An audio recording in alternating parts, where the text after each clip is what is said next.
What's going on, Twitchies? The Alphonse Use of Team Greylock here, aka the Hot Mess Gamer, and yeah, we're gonna be doing this thing called a set review early predictions edition.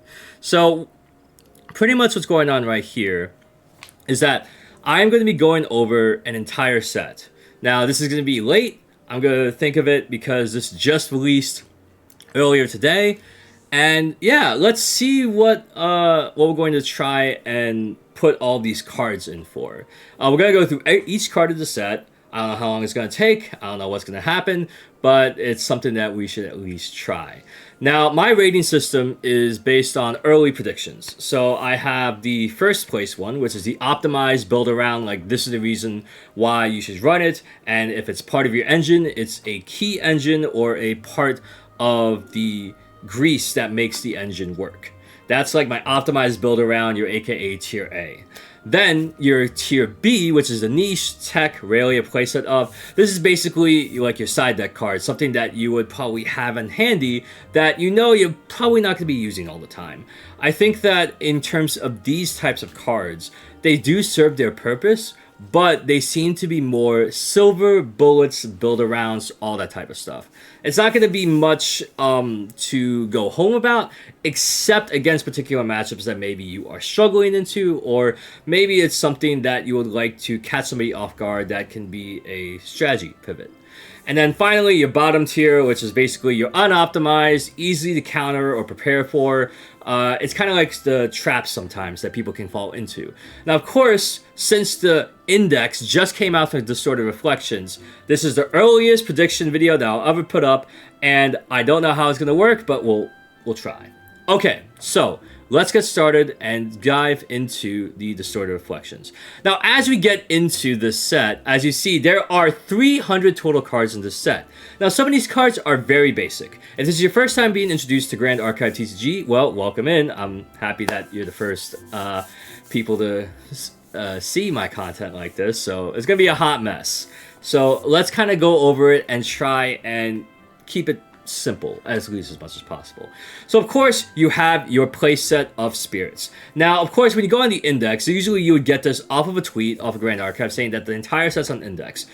The cool thing is that some of the cards were spoiled over the season, and now that the full index is spoiled, we get to see the remainder of the cards in the library that are not spoiled. So this is everybody's first impression. I don't know how it's going to end up going, but let's get started. Now, of course, your first line is going to be your spirits. Your spirits dictate your basic element. Of course, they are all themed after the particular world, as we are in the world of Underworld versus Lucrezia, I think. I'm sorry, I need to rewatch the lore video from Lineage Wake. But you have your spirits that dictate your basic element. You have fire, water, and wind. Fire, of course, aggressive draw, trying to aggro without burning out. Water, your graveyard is your second hand. You want to try and control the pace, you want to tax people out, or you just want to make sure that you control it until the end where you hit something that nobody else is going to break your pace, that you're just going to, control the board until you hit your big finisher and nothing can stop you. And then finally, your wind, which is basically the tempo deck that you want to generate advantage, build either an unbreakable board state or to build up to a point where you are comboing a little bit earlier than a water deck. It's basically based in influence. Influence, of course, the cards in your memory versus the cards in your hand. Now, of course, we have plenty of starter deck demo decks. This is basically people that just would like to see at least one person's somewhat hot mess opinion of what the set looks like. So let's get started with our champion. Of course, the first champion, or the second champion that was spoiled by Weebs, is known as CL Loyal Valet. So he is a champion guardian human. On enter, you get the Servile Possessions Mastery. The Servile Possessions Mastery is the second mastery to come out in Grand Archive TCG. It is basically an object that exists on the field that provides some sort of value engine unique to CL. Now, CL is technically the third guardian to come out in Grand Archive. Of course, the first one being Tenoris, and the second one being Nico. CL being the third guardian, he is the second guardian to actually go to level 3, as Nico can only go to level 2. Now, the inherent effect that he has is at the beginning and end phase, you may banish a card from your graveyard or hand and put an omen counter on it. Likely, you do want to have CL be your end all be all like, okay, this is the way that you're going to build it. You always want to banish from your graveyard to add. Hello, Enzakon. How are you? Welcome in. Yeah, we're just getting started with our set review. So, of course, Ciel Loyal Valet. It's pretty interesting because we haven't seen a lot of ways to mess with the graveyard.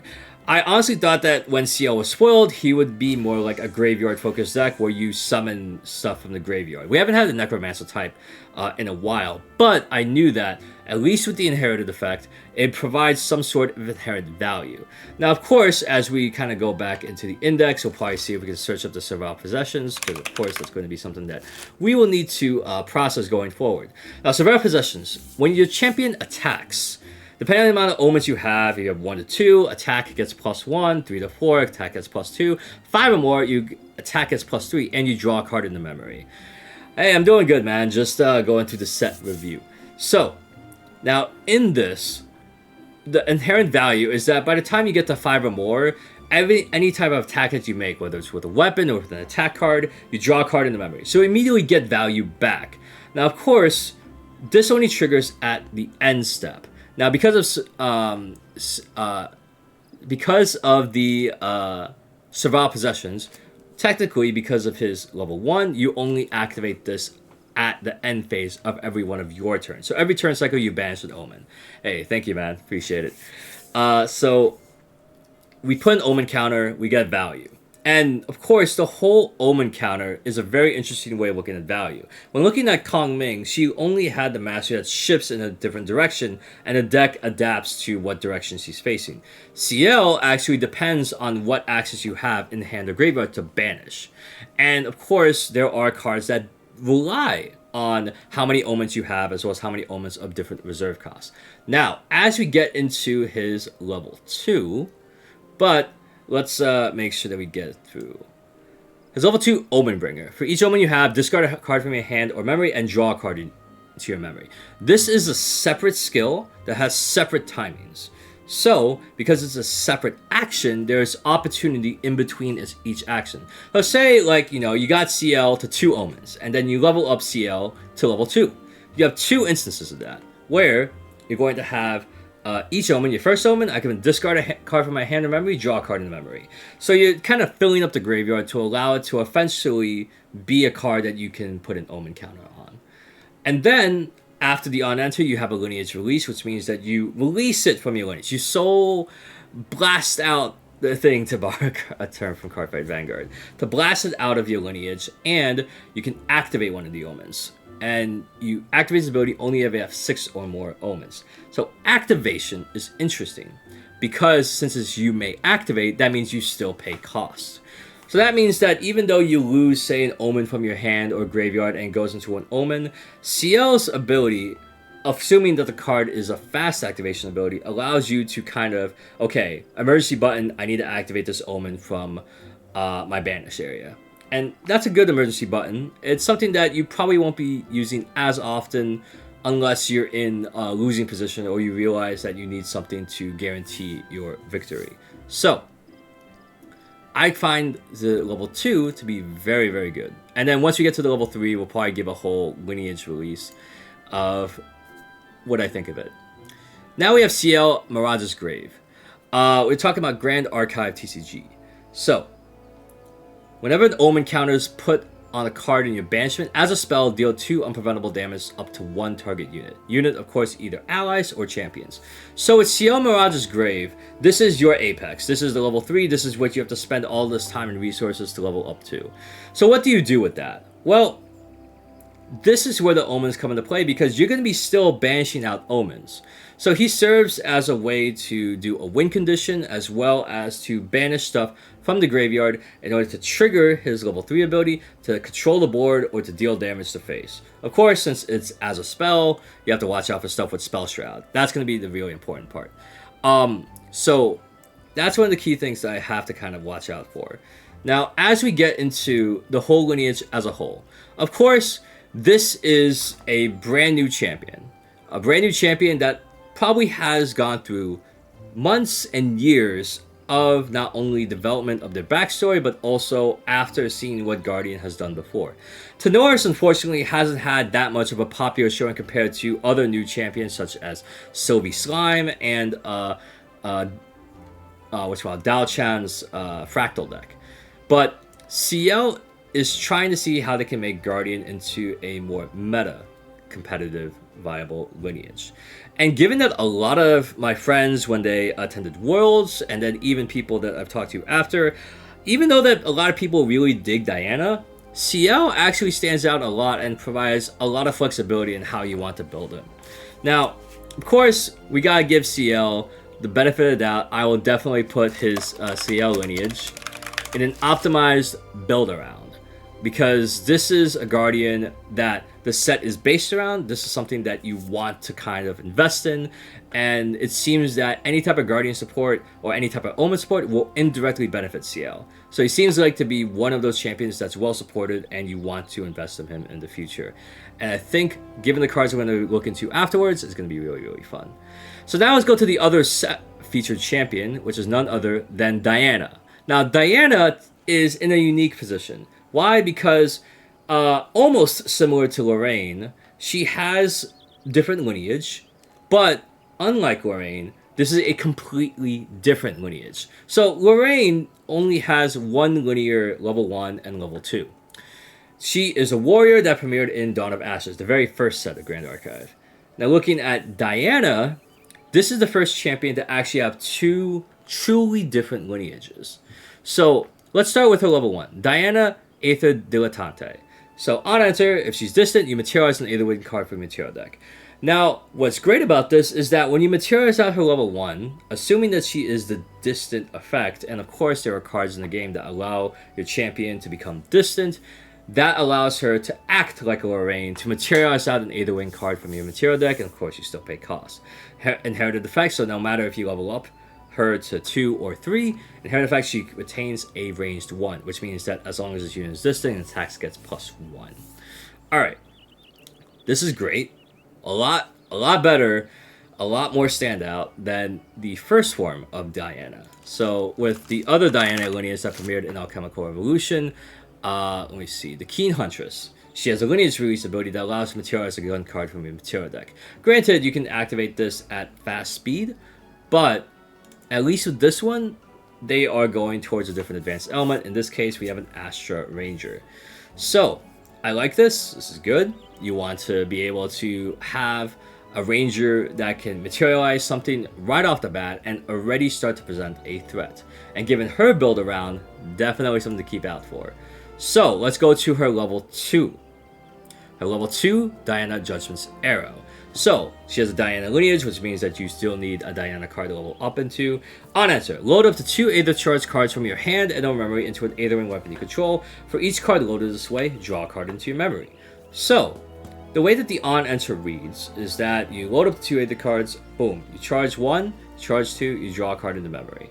I think that the way that it's supposed to be done is that you load 1, draw, load 1, draw, but I think the way that it's looking for it, because since it says for each card loaded this way, draw a card into memory. So, I'm trying to remember, because right now it's awkward for me as a judge trying to remember if there's opportunity like CL's level 2, but given that you load and you draw, you load and you draw. I think that you still load, and then kind of similar to another action card, which was, how do I say this? It's Stratagem of Myriad Ice. For each card loaded this way, draw a card into memory. So you load both, or you load up to 2, then you resolve each draw. Draw a card, and opportunity, draw a card, opportunity. Alright, great, and also you stack a ranged 1. So in this game, if you have a ranged 1 on your level 1 and a ranged 1 on your level 2, if you go distant, her attacks will be +2. So they add up together. Great.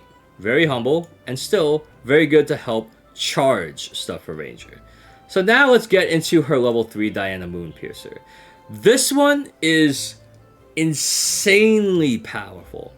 I think that it's good that we don't have a card in the set that allows Diana to lose distance, because not a lot of things can work around her triggered ability. Very few things can interact with that.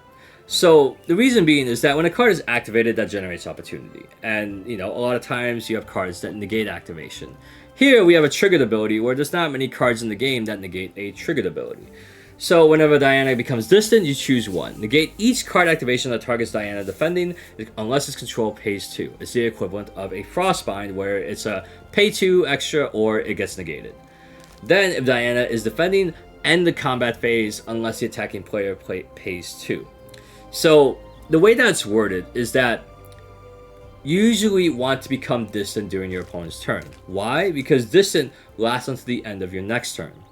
So it's a very interesting status effect where it lasts more than one turn. In fact, it can last a turn cycle given that you lose distant at the end of your turn. And what I like about this is that people can try and see how they want to make this work.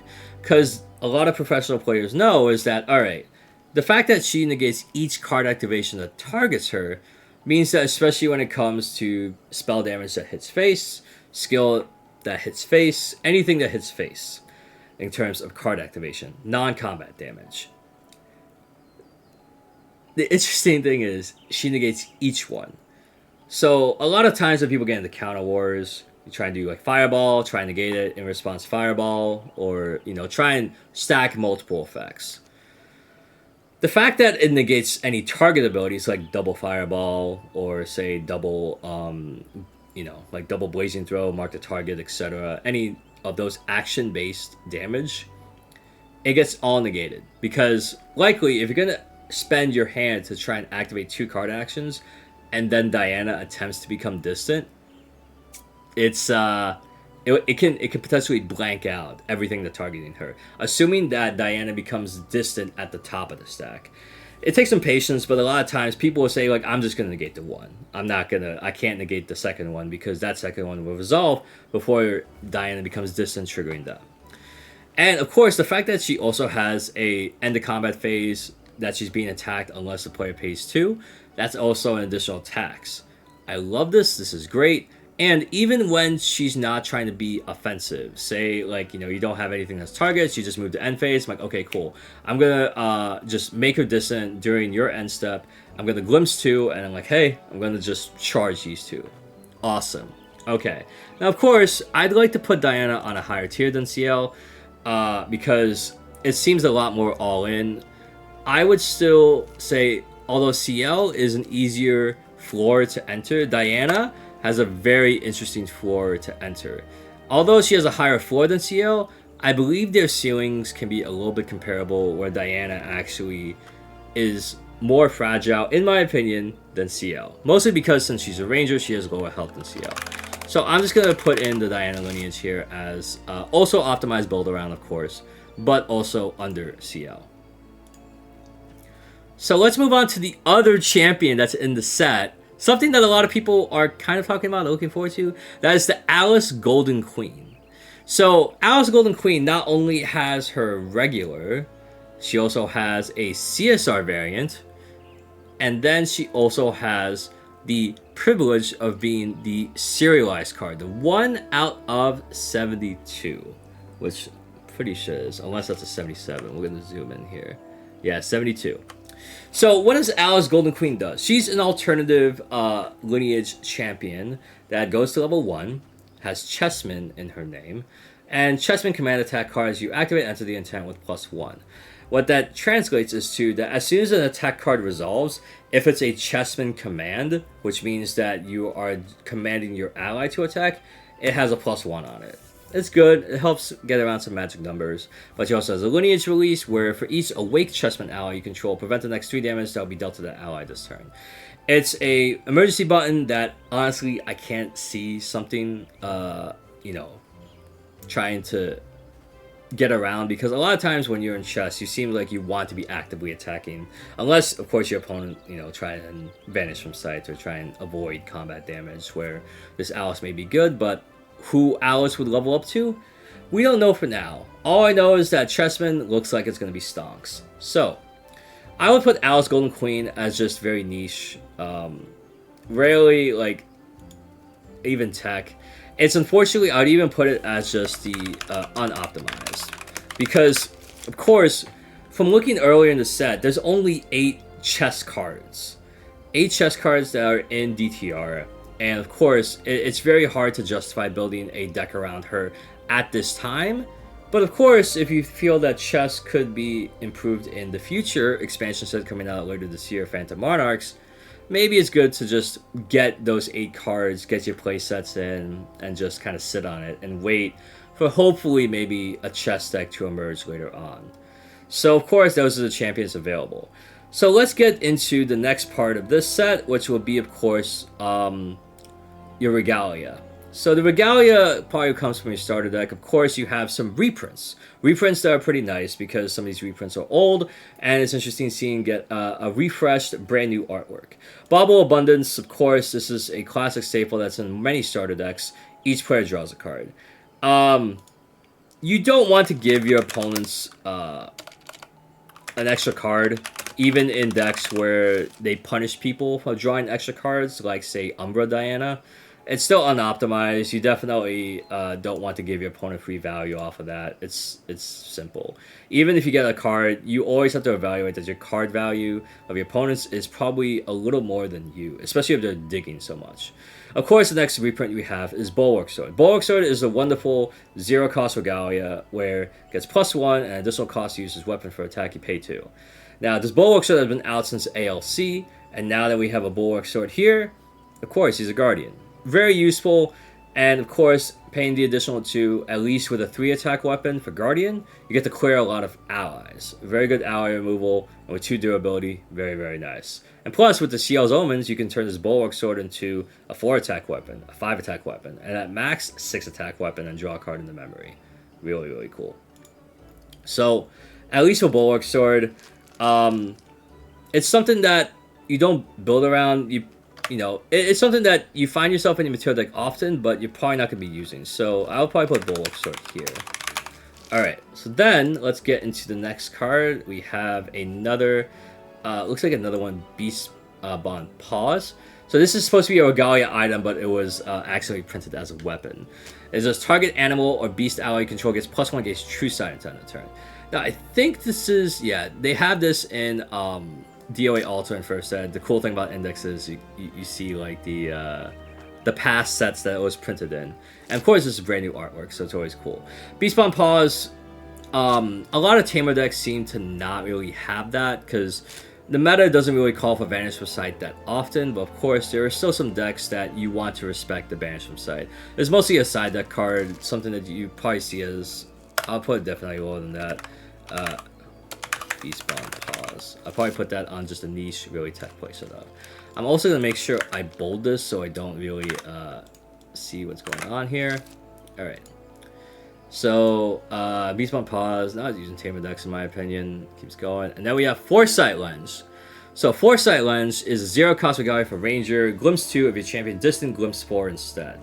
Now, this one's a nice combo potential, because assuming that you make your Ranger champion distant at the end of your opponent's turn, you immediately materialize out this Foresight Lens and get a Glimpse 4 off of it. Very, very cool. Even if you're not a Ranger, you can still make your champion distant. You probably won't get the benefit of the like distant ranged effects, but you still get the Glimpse 4, which is still pretty powerful. Glimpse 4 is so powerful that they had to ban a card that Glimpse 4, which was, yeah, none of the Dissonant Fractal Fantasia that helped out with Dao Chen's Explosiveness. Alright, so then we get to a brand new card, another brand new card, which is Candlelight Hourglass. So on it to draw a card, of course it costs 1 memory, so you have to keep that in mind. It kind of just filters you a card, maintains your influence as the same. It says on charge 2, Candlelight Hourglass gains activate abilities of all allies you don't control cost 2 more to activate.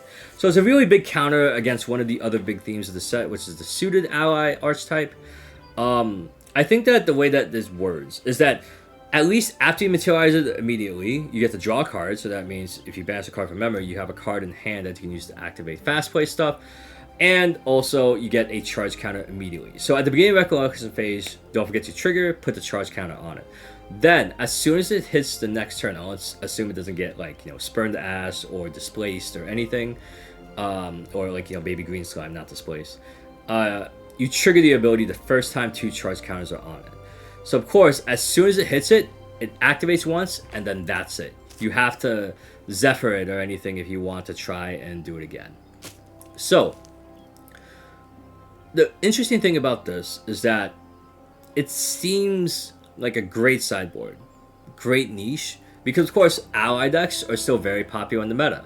Can you handle one ally? Maybe two. Once you get to 3 allies and you can't handle that board, you're likely going to be in a losing position unless you find some way to counteract that.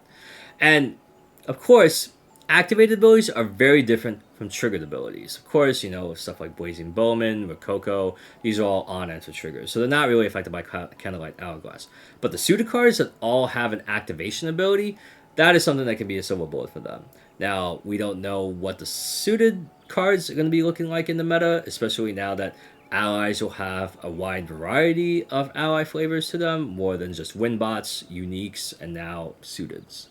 I would still put this in the mid-tier category. I'll definitely put that probably above Beastbound Pause, because at least in this case, like, there are some instances where activated abilities are important. So I'll put the Candlelight Hourglass into this tier. We'll probably put it in between them. Alright, so let's minimize that. Alright, let's go to our next one. Alright, now we get the Grande Aguile, which I hope I pronounced that somewhat correctly. Alright, Guardian, which is only CL bonus. So, of course, CL is a Guardian. Tenoris and Nico are Guardians. CL bonus only applies to CL. It's a decent 0-cost Regalia weapon. As long as you have 2 or more ally omens, you get +1. So, the reason why ally omens is specified is that a lot of times it seems like with action base, you're probably going to be banishing a lot of action omens. It's going to take a while unless you kind of get allies into your graveyard either by milling yourself or by discarding them. And of course, having a 2/2 Guardian Sword is great, assuming that you have that second ally omen. Now, out of the 3 elements, from fire, water, wind, I think wind might be the most beneficial with the Grande Aguile. I don't think that fire would give it that much heed. It's a decent weapon, but it's something that will probably be outclassed by other weapons such as Bulwark Sword. So I would put it as, you know, people can toy around with this. I would definitely put it. I'll probably put it under Bulwark Sword, because at least, like, for people that don't have it, you know, the Aguila is a decent replacement in case you have to cut one or the other. I'm just gonna make sure I spell it correctly so I don't get canceled. Alright, so let's go to the next card. Go to the Grande Aguile. Let's go to the Condemned Trinket.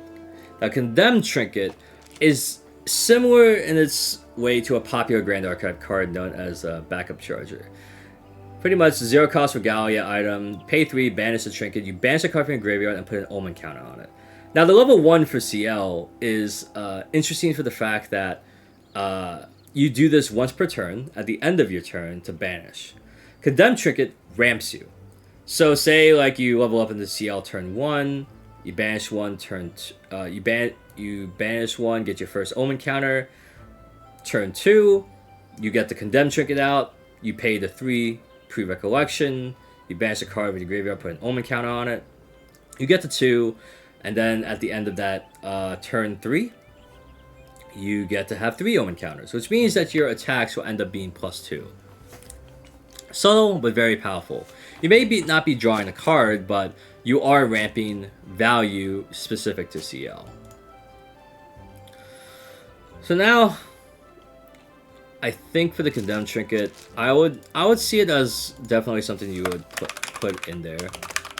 Definitely something to build around. Definitely an important Regalia piece. I can probably justify that, because if you don't have cards to value, you probably have something that you can make use out of the Condemned Trinket. Now, speaking of backup chargers, we have the Leporine Mask. The Leporine Mask is something where you pay 6, banish a card, banish this card, Leporine Mask, draw a card in your memory. It's similar to backup charger where you also draw into your memory, so you can do a technically draw 2 instance where pre-recollection you have 3 cards, you pay it, you banish it, you draw a card in memory, then you recollect, draw that second card. Here in Leporine Mask, this rewards CL for being able to ramp omens. So just like the Condemned Trinket that we have, this is something that's specific to CL, However, paying 6 is a costly one to do at first. This is something you probably materialize out later. Now, the divide between this is that this is not something you materialize out early unless you need to dig for cards and you don't want to use a backup charger. The earlier that you use these draw extra cards into your memory and then you draw again for turn, you probably want to do that earlier rather than later. So this kind of conflicts a little bit where you want to try and go up to level 2 or level 3 CL.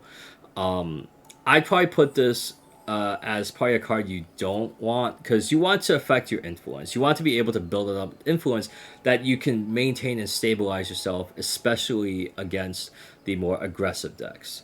My prediction is that it's probably not going to make the cut. It's probably going to be something that people will probably do for budget while they're waiting on the backup charger. So I could probably put this mask into the niche tech really play set up because you still have more optimized ones like backup charger that are in there if you just want to draw a card in the memory. Alright, as you go into the next card, we have the Life Essence Amulet. Life Essence Amulet has been reprinted ever since the first set of DOA. It's starter deck. It's fair, but it gets easily outpaced by other Regalia items that are less conditional. Because the problem is that since it detects an ally you control dies while it's not your turn, you can banish it to draw a card. But a lot of times people have fast removal to get rid of your ally before it goes to their turn. Therefore, Life Essence Amulet doesn't trigger. And that's the basic counter to that.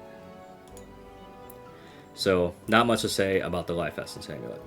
Let's go into the next card. Let's go into the Memento Pocket Watch. This is something that's not only for CL, this is something for Alice as well. So, cost 1 less to materialize, which means that you don't have to worry about paying memory costs for this, whether you're Alice or CL.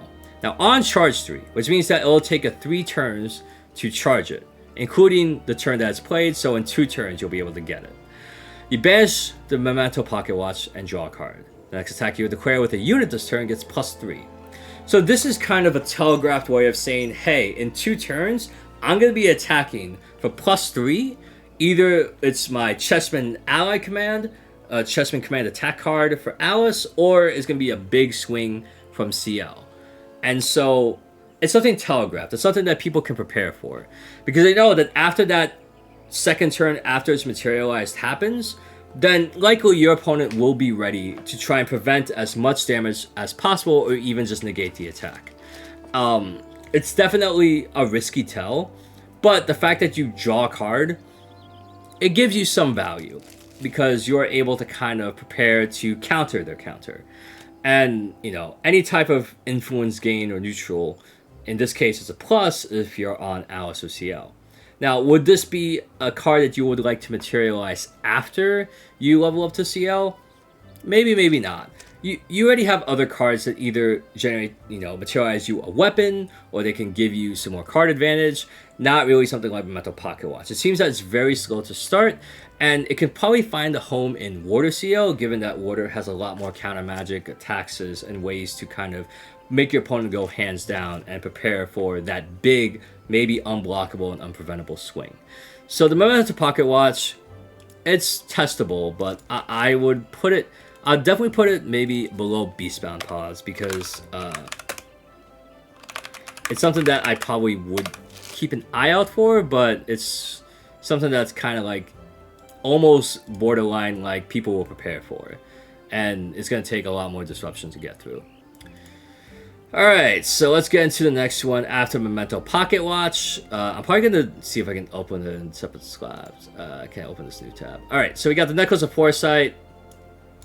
Necklace of Foresight, of course, is a reprint from Alchemical Revolution. It's just 1 less materialized for Cleric, and you banish it to Glimpse 4. Now, Cleric, of course, the only Cleric new champion in the set is Alice. But of course, Arisana can get a nice new art for Necklace of Foresight. Glimpse 4, still powerful. Every Cleric deck still runs it. So I would still put this as a playable card. Definitely something that you optimize. It's just extremely, extremely well done. So I run it in Arisana. It's something I like. All right. Alright, let's see what's going on next. So, besides Knuckles of Foresight, the Manxom Armor. Now, this one kind of crept up on me because the CL bonus, which means only CL can use it, you return an Omen to your hand. So that means a card that's banished with an Omen counter on it. If you do, you banish a card from your hand and put an Omen counter on it. It seems interesting because you're kind of just filtering out your Omens. Now, the scary part is that especially if you go to level 3 CL, you can loop cards pretty efficiently. There are other cards in the set that allow you to do this exact same effect. And so what's scary about it is that just because your card's banished with an Omen counter doesn't mean you don't have any access to it. There are multiple cards that, as you've seen, we reviewed, such as this Manxom Armor and even the level 2 CL, that allow you to activate your Omen cards or allowed you to get cards back to your hand to activate later. And so one of the players from my locals is Jesse, who's our Tristan guy. He plays a lot of the Umbra champions, and of course CL is an Umbra champion. He was able to loop a certain Umbra card known as Slipaway that allows to imbue 2 Umbra cards, allow you to give your champion Spell Shroud and Stealth, which allows it to be not chosen as an attack target, as well as it can't be targeted by spells. Now, of course, when you think about the level 3 CL, you realize you're cycling it, and you're still getting the trigger of level 3 CL because a card is still being banished with an Omen counter on it, triggering it to deal, as a spell, 2 unpreventable damage to your unit. So, it's deceptive, but I believe that this will be able to fit into the CL, so we will happily put this Manxom Armor as part of it. Now, I would put it even higher. I would put it under the lineage because this is something that people will definitely keep in mind. Like, if you're going to build a CL deck, Manxom is going to be good. Alright, so now let's move into the next Regalia. This is going to be the Nefarious Timepiece. As it enters the field, you choose a Regalia card name. Charged with the chosen name costs 1 more to play. Now, what's interesting about this one is that it's a free cost. And you get to choose a Regalia. And it costs 1 more to play. It gives attacks similar to Nia Misspelled Scout from Dawn of Ashes. It allows cards with the chosen name cost 1 more to play. And of course, it has a nice effect where you can pay 5 banish to draw a card in your memory, giving you a backup charger effect. Now, what I like about this is that you are able to tax them out so that as soon as they have to pay that extra memory cost in order to materialize whatever Regalia they wanted, you get to immediately pay it out and draw a card in the memory, giving you the backup charger effect. Will it make the 12? I think it will make a side deck slot. I think with the side deck slot, it's definitely going to be important because especially when it comes to, materializing out champions, or if you activate a Regalia card from the deck, such as Vanitas Dominus Rex or even Polaris, that 1 memory cost, it affects them later on.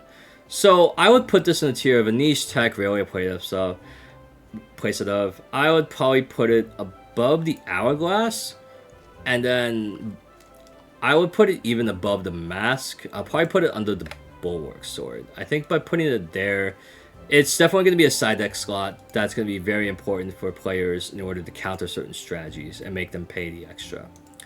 Next card, we have Ranger Boots. Alright, Ranger Boots. We have a hindered card that costs 1 Regalia. On enter, draw a card. But then, after the turn is materialized, you get arrested, banish the Ranger Boots, your champion becomes distant. Now, of course, as we reviewed the Diana level 3, the Moon Piercer, the fact that you don't have to activate a card from your hand that gives Diana distant, you can probably materialize out this Ranger Boots, get your card back that you paid out from memory, or you go plus if you paid floating memory, which is a card that you banish from your graveyard that has floating memory on it. The fact that you become distant, and it pairs well into Diana level 3 Moon Piercer because you get to kind of interact with a trigger that your opponent will have a hard time trying to work around or prepare for. I will put Ranger Boots as making the 12 because on the bright side, it gives you a card back. And even better side, it's a non-reserve cost that you can make your champion distant. So it's not even an activated ability. It's an activated ability, but you don't pay reserve costs for it, is what I mean. So I think this is definitely going to be included in Diana. Would I put it above Necklace of Foresight? Maybe. I probably put it in between these. Condemned Trinket, I put a lot of stonks value in, so Necklace of Foresight, I could see every Ranger would be running Ranger Boots. Because, of course, there's sometimes you just don't draw any of your cards that give you Champion Distant. So let's move on to the next one, Poison Dagger. Now, this I was very surprised it gets reprinted in DTR. This was from, of course, as you see, Dawn of Ashes. It's an assassin where you deal the 1 damage to target unit, class bonus. Until the end of the turn of that unit will take damage, it takes stat much plus 1 instead. So that means that your 1s turns into 2s, 2s turns into 3s, and so far and so forth. So I like this. Of course, Poison Dagger has been a reliable staple in Assassin. Definitely something in there. It's probably up there. It's definitely even... I'll probably put that higher than all of these. I'll probably put it under the Armor because the Armor would probably be every CL deck, but I definitely put it up there as, you know, this is going to be one of the 12 in your Assassin material deck. And then we have next is the Refusal Ribbon. So the Refusal Ribbon, we have banish 2, banish it, pay 2, load target Aether charge card from your graveyard into an Aetherwing weapon you control. So what's interesting about this is that the way that you charge your Aether charge cards is that she has a wand, and you charge by glimpsing. And by glimpsing, it actually ignores elemental requirements. So you can actually charge elements that are not enabled to you. And you get to charge from your graveyard. So likely this is something that you kind of do a win more, where after you attack, and if you're glimpsing into none of your Aether charge cards, you can probably materialize out your Reflexive Weapon to be able to charge your Aetherwing weapon with something from your graveyard, especially if it has a powerful effect. Granted, you will not have any of those action activated abilities, but if they have an ability that activates an intent, like, you know, on attack or on hit, that is something to keep in mind. Would it make the 12? Situational. I would call this situational. I'm not sure if it's going to make the 12, but I would see something that it's probably going to be not even the Nefarious Timepiece, but it probably would be seen play more than the Grande. Let's move on. Now we have the Poisonous Apple. This is what I think is a purely side deck card. 0 cost, Cleric Artifact. On enter, choose a player. Player gains control of it. Whenever a card with floating memory is banished from your graveyard, deal 2 unpreventable damage to your champion. What I like about this is that, especially for a lot of cards that do floating memory decks, a card that I've alluded to before, Stratagem of Myriad Ice, banishes a lot of floating memory. If you give the control of Poison Apple, if they don't detect this right, then they're going to be taking 2 for every floating memory they banish. And it's also very interesting because you're also giving the player more incentive to banish cards from their actual memory than banishing their floating memory. When you see the way that spirits level up into champions, it's normally from 15 to anywhere from 19 to 20, and then from that health threshold, it can be anywhere from 22 to 25, and then level 3 goes 28 to 30. The fact that if you have a Poison Apple, you deal 2 unpreventable damage to your champion, you kind of almost cut that level life gain in half. Because, like, oh, I thought I would gain 5 health, when in actuality I only gained like 3 or 2. Depends. This is something that you would probably put in a lot of floating memory decks. Or, if anything, a lot of level 3 decks that utilize floating memory to get to level 3 comfortably. So this is definitely a sideboard card. I put it under the timepiece above the ribbon. I feel like this card is going to see some side deck play, but it's going to be hard to see if people are going to justify taking out some of their material deck cards for the side deck card. It probably would be a particular meta call. And then let's get into Diana's first weapon. This is going to be the Seeker's Aetherwing. The Seeker's Aetherwing, let's see. We have a wand, which is a Regalian weapon, has Spell Shroud and True Sight. So it's almost kind of similar to a certain warrior card that Lorraine would materialize out in terms of Sword of Seeking, where at least on this side, we not only have Spell Shroud, we have True Sight as well. So try and vanish some side, or you have a pesky Dream Fairy, Snow Fairy, Spark Fairy, you can swing into it with the Seeker's Aetherwing. The fact that it's 1 attack on its own, plus 3 durability, that's 3 different attacks you can use with the Aetherwing. I find that very powerful. This is probably one of the ideal weapons you want to materialize out with Diana level 1. And I would put this as a build around. So this is definitely going to be something that's similar to it, probably even more than the Armoire, because I think every Diana for Astra is going to materialize out that weapon. So I'd say it's automatic. Tariff Ring, it's a staple. If you can just get in the Grand Archive, this is basically a tax on your opponent. Like every time they declare an attack, whether it's with the champion or with an ally, they have to pay an additional 2. If they can't, they cannot declare the attack. Automatic staple. This is something you always include in. If it's probably your local meta and you probably don't play allies a lot, it's immediately sideboarded. But for most locals, it's definitely in there. Like it's something that you always have to include in your material deck. It's an auto include to try and slow down your opponent when you think that they're trying to go for their kill turn and it's with allies or attack cards. Now let's get into the Spellward Scepter. Spellward Scepter is interesting. It's something that is not locked to Diana, even though it looks like a scepter. It's not something that's locked to Alice, because even though it's a cleric. The only downside is that it is hindered.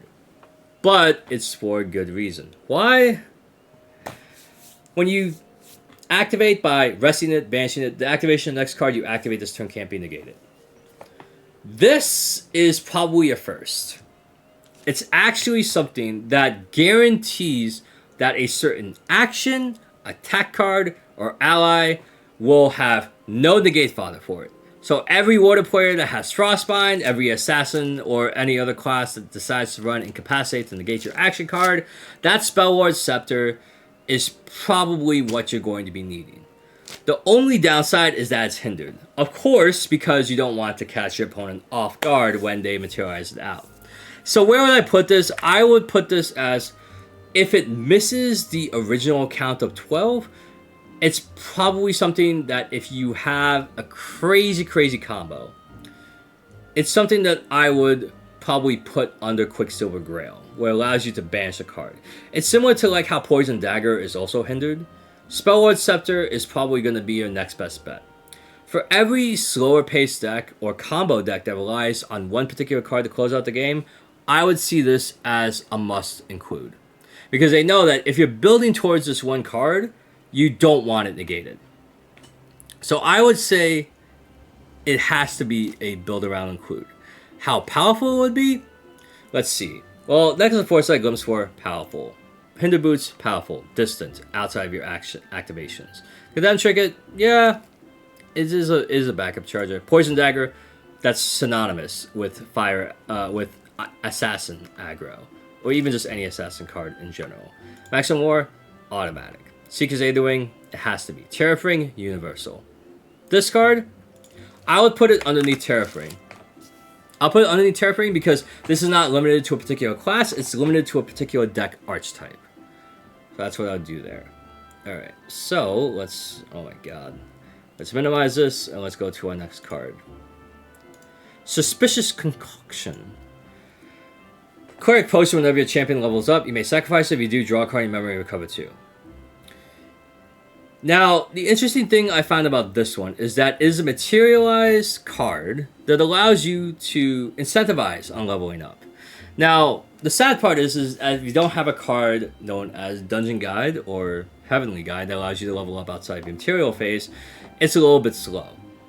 You want to be able to benefit off of it immediately. Because you know that, especially when you go into Recollection Step and you're trying to account for any of their fast activation stuff, this is probably either going to get fracturized or destroyed or suppressed, where it's going to be weak to that certain strategy. Because we have stuff like Zephyr, Baby Green Slime, Fracturize, even Reduce to Ash. All of these are fast removal that can get rid of the Suspicious Concoction, which makes you feel bad because it feels like you wasted a materialized step. Now, assuming that you have Dungeon Guide, this arguably is good, but it still is susceptible to all of that fast action removal. So, it's something that I probably wouldn't put in my original 12.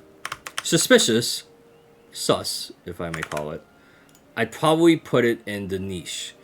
It's probably going to be lesser than both Poison Apple and the Reflexive Ribbon, but I'd probably see people trying to run this more than the Grande Achille.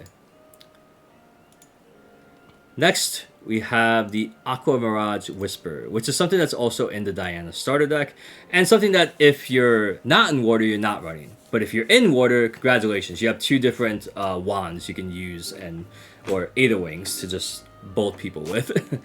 So, Spell Shroud, which means that no spells can target it, such as Fracturize, but it can still get Baby Green Slimed and Suppressed. On hit, glimpse 1 plus X, where X is the amount of damage dealt by this hit. Then put the top card of your deck into your graveyard. Water, as I've kind of hinted at before, you want cards to mill yourself in.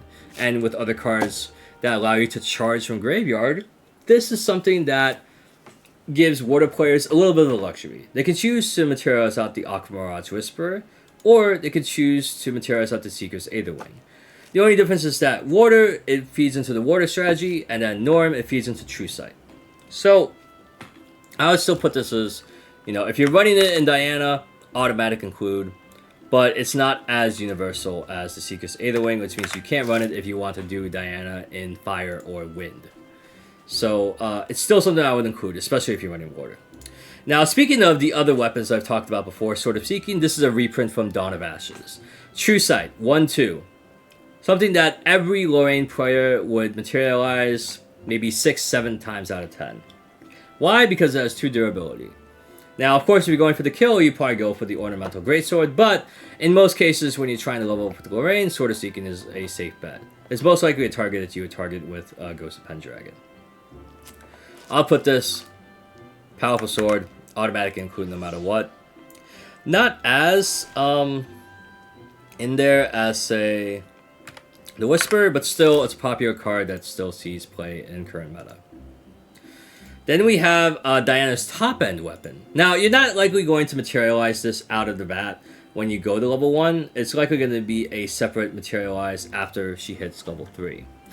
So, she has a 2-3 weapon for Ranger Aetherwing on Enter Glimpse 3. So, on Enter Glimpse 3, it solves one of Ranger's most long-standing issues of having to deal with having to either materialize out a bullet or play a bullet hoping that it doesn't get interacted with.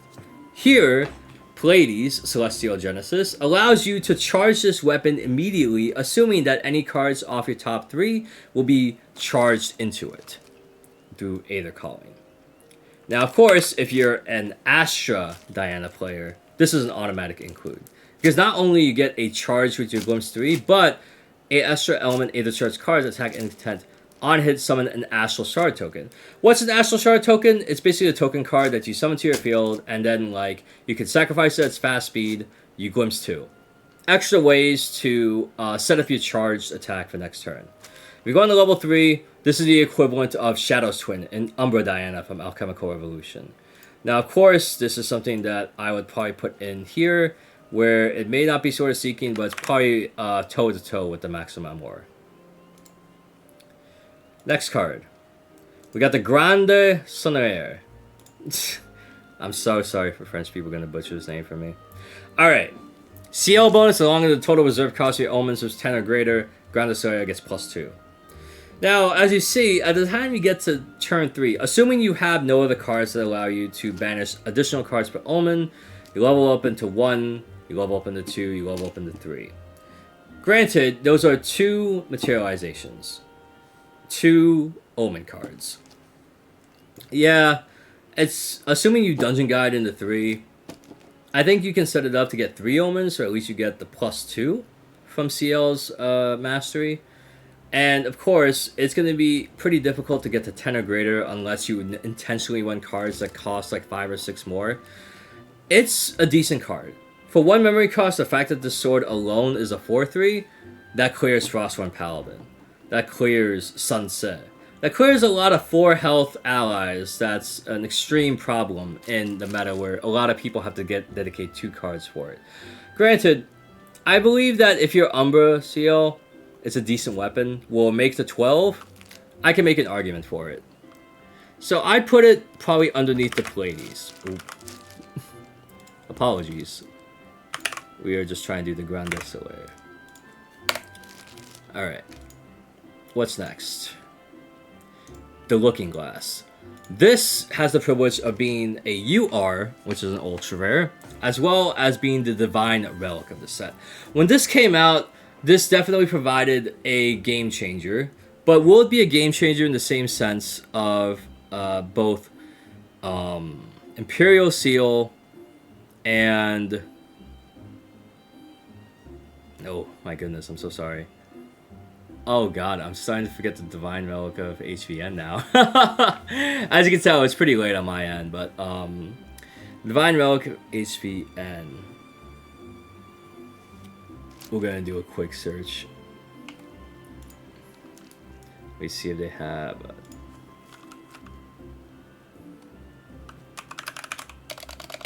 maybe not more options, subtypes. Maybe the effect. The Divine Relic. Art of War. Okay. Oh, God. Alright, so the Looking Glass, do want to have the same impact as Art of War and Imperial Seal. I think that this is something that you would actually build completely around. Why? Because, look, we have a Cleric Distortion artifact that's a norm, has Omni Shroud, which means that literally nothing that targets it can interact with it. The only way to get this thing off the field is to actually board wipe it. So if this card is in your starting material deck, you may begin the game with it on the field. Ignore the elemental requirements of distortion cards you play. Now, I've talked about cards that got reprinted in Dawn of Ashes into Distorted Reflections. Given that the Looking Glass has distorted all of that, it allows you to play distorted cards in your material deck when you originally cannot have that element enabled to do so. This is something that you can't really slot into either CL or Diana or Alice. This is something that you can actually put into almost any champion's lineage. However, at the cost of your Divine Relic, this is something that you're going to have to look into and build hard around. It's going to be extremely hard, except for the people that grind and playtested this card already when it got spoiled. I believe that this card has potential. It has potential to introduce a new type of archetype, but may not have the same impact as Dao-Chan did when she came out in Abyssal Heaven. I would put this, honestly, at the top of the niche tech Raylia play setup. I would definitely put it above Bulwark Sword. It has the chance to distort the meta. With a current library of cards, I have no idea. Or a current index of cards. Only one way to find out. And of course, I'll probably play some cards. We'll see what happens. Alright. Next up, the Tome of Knowledge. This is a reprint from Dawn of Ashes. It's just, your champion gets +1 level, bans the Tome of Knowledge to draw a card. It's a mage book, but usually the reason why it's here is that it's for a very particular distortion. Because as it was teased out before, yeah, these distortions are something that you want to watch out. It's not even played that much in mage decks, so it's probably at the bottom right now. Etheric Calibration. This is something that I don't think has been spoiled. This is actually an Aether Charge spell that you can use to charge Etheric. Now, the interesting thing is that it cannot be used with Aether Calling. It doesn't have the Aether Calling subtext. You Glimpse Void to reveal a top card. If it's an Aether Charge card, put it into your memory. And it's a fast for 2. Now, the interesting thing is that it immediately loads itself into a weapon. That's awesome. Glimpsing 4, that's awesome too. Then, being able to pay it back potentially, assuming it's, you know, an Aether Charge card, you pay it back in full and you load a weapon. So it gives you another reason to charge up that Aether Charge spell. I think Diana probably wouldn't play a playset of it. If anything, it'd probably be a 2 or 3 of. It seems situational, but there are very powerful Aether Charge cards that you could probably put in. I would put in really a playset of. I probably put it under the Looking Glass, but something that for people to keep in mind. This is definitely something that you want to do, but the Glimpse 4 is still powerful enough that I put it above most of the other cards I put on the list so far. Alright, then we got Backstep. Backstep is a reprint from Alchemical Revolution. Just gives your champion distant draw a card. It pays itself back. It's something that's used in every single Ranger deck. It's something that you just put in. So, definitely put it. It's classic staple. Every Ranger deck should have it. Next one, we have Triveret Dream. Trivariate, hopefully. It's another Ranger Aetherwing card, something that Diana 1 can materialize. On attack, if there are exactly 3/8 charge cards in the attacker's intent, this attack gets +3. Now, what I like about this one is that it sacrifices defense for offense. So a lot of the more aggressive Diana players, they probably end up running this. It's probably introduces a different flavor too, because of course, even though Diana rewards you a lot for going to level 3, there are many Diana decks that actually stay at level 1, maybe level 2. And those are the more aggressive Wind Ally Diana that attempt to generate value and pump your field to deal insane amounts of damage. I would say Trivariate 3, it may not be a card that you would automatically include in your main deck. It's something that's for a very particular type of Diana. And I put this almost the same level, definitely under the Looking Glass, but something that a lot of Diana players will probably consider if they want to run a more non-level 3 aggressive Diana build. Then we have Charge the Soul. Charge the Soul, of course, we have deal 1 damage to the target unit, then you may load the Charge the Soul into an Aetherwing weapon you control. Deal 1 damage to the target unit, then you may load it. Floating Memory. Okay, so what I like about this one, a 1/1/1. Triple 1 line seems to be an interesting theme in this sort of reflections. So with Charge the Soul, you already get rid of a 1 health ally, or if you feel that if an ally is living on 1, this Charge the Soul is a great way to not only load it into an Aetherwing weapon to be used for an attack later, it can also control the field to make a magic number if you need to get control and destroy an ally, and it gets to pay itself off by playing the Floating Memory. I would say that this is probably an auto include no matter if you're going into a more aggressive Diana build or a level 3 Diana build. So I would say that along with Backstab, the Charge of Soul is definitely in there.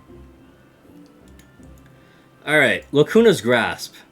Now this is from DTR, a rare card. Of course, this was errata to make sure that it's end of turn and not to buff your second attack with it, assuming you don't have a way to increase durability.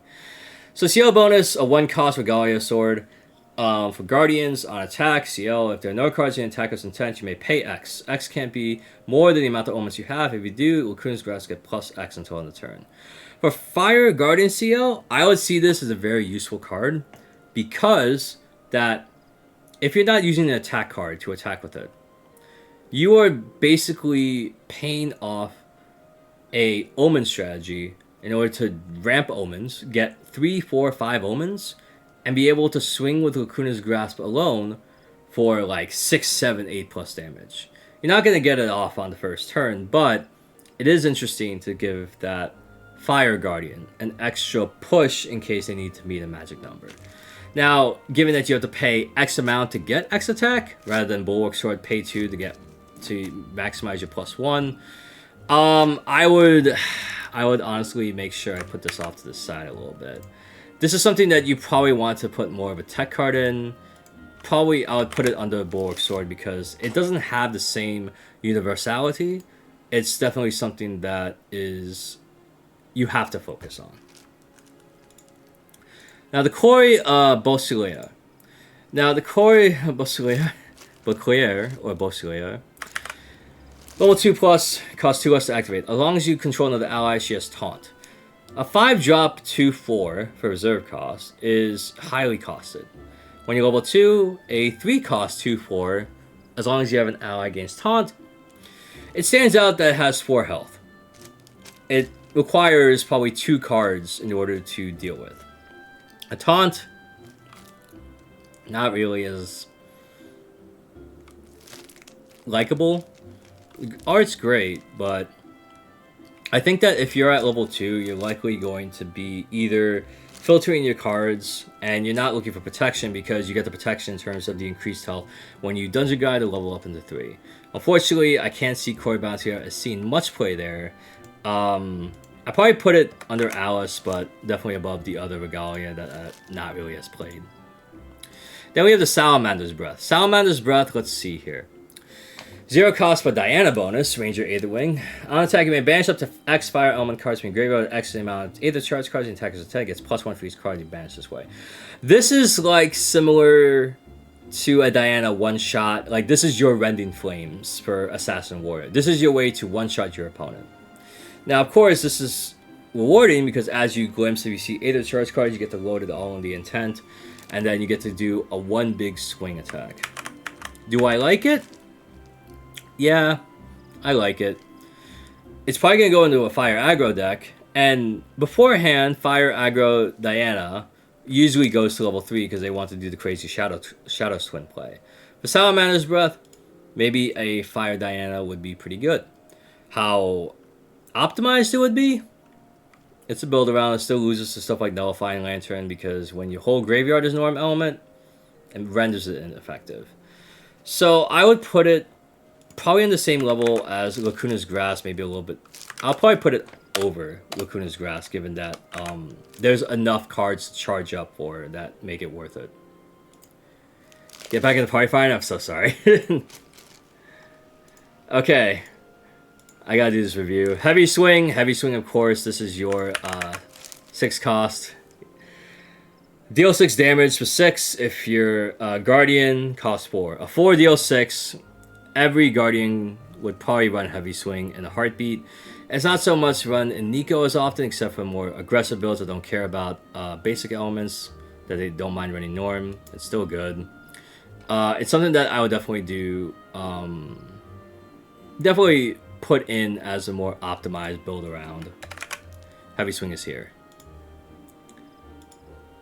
Then we have Confidant's Oath. Confidant's Oath.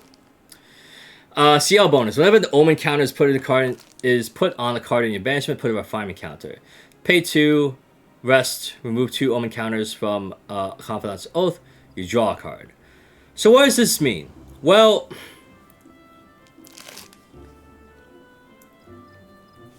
Index got it wrong because it's supposed to say refinement counters. I got nervous because I was thinking, I don't want to remove Omen counters from my card. I'm de-ramping myself.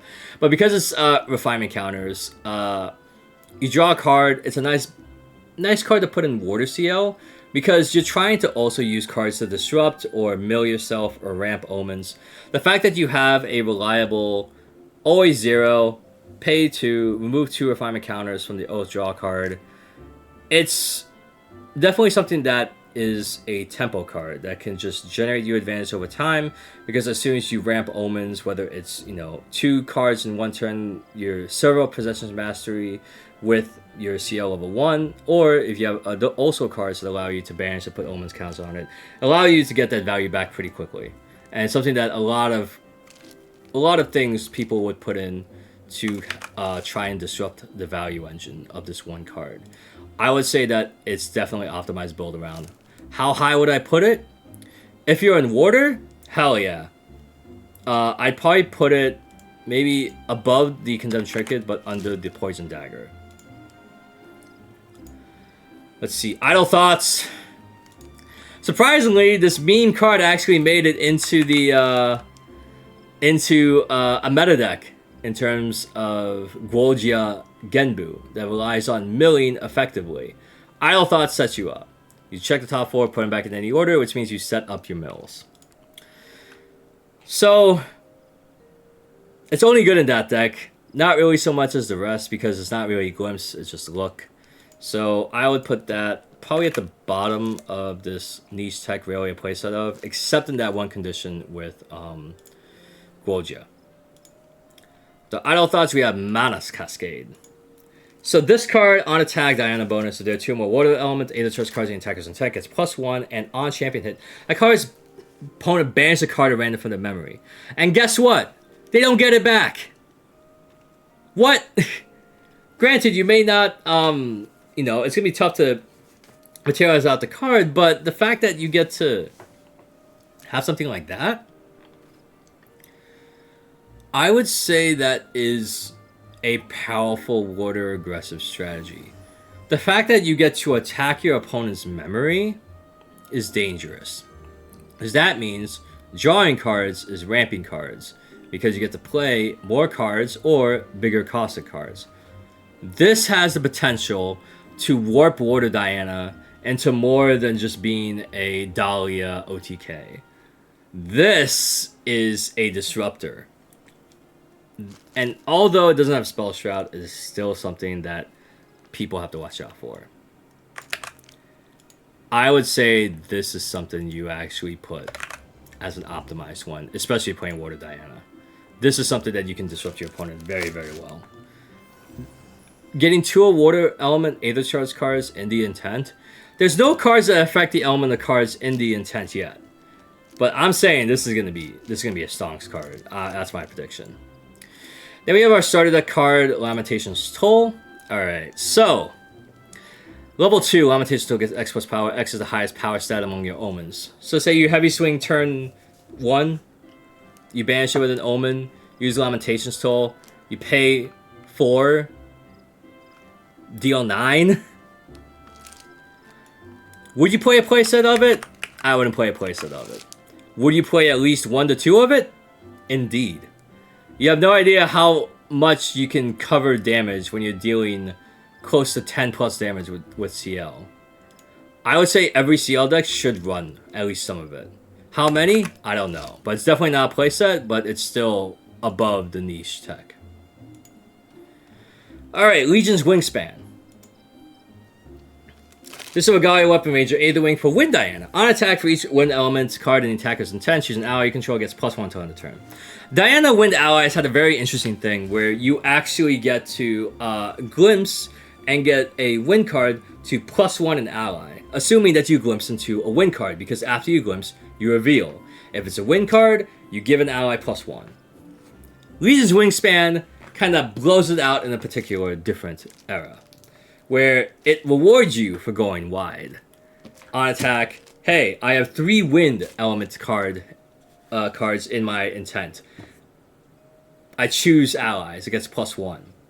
And the fact that it says choose and not target means that your opponent's gonna have to play with like, I think I just, you know what, I gotta say that's the biggest ally on the board, let me get rid of this one. I'm like, okay, I have 3, I'm gonna buff the other 2 this amount.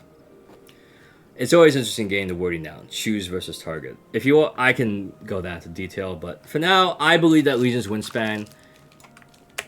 If you're running Wind Diana and you miss Wind Diana allies, probably something you should put in your deck. I would say that it's probably something that, because Wind Diana has been in my locals meta a lot, I would say it's right underneath the Looking Glass. Why? Because I think every Wind Diana would probably use this. Martial Guard, starter deck card. For CL. Next time target units deal damage this turn, prevent 2 of that damage. It's similar to another card in Alchemical Revolution known as Diffuser Block for Guardian. It gives floating memory for Guardian class bonus and prevents 2 damage the next time a unit is dealt damage. 2 for 2 with floating memory. The fact that it's level 2 plus, not really that good. It was probably one of the first cards I had to cut from my starter deck when I started trying to build CL after Worlds. Very niche. I definitely put it as just, you know, you can probably find better cards to put in there. Ooh, Servant's Obligation, which is a Guardian Ring. So it comes in hindered. CL bonus, as long as your champion hasn't been attacked this turn, your champion has taunt. CL bonus, 3, banish the Servant's Obligation summon a Vacuous Servant token. Ooh, what is a Vacuous Servant token? Well, a Vacuous Servant is a token that's in DTR. It's a token ally. A human token ally. It's +1 attack for each attack omen, +1 for each ally omen you have. So immediately is a 2-cost 1/1 that you generate. However, as you ramp omens in wind, that could be a 2/1, or a 1/2, or a 2/2, or a 3/3. As this is a scaling token. Now, unlike Tony, that generates an automaton ally with a buff counter on it, it's automaton, gets a buff, so you get 2/2 immediately. But the fact that this can widely be a more powerful one into the late game, it does conflict with Wind's tempo, where if you want that immediate strong value then.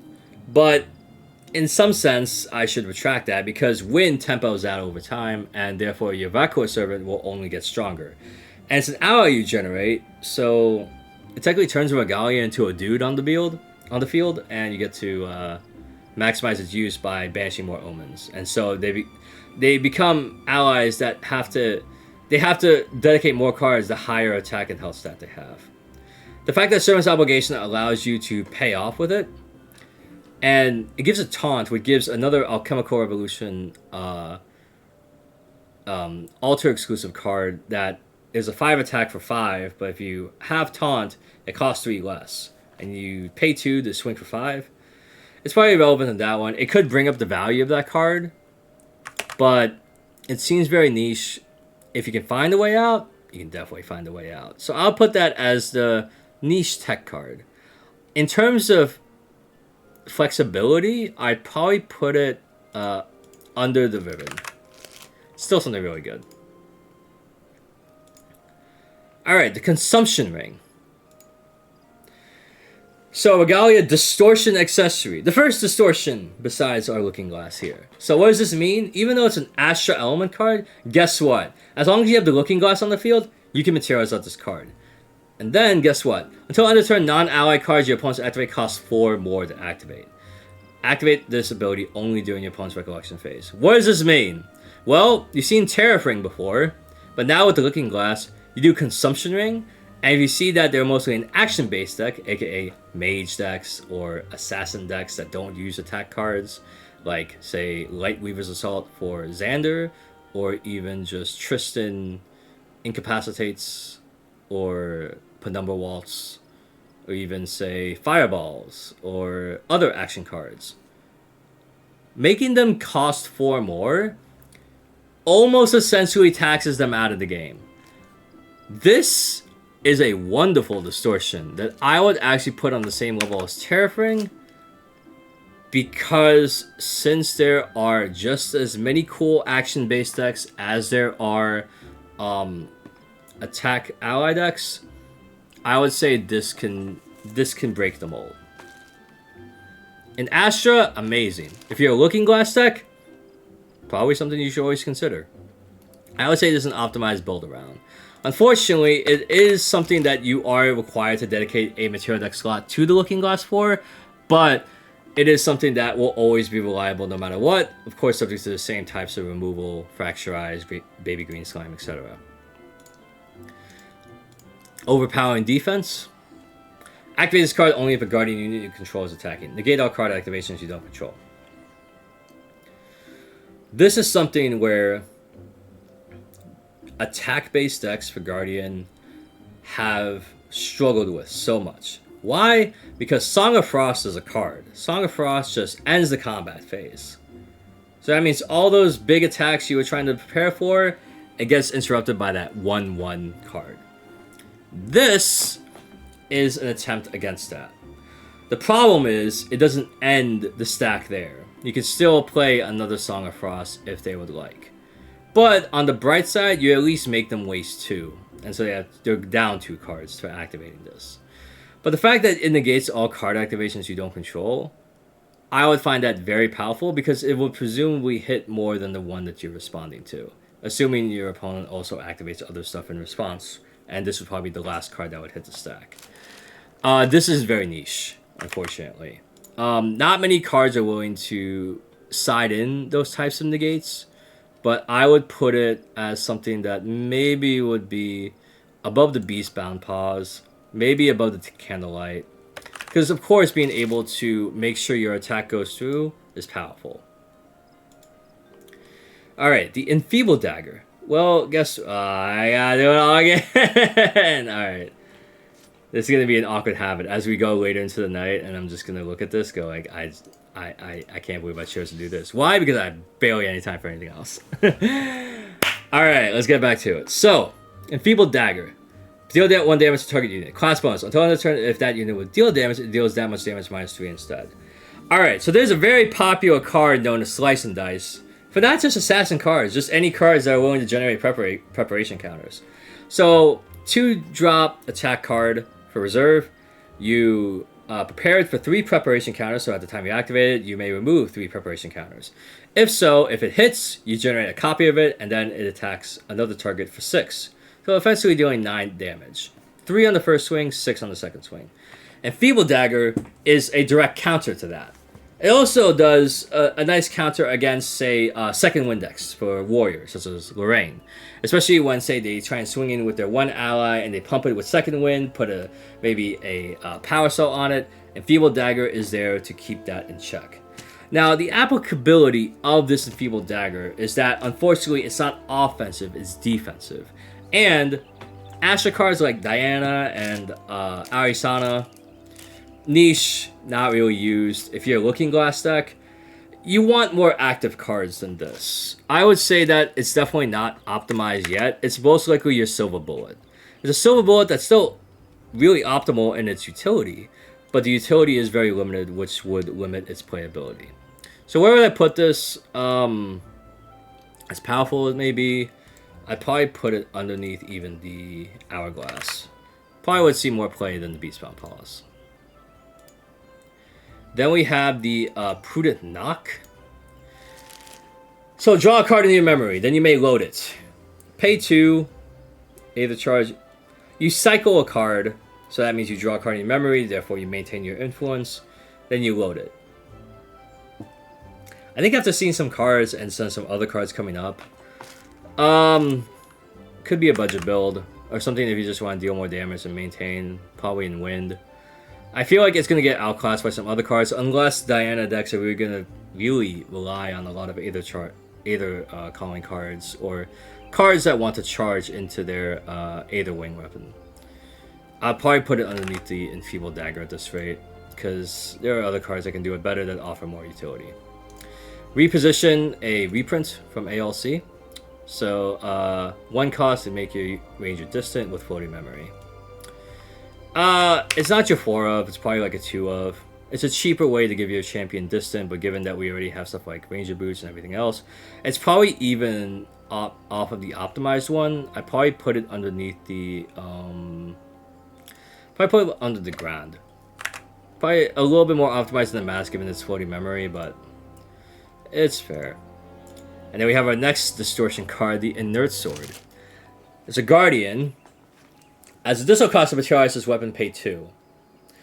So, what I like about this card is that if I want to say Distort CL, that means that I sacrifice my Divine Relic for the Looking Glass. But, what do I do in response? Okay.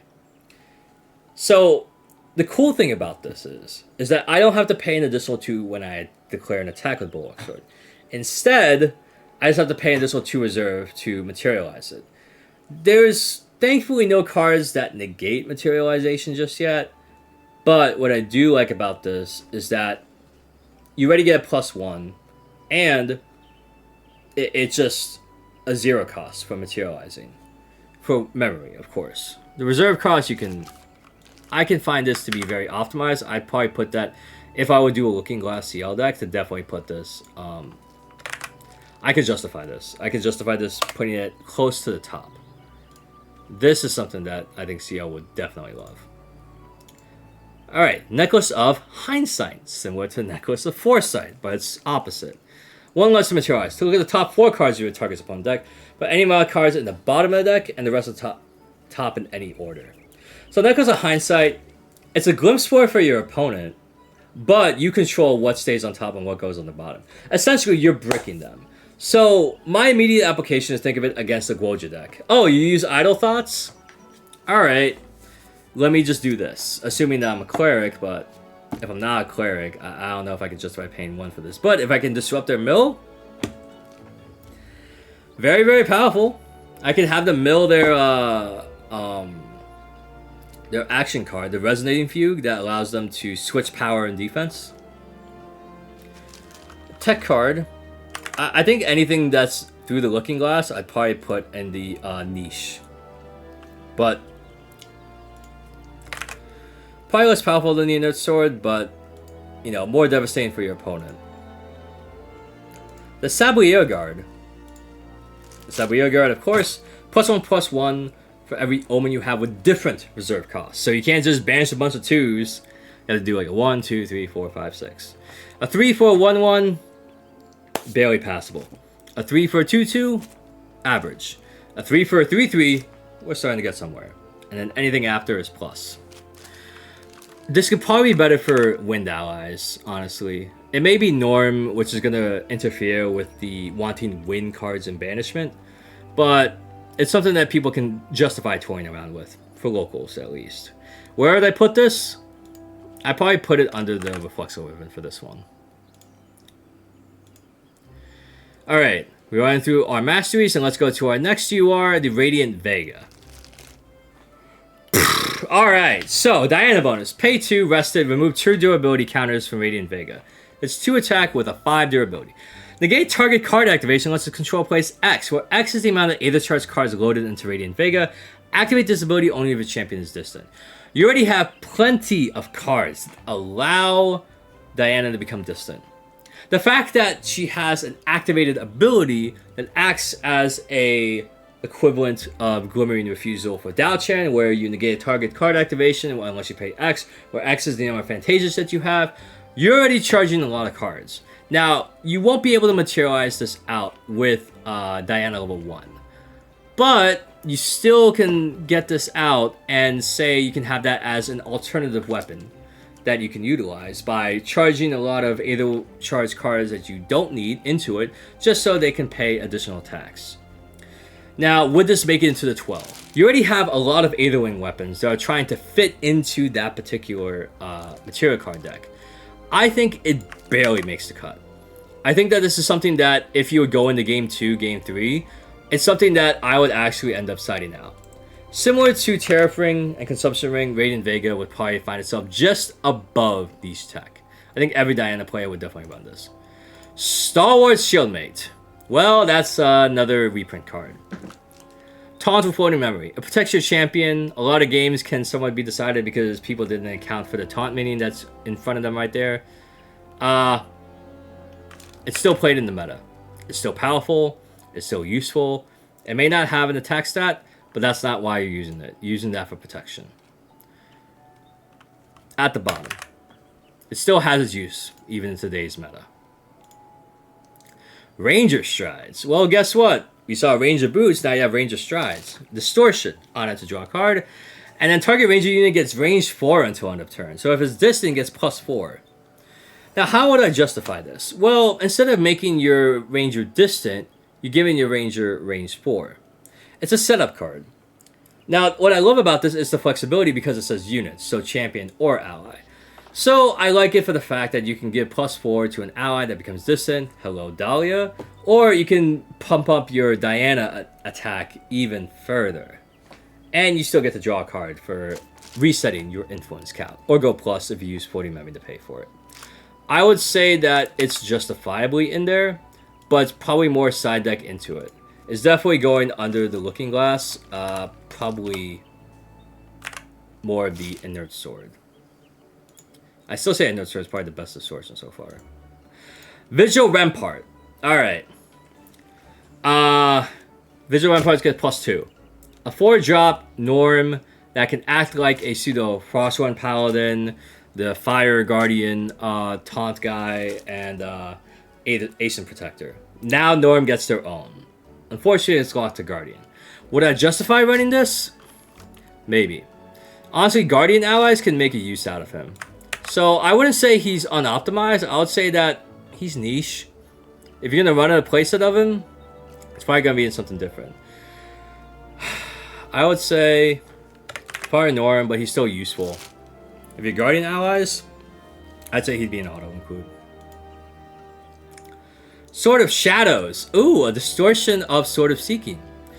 Sword of Shadows gets +1. As long as the opponent controls an ally with stealth, it gets +1.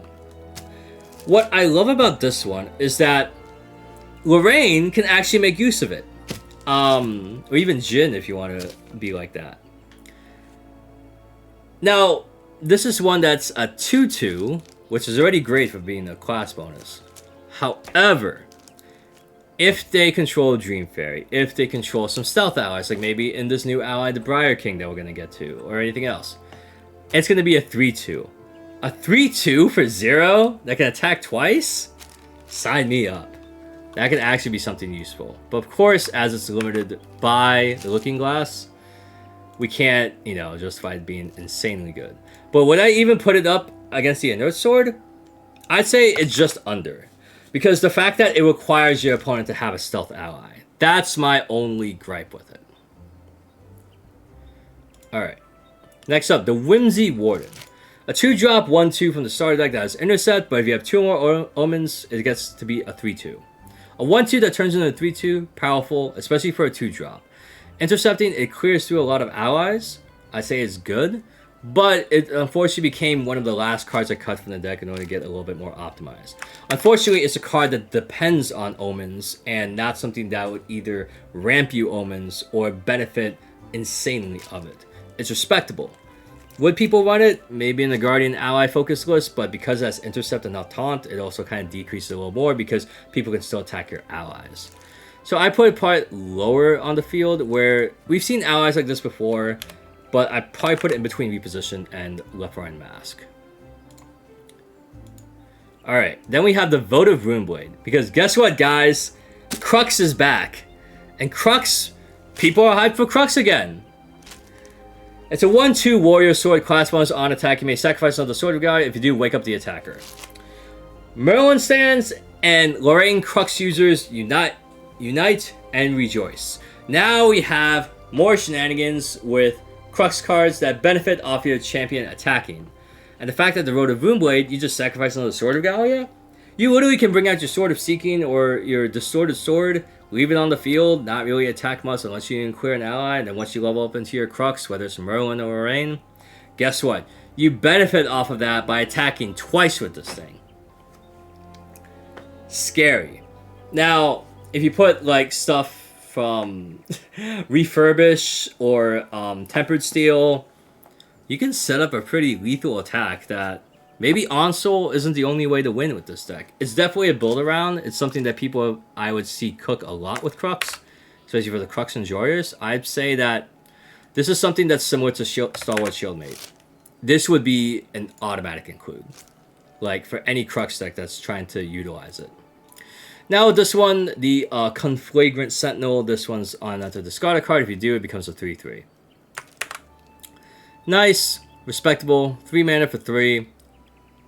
And you get to discard to ramp your Omen. I'd say it's justifiably good in Fire because you are ramping an Omen. And you get a powerful ally on board that can clear 3 health allies. So I'd say for the use that it is, I'd say that it's probably going to be used. Maybe it's going to be in the same era of Star Wars Shieldmate and Votive Runeblade, where it's specifically trying to help ramp without actually ramping. I'd say it's on the bottom there. I like it. Bauble of Scarcity. So you see Bauble of Abundance, I put it on the mid. This one's each player discards a card. And guess what? Say like I activate all the cards from hand, and I have no cards in hand, activate Bauble of Scarcity. You already forced your opponent to like activate stuff to try and discard the least valuable card to them.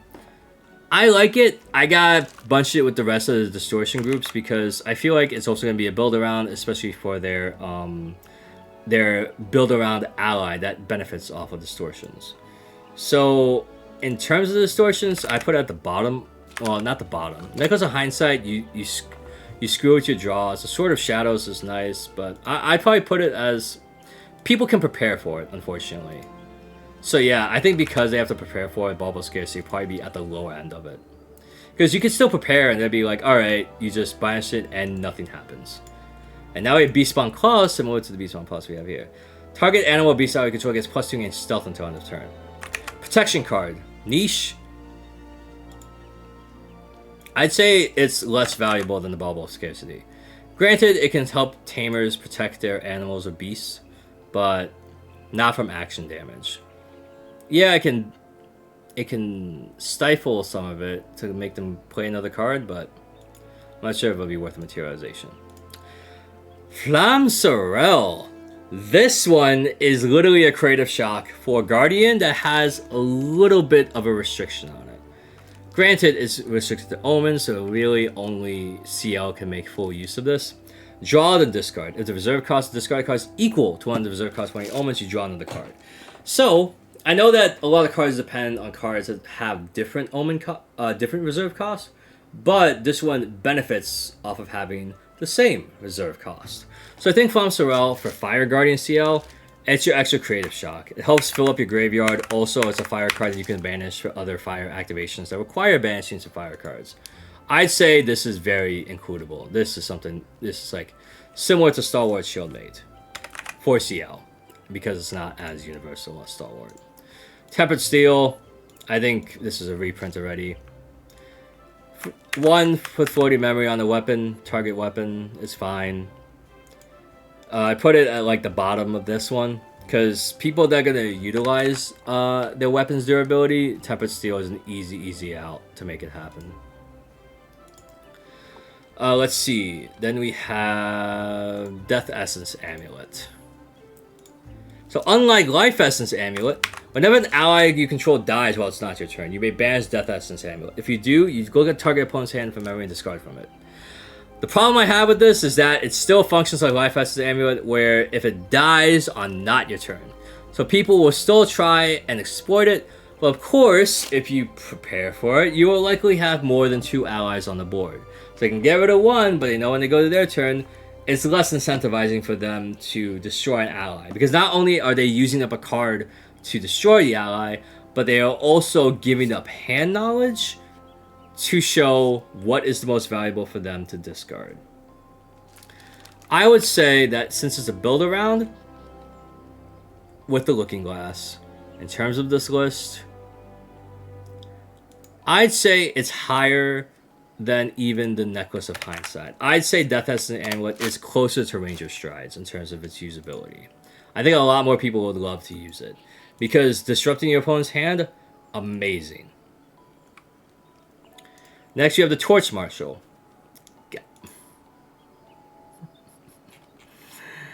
Oh man, this YouTube VOD is going to be so cursed, but it's going to be at least first to market. Torch Marshal. Alright. Torch Marshal says 3/3/3. Torch Marshal gets +1. As those are costs to declare an attack with this ally, pay 2. A little bit overstated with a Bulwark Sword tax. Class bonus, being able to deal 4. This has the unique aspect of dealing with many 4 health allies, as well as dealing with 3 health allies with something like Favorable Winds. For Fire Guardian, I would say it's very welcome. You may not be able to attack with a turn 1 unless you plan for it, or the turn you played. I mean, that's what I mean by that turn 1. But it's still powerful. It still costs 3, just has a different thing. I would say that it's really at the bottom here, but given the 2 tax on it, I'd probably put it. Let's put it underneath the Beast Bond clause, because I'd probably keep that Looking Glass stuff there. Then we have the next UR, Devouring Malice. Another distortion. Now, Devouring Malice, it's equal with X charge counters for the cost you paid for it. So this is our first X cost Regalia. And you likely would want to use all 3. Which means you use 3 floating memory, or have to use a combination of floating memory and your own memory to pay for it. But you have to remove a charge counter. As a spell, choose one that hasn't been chosen. Put 3 charge counters on target ally. Alright, so you get to charge up something, you ramp it. Then, deal 3 damage to target champion and recover 3. A burn, that doesn't count as a spell. I like it. Then, deal 8 unpreventable damage to your champion and draw 2 cards. You know, dealing 4 damage to draw a card is fine. Dealing 8, you might as well be almost dead. You're contributing towards the aggro. It's... As a Chessman artifact, it's sad. I wish I could make use out of this. I wish I could make use out of this. But unfortunately, that is not the case. I can't justify it. So, you likely would want to use all 3, but you're probably not going to be banishing 3 depending on your matchup.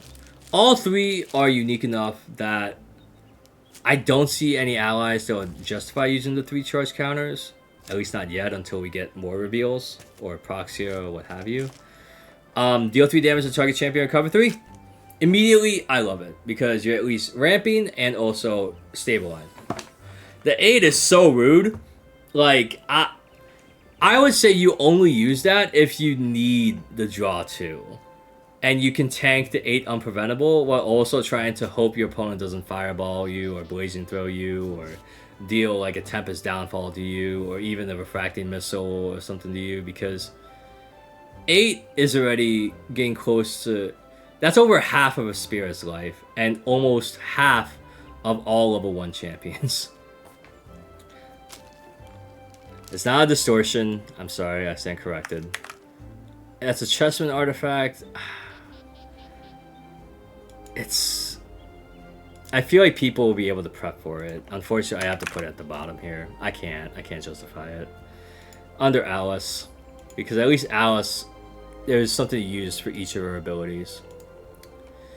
Corsair Captain. A ranger human. Oh god, I thought there was be a specter, but no, it's just a dude. Range 2 floating memory. A 3-drop 1/3 that becomes a 3/3 when it comes distant. And floating.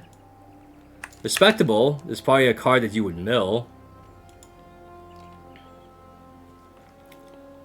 Better than Idle Thoughts and maybe the Mental Pocket Watch. Better than Beastbound Pogs. Even better than the Enfeebled Dagger. Oh god, the Enfeebled Dagger is all the way at the bottom here. Yeah, it's probably even lower than a lot of the others. Respectable. You probably run a 1 or 2 of. Probably not too much because it seems that Diana is mostly focusing on just her swinging. The Tome of Ignorance. Well, of course, the distortion of Tome of Knowledge. Champions you don't control get -1 level. Banish a draw card. I'd say it's a nice silver bullet against mage decks and clerics decks that rely on their level when activating spells. Very useful as a silver bullet against tamer decks that require a particular pride. And for everything else, maybe not. There could be some cards that are restricted to level 1, level 2 that you get to offset because of Tome of Ignorance, but it's not universal. But for what it's used for, pretty damn good. I would say that even the Bauble of Scarcity is probably there. Like, it disrupts your opponent in a different way. So I would say it's right under Ranger Strides. Dissuading Aether. Now, water card. Target unit gets -3 attack, then you may load it into an Aetherwing weapon you control. What I like about this is that if you don't have any damage prevention, spell shield effects, or anything, you at least can prevent a slice and dice from happening, because guess what? It costs 3. It hits for 3 on its own, without the use of any weapons. But being able to -3 something, and load it, it plays into Water's interaction, where your opponent's turn is both of your turn. So I would say that it's a 1 to 2 of. I wouldn't say it's a playset. It's respectable. I would say probably higher than Torch Marshal, if we're going by water themes. Aetheric Reforging. Banish up to 1 target card in the graveyard, then you may load Aetheric Reforging into an Aetherwing weapon you control. Alright. Half of a Scavenging Raccoon. Plus a load. I think it would probably find its way into Watermoor, although I would not be remiss to find this in Fire and Wind. A lot of times when people are trying to mess with their opponent's graveyards, they would have to dedicate sideboard slots for like Cleansing Reunion or Scavenging Raccoon. The fact that Diana has that particular instance in there, and technically every graveyard deck does rely on some stuff. So I would say that Aetheric Reforging would probably at least be the 1 to 2 of in the Diana deck. You are sacrificing the elemental of your Fire, Water, Wind for a great spot removal for graveyards. I would say that it may not be as impactful as Through the Looking Glass, but I would say that it's probably even higher than Dissuading Aether. I think that being able to mess with your opponent's graveyard is a very big thing. Offsetting CL elements as well as Floating Memory, making them to awkwardly level up, or even just like, you know, with Rending Flames, where it's like, oh, you have 3 fire? No, not anymore. Your on-attack trigger will fail to resolve. Alright, Drown in Aether. Target rested ally gets -3 until end of turn, then you may load it into a Drown Aetherwing weapon you control. So, target rested ally, it doesn't say up to 1 target rested ally. There's not many cards that allow to rest it, but the sad part about this is, even though it's fast activation, it's meant to play on your opponent's turn, if they get rid of the ally, it kind of just like almost fizzles everything out. And that's my issue with it. So, it's something that can definitely control the board a little more. I think this would be a side deck card for Water Diana if they run into allies a lot. Because especially if they after they level up and get their Aetherwing weapon, you can actually control allies to the point where, like, do you have a favorable winds that you can activate? If not, then I'm going to be able to -3 it and get rid of your ally. Side deck card. Less than Torch Monster, but more than Leech's Wingspan. So let's get into the next one. Boom. The Alacritus Huntress. For this one, range 2 on enter, reveal up to one Aether Charge card from your hand. You may discard it or load it into an Aether Wing weapon you control. If you do, draw a card. On enter trigger, 3-drop reserve. Range 2, make it a 4/2. I like it. On enter trigger, because we've been through formats that involve a very, very notorious trap of Stifling Trap, it allows us to negate the on enter. It's like a do you have it situation. I like it because you get to cycle through your Aether Charge cards and you get to make use of your Aether Charges and generate a dude on board. Would I see this as a 4 of? Dangerous because it's norm, but still a 1 to 2 of is fine for just keep cycling through. I'd probably put it not as a Bulwark set, but I'll probably put in between Bulwark Sword and Salamander's Breath. Alright, Backdash. Target unit becomes distant. Level 2, draw a card. So, Backdash, it's a 1 to distant, level 2 draw card. It's different from Backstab where you just pay 2, draw a card, and becomes distant. The class bonus and that, it removes it from its utility in other decks, like say in Wind Unique Allies, where you just play Backstab to make a unit distant, trigger off your Lube, she also becomes distant as her bonus. That's not locked behind any class bonus. The Backdash, I would see as if you probably need to make use of your lesser influence, maybe like Fire Diana. I can see you use it, but not as much as I would like. I'll probably put it underneath the Sabuya Guard. Alright. Undercurrent Vantage. You glimpse 3 as a water action, and your champion becomes distant and floating memory. So this is something that you would use in your Aether Calling deck, where because we've seen a lot of norm cards and basic element cards that allow you to glimpse and just kind of stack your deck, or they load themselves in by activating it from your hand and neutralizing your influence. It's something that at least you set yourself up and is distant. This would probably be a 1 to 2 of because it's not an Aether charge spell. It's not a spell that you can load it into your Aether Wing weapon, I mean. And this is something you could probably just put in a 1 to 2 of.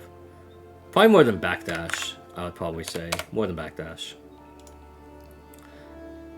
Alright. Astrocyte. Reprint from Alchemical Revolution. You glimpse 1, draw 1. Star Calling, you +1. So as you're glimpsing, if you see it, put everything else to the bottom in any order, and then you resolve, you activate it, and it enters the stack. Start calling 1, you don't have to pay any reserve cost for it. I think in Diana, it's not like you can just, slot in 4 Cosmic Bolts and have an additional way to kill, but I think that because of the Star Calling, if you Star Call into it, you immediately +1. If you're activating it, you're going neutral. I think still it's a 4 of if you're doing a level 3 Diana deck. I'd probably put it on the same level as Flamme Sorel. Like, absolutely. Then we had the Blighted Jewel. So, on enter for this item, becomes ephemeral. Draw a card in your memory. Each ephemeral ally costs +1 as long as it entered the field this turn. So this is a payoff card for all of your ephemerate allies, where you can activate it from your graveyard. It's still subject to the same activation opportunity, but the fact that you immediately get a +1 as it enters, it puts on that pressure, plus it draws you back a card. And it becomes ephemeral itself. So, you already get immediate advantage by neutralizing yourself, the equivalent of your slime, your forest cake, or your mnemonic charm of being able to neutralize your influence. You get a chance to set up a turn where you're building your graveyard, and assuming your opponent doesn't mess with your graveyard, you're able to go wide with it and get +1s. Those +1s matter. It's similar to its Poison Dagger effect. This is more of an allies focused deck. Would I put it up there? It's probably not so much as universal as I would think it would be. So as for this Blighted Jewel, it's very unique because it's for a new archetype. So therefore, there's not as many cards in the index for it. I'd put it under Bulwark Sword for this one. Alright. We have our Astral Shard that I alluded to before. Just sack it, Glimpse 2. Actuate the charge, you get start calling cards.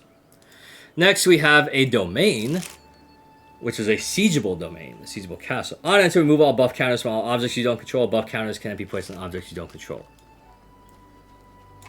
This is a direct counter to not only Tamer decks, Frostborn Paladin, and Attune with the Winds, but also like just Wind Allies or Wind Tamer, or even just like anything that involves buff counters. This is a silver bullet for. 5 damage, very hard to get rid of. If you do that turn 1, great. You're not getting much value out of it. But if you see like Frostborn Paladins galore, you see all these Tamers that are able to buff with the Wind Kitty. Removing all of it? Oh, God. I think it turns off an entire strategy. It turns off an entire strategy. Oh yeah, Brisk Windstrider, congratulations. No more buffs for you guys. I'd say it's definitely more useful than the Nefarious Timepiece. I'd say it's even more useful than, say, the Blighted Jewel. I would actually put it there because buff counters are menace, and this answered it entirely. Now, Constellation's Blessing.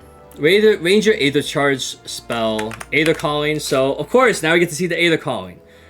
It's an element bonus. So that means we actually have to have the Astra element enabled. Unfortunately, if we don't have it, it's not going to be Aether Called. Downside. Class bonus, draw a card, then you may load it. It's a 1-drop, which is great, and it adds a +2 to your attack with your Aetherwing weapon. It wouldn't be, I wouldn't call it a 4 of, I'd probably call it a 2 of, even in the level 3 Diana decks. So it would definitely be under some of this. I think the Drowned in Aether is respectable, Aether Calibration is fine. I think it'd probably be above the Tri-Varied Dream. Alright, and now we have the payoff of all the distortion stuff we've seen so far and those yet to come. The Cheshire Cat, the Impish Grin. Guess what? Spell Shroud Stealth. Cheshire Cat has all activated abilities of Distortion Regalia you control. Cheshire Cat gets +X, where X is the total base power among distortion weapons you control. So we've seen our weapons. Distorted Sword of Seeking. Distorted Bulwark Sword. And guess what? Cheshire Cat gets to be a freaking menace. On the condition that she is Exalted. And for those of you that don't know Exalted, you have to have another advanced element enabled in order for her to be activated. Fair, because you can't just spend all times materializing out all these distortion objects, and you probably have to go to level 3 because you have to stabilize, because if you're not leveling up, you're probably trying to soak as little damage as possible to comfortably get there. I would say she is a build-around. Absolute build-around. And she's a UR. So what would I say here? I would say, in all honesty, this is my dark horse to be an optimized build-around. I would say that even below Consumption Ring, but above the Radiant Vega. I think an advanced element deck, if they choose to go through the Looking Glass, will absolutely make use of the Cheshire Cat. It's a prediction, not a spoiler. We'll just see what happens after the set officially comes out and everybody's grinding. Especially now that a month from then, we have a St. Boston. Deadly Opportunist. An assassin human gets +3 as long as it's attacking the rest of the ally. So it's a 4/2 that's similar to a card known as Stillwater Patrol that gets to get +1 to attack, makes it a 3 attack against a stealth ally. But this one, as long as it's attacking a rested ally, it becomes a 4 attack. I like this because it gets to get rid of 4 health allies. I don't like it because it has 2 life, and there's plenty of other actions and other ways that people can get rid of 2 life. I would call this for Assassin a side deck card at the least. I don't think any Assassin decks that are being played right now would main deck it, unless their meta is full of 4 health allies that they can't easily adapt to. It's something to be definitely a 2 of. Probably above the Constellation's Blessing. Alright, we have the Guided Starlight next. Guided Starlight. Your champion's next attack this turn gains unblockable unless the opponent pays 3.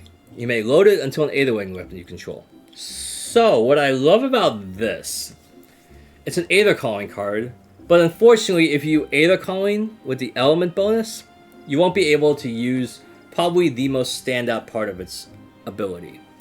The fact that it's unblockable. So they set up a bunch of Star Wars shield mates, they have all this other like intercepts and stuff. Granted, you can still redirect the attack, but unblockable, there's a reason why Shadow Strike and Tristan is still such a feared card that people have to prepare for it. I think that this is the closest equivalent we have to a Tristan Shadow Strike, except in this case, it is the Guided Starlight from Diana. It may require a lot more cards, but I believe that it could be something that's good and worthwhile. I would say that even though it's optimized, something that not many people can prepare for, I would put it even above the Lamentations tool. Because I give a lot of value to Unblockable. Unblockable is a scary term that a lot of Grand Archive players fear. A Devious Welcome. When this was spoiled on social media, I was hesitant.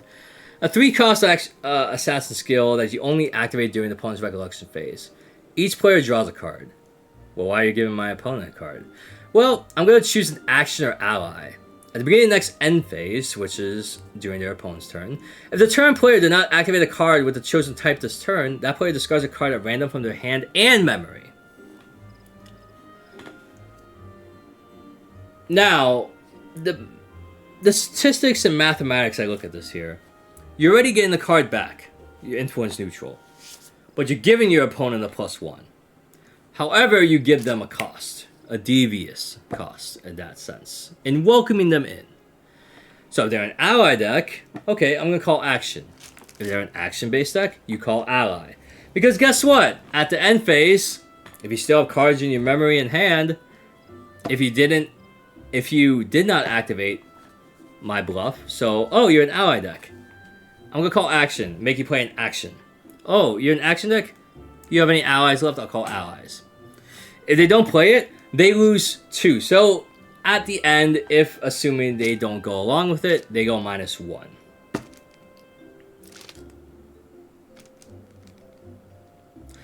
I feel it's something that people can prepare for. It's great that it goes influence neutral for you, but it also forces your opponent into an offhand deck. I feel like it's almost the same value you get out of Zuchang, where like, oh, you don't have the float? Well, your first activation this turn costs 2 more. It could be your entire turn. I would say that it's more useful than... I would say it's more useful than even the Poisonous Apple, honestly. Because since everybody can use it, it has that universal thing. I would say even... if I'm looking at some of these other cards, the Chateau, it's probably on the same work as Chateau of the Chateau. Because it forces your opponent to be honest and run more than just all allies or all actions. It's a respectable card. Meteoric Volley, after seeing what happened at Worlds, this is going to be an automatic, like everything. Put it all in there. This is a 4 of. Absolutely a 4. Why? Activate this card if only a champion is attacking. For 3, seems costly. What? Each Aether Charge card and the attacker's intent, create a copy of it. You can't copy copies, but you load up all those Aether Charge cards, you swing with it, and then in response to the on-attack trigger or even before damage, activate Meteoric Volley. Everything's doubled. this is probably the most important card in Diana, especially if you're trying to go for the one shot. I would remiss nothing. I have to run a playset of this. I would justify running a playset of this because this is what makes Diana so scary. Because all those 1/1/1/1s now becomes like 2/2/2/2/2, and then a lot of the on hits are also gonna be even scarier. So I would put that. I put that. It may not be a Sword of Seeking, but it's higher than Pleiades. This is what you want to do with the Pleiades. Scary. Absolutely scary. Devoted Martyr. This one, this grew on me, honestly. A cleric human that has intercept, and then when your champion levels up, cleric class bonus, you banish to the graveyard if you do recover 2. Arisana would absolutely love this. Like, they don't want to... Like, this is a graveyard-based deck. And, of course, there's action-based that banishes stuff from graveyard, but being able to recover 2 for basically nothing, I'll take it.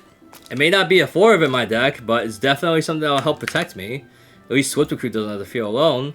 But, of course, because it's a recover, it's going to affect stuff like Morgan, where it's like your opponents can't recover. Haha. So, I would say it's not, like... as optimized because there's answers to it. It's a balance.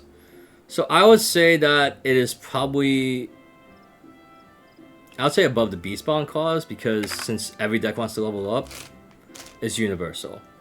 Not comparable to Distortions, but still usable. The Poised Occlusion. Now what happens here? Negate target card activation. Put the card that has activated negation as owner's memory. Class bonus. You draw a card in your memory, the champion becomes distant.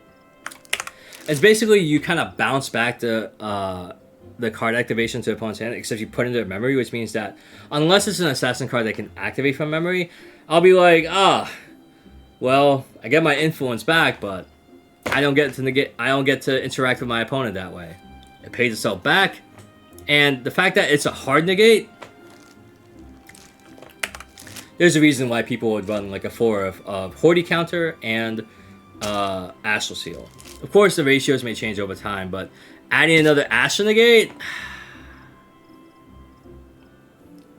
pretty good. It may not see use in like Astral Arisana because we already have like 2 different negates that I would run over this, but it's something that's definitely a silver bullet. I'd put it above... I'd probably put it above the Torch Marshal for this one. Let's see here. The Dreamy Unicorn. We actually have a unicorn in this set. It's a human unicorn, which unfortunately means, I'm sorry guys, it's not a horse, so equestrian is turned off for those that need an actual horse ally. A 2/1/2 intercept on death, put a prep counter on your champion. Hello, Slice and Dice. Alright, well, obviously, we're gonna have some good times with this one. I'm gonna say it's a protector, at least it can attack, and being able to put a prep counter. I think any deck that wants to run Slice and Dice would probably run a lot of this as protection. I'd say it's definitely above there. I'd say it's even above the Beast Bond clause. Make any class an honorary assassin. Side view of spell shard X cost, Aether Coin, Glimpse X. So X is the amount you pay for it. Usually you would use this for its Aether Coin, just be able to charge stuff in there, but of course with the element bonus you're gonna need to have that enabled. Glimpse X. Not a 4 of, but still something useful.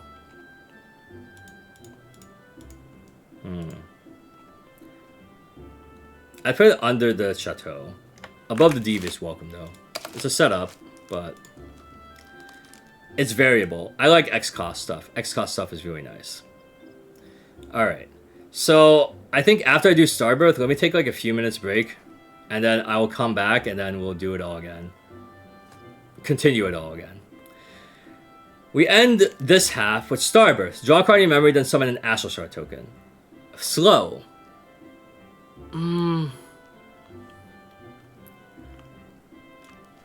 I can't fit that into it, even at 1 cost.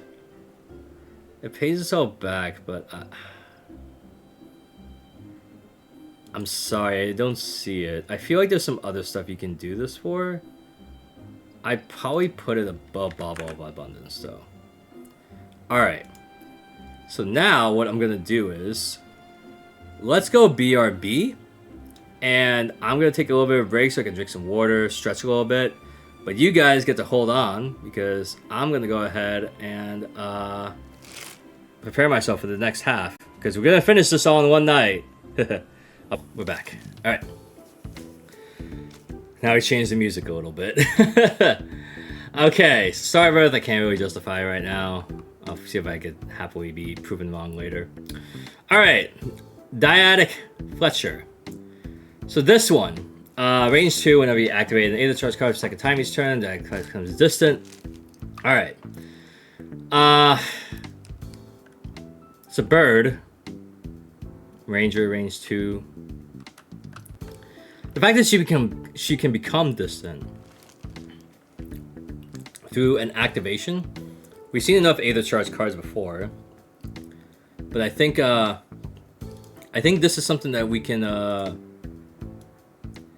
do as a decent ally payoff. Probably something for if we can do some wind stuff. The wind stuff will be fine. That's probably good. Alright, I could probably put this... It's an awkward one. I could probably put this above the Grande Gile. Alright, next up. Enchanted Feet. Enchanted Fete. Recover 3 and draw a card in your memory. It's 4? I think, like, being able to recover 3 and draw a card in your memory, pay it back is fine. I think it sets up some instances where if you feel like you're getting, like, you want to stabilize, or if you have, like, a draw pass situation, you could take some damage and then recover a good chunk of that off. The draw card in the memory is very nice. It's the 4 cost that's definitely a little bit awkward. Because you want to be able to play, because that means going second, you could probably play, like, a 2-drop ally for 3, and then hold a 5 for Enchanted Fate. And I think, unfortunately, I don't think it's as optimized as I would like it to be. I'd say that it's still good for, like, what it is. It's the 4 that's kind of unattractive to me, personally. Devotion's Price from the starter deck. Unfortunately, this was one of the cards that was cut. Because, yeah, as it does with cost activates card, discard 2 cards. And then for each omen, you have a different reserve cost draw card. Until end of turn, you can't draw cards. It's slow. Also, having to discard 2 other cards as this will cost means that you are likely, unless you have a lot of omens that have different reserve costs, I don't think it's going to be worth it. Even at a 1, it has to be, like, fast, but if you ramp omens, you are hopefully ramping omens that have different reserve costs. So, in CL strategy, I feel like you are banishing a lot of your 2 and 3 costs as ramp omens, and you are using your 5+ reserve cost omens from your graveyard to banish with CL. So, by the time, say, you level up into 3, you could possibly do just a ditch 2, draw 2, which is still kind of, like, neutral. You're just adjusting where your resources are. I think if someone can prove me wrong, I'll be happily surprised. But I don't think it's as optimized for CL when there's plenty of other cards that can help set up. So I would say that it's probably... It's above Starbirth, but it's not something that I would probably put stock into. Evasive Positioning. Prevent the next 2 damage. That would be Delta target unit this turn. If that unit is a champion, it becomes distant. What I like about Evasive Positioning is similar to another card such as Evasive Maneuvers, where it prevents 2 damage, that'll be dealt to a unit, and, you know, Ranger comes distant. I think, like, the funny part is, if you want to see the actual comparison,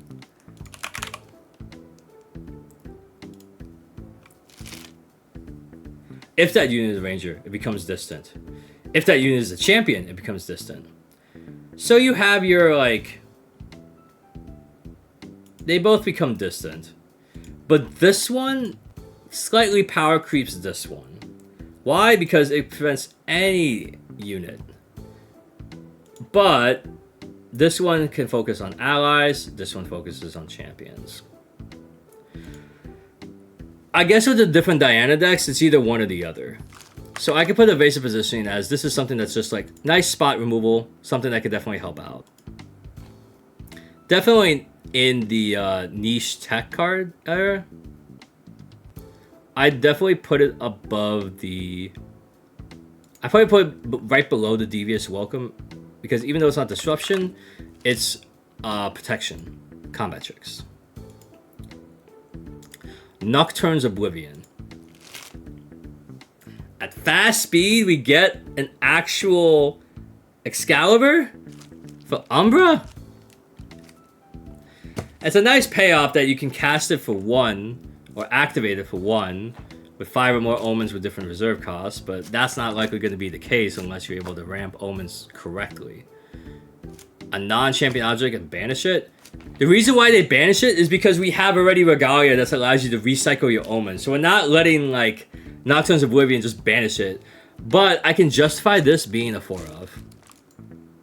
I can justify this being a 4 of. Hands down. Like, this is something that every Umbra CL would probably run. How well? Like, I'd probably put it above... I'd definitely put it above Heavy Swing. Maybe not Charge of Soul, a little on the backstep, but Nocturne's Oblivion is just hard removal for so many other things that cannot be removed. The Ombrou Chevalier. Hopefully that's right. 3/3/3. On enter, return one of your omens to your hand. If you do, banish a card from your hand and put an omen count on it. It filters your omens, plus it triggers your level 3 to deal 2 unpreventable damage. Even though you're not ramping omens, you're filtering omens. Because even though, say, you activate something, we got the graveyard, and you choose to put an omen counter on it, guess what? You get the same card back just to activate it again. For its stats as an ally, respectable. For its way that it goes with CL, I would see definitely a 2 of, maybe more. Very, very powerful. Especially with the interesting CL of it. But now that I think about it, playset, maybe. Nah, I think... Now I'm thinking about it. Because, like, if you want 4 of these 3/3s, there is a certain Umbra ally that you want to run the 4 because of how it controls the board. But I think that if there's not an ally-based deck, then you can set out Carter for this one. Yes, that Carter. It took a while for him to flame up. So, I would say on the same level as Radiant Vega.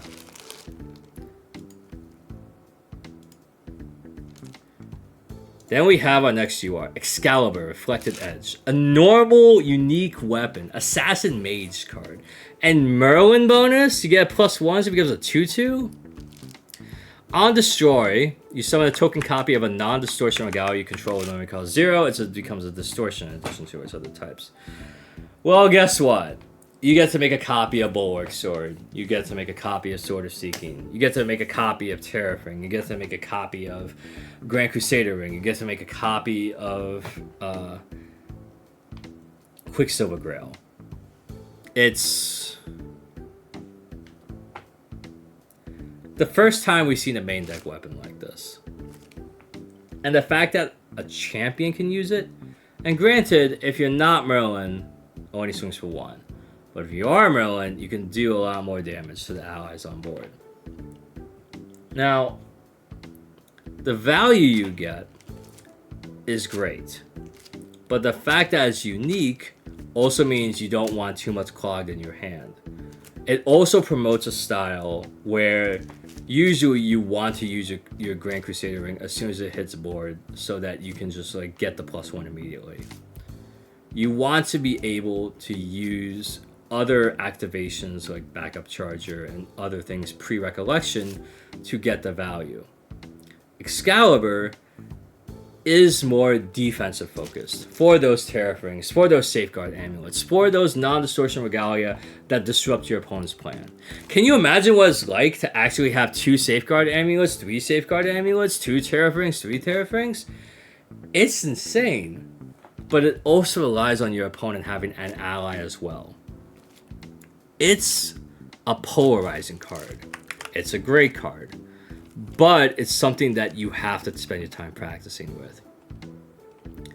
I can justify being a somewhat optimized card, but it's not so optimized to the point that you are forced into a very particular type of playstyle if you want to get the maximum best value out of it. That means you have to plan your materializes ahead of time. You have to make sure that you have a target you can copy, but you also have to contend with people that are trying to interact with it. Now, the fact that on Destroy, you summon a token copy, it doesn't target. So it seems to me that if they try to interact with something to remove it, it just minuses 1 on the options you have. I'd still say, though, it's something that people can probably make use of.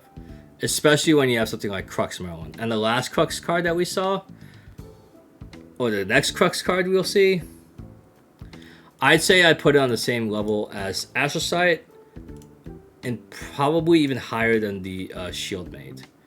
I probably even put it higher than the Impish Grin Cheshire Cat because this is something that's very important. Now, Lamentation Soul, the heavy swing and everything that you run 4 of, I don't think people would be running 4 of Excalibur, but if you want to get the maximum value, you want to see the most see it the most consistently, you're probably going to run it at 4 of. Just in danger, it is something that is unique, so you can't just spam it onto the board. Reverse Affliction, banish a curse card from Champion's Lineage. You own that card, put an Omen counter on it. Goes with gold curses, but curses you don't really want to put on your champion because curses, they give you minus health or they give you some negative effects you probably don't want. But if you're able to play around with it or focus your deck around it, good build around. Also a good way to prevent stuff. We'll put this over here with... It's something that I would put under the distorted stuff. Probably above the Dreaming Unicorn. Alright, Exorcism.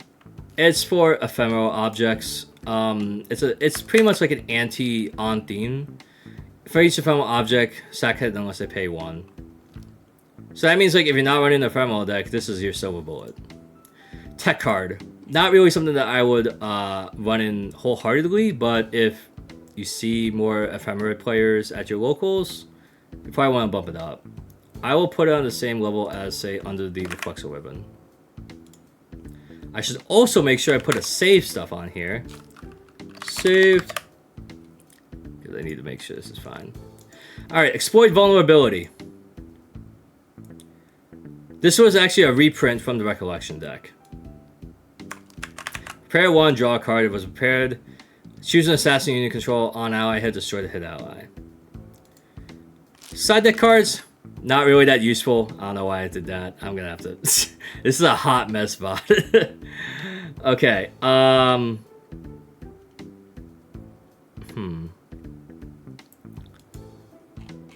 Tech card. More useful than Idle Thoughts. Even more useful than Feeble Dagger, honestly. It has some ways, especially when you see some allies that get out of control, like a Senju Beast that you can't normally get rid of with one ally. It's probably used for that. So I would say it's less universally used, but I would say in this extra case, probably better than Feeble Dagger. Sinister Stab. Sinister Stab on hit if you have 5 more omens. Put it on the bottom of hit Champion's Lineage. If not, you put it on your own. Object gets -3. This can actually kill somebody. This can actually kill somebody because it's technically on hit if you do have the 5 or more omens and doesn't care about the reserve cost of those omens. You can... It's technically like a 7 damage because it's deal 4 plus whatever weapon plus your servile possessions, and then you have the -3 on top of that. And that they can't recover. It's just a constant. I put this as a very consistent, like 2 to 3 of. Maybe not a playset, but definitely something that would encourage you to play the class and the champion. I say more than the Devoted Martyr. Because, unfortunately, the downside is, if you don't have those 5 or more omens, sorry, you're gonna suffer. Alright, we have Exposed Darkness. This is a 1/1 to, if target unit stealth draw a card, then he loses stealth.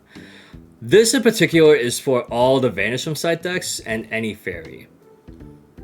As side deck as it is, it does have the extra capability of actually turning off stealth. So it is a counter to a counter. So I will say that although it's niche use, you definitely don't want to have it and you have no stealth stuff on the field. So it has less universal usage, because not everybody's going to be running like non-stealth stuff. So therefore, I'd probably put it on the same level in between Exploit Vulnerability and Enfeebled Dagger. Umbracite, this is your Umbracite card. Unlike Astrocite, I would not treat this as a 4-of because you are dealing unpreventable damage to your champion, and if you ramp it even more, you're dealing even more for each curse card in your champion's lineage. Drawing 2 is great, but then when you start taking 4, 6, and then any other curses you have, you're not running this at 4. You're probably running this at like a 2 to 3. It's definitely on the lower end. I put it underneath the overpowering defense for this one. That's my personal opinion with that one. Fight for the Crown.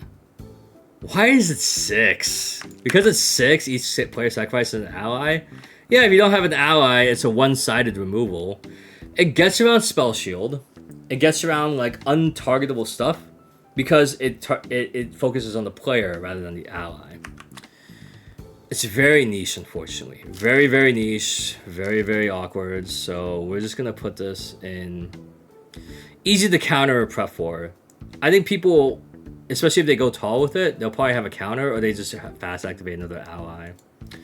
So I'll put that probably above the meat, but above the feet, under the Devouring Malice. 5 of Spades. Floating Memory and our Cardistry. Gets +5 until end of turn. Costs 1 less piece suited object you control with different reserve costs. That means if there's suited Fantasia, suited Regalia, whatever, it reduces it. Being able to swing for 5, very powerful. And if it's only alone, then you pay 4 because it counts itself as a suited object. I'm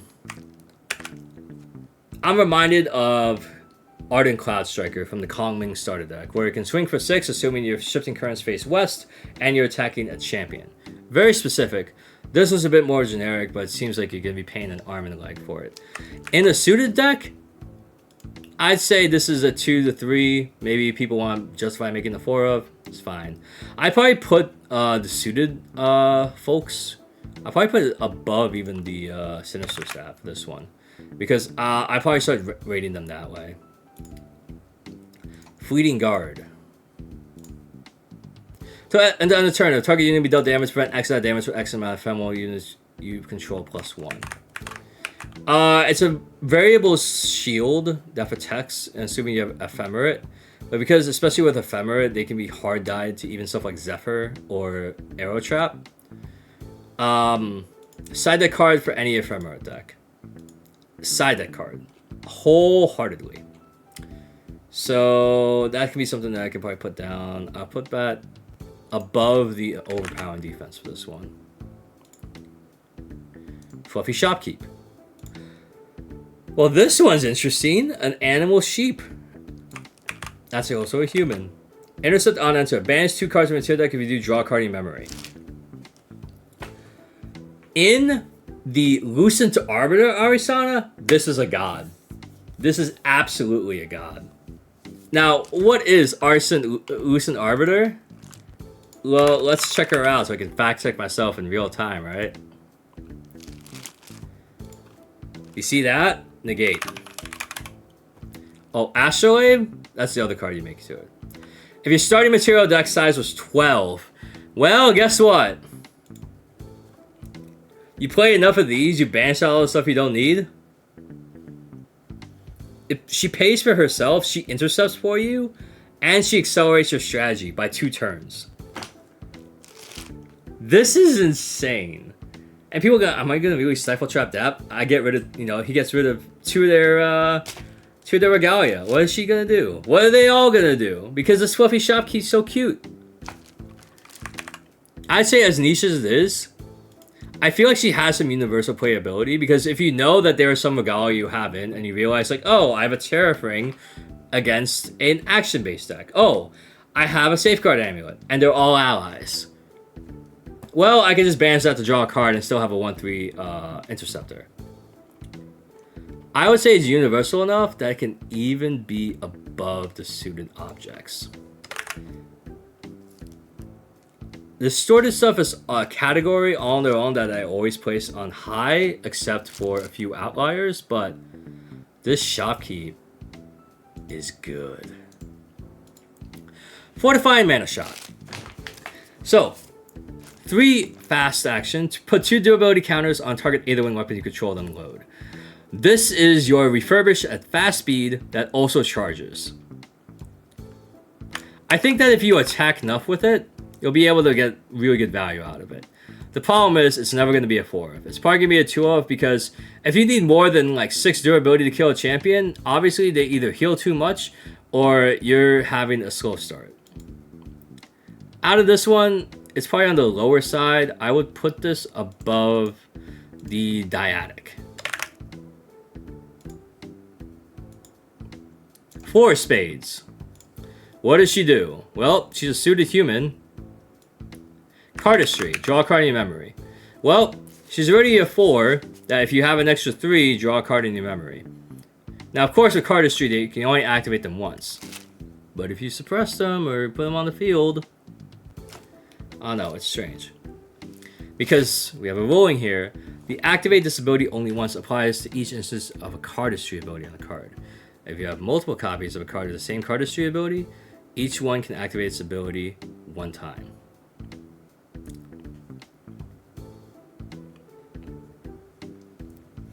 It's nice. And each time it's suppressed or you reclaim it, it's kind of nice value. I value this higher than the 5. I will put this above the 5. Because 5 is attack. But the 4, value.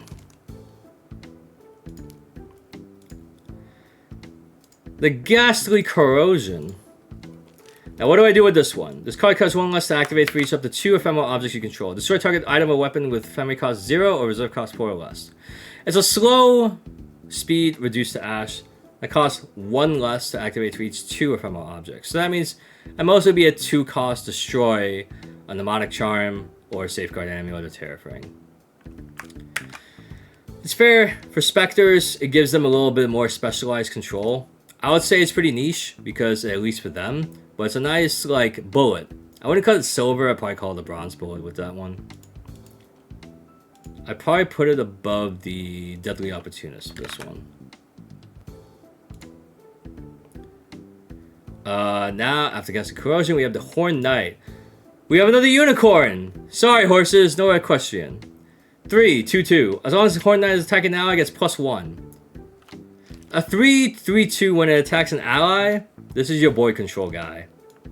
Maybe as an animal, Sylvie can make use of this. Animal that counts for Sylvie.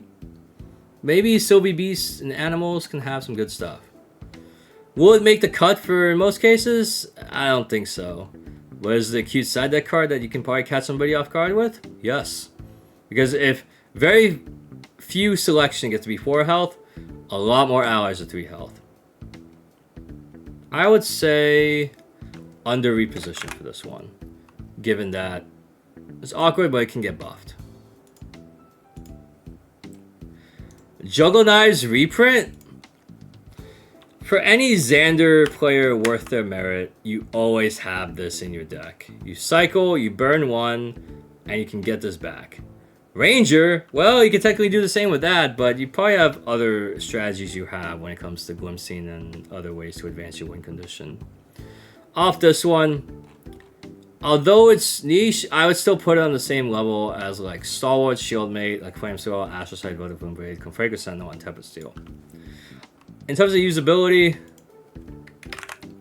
I'll say Juggle Knives is closer to the top with it.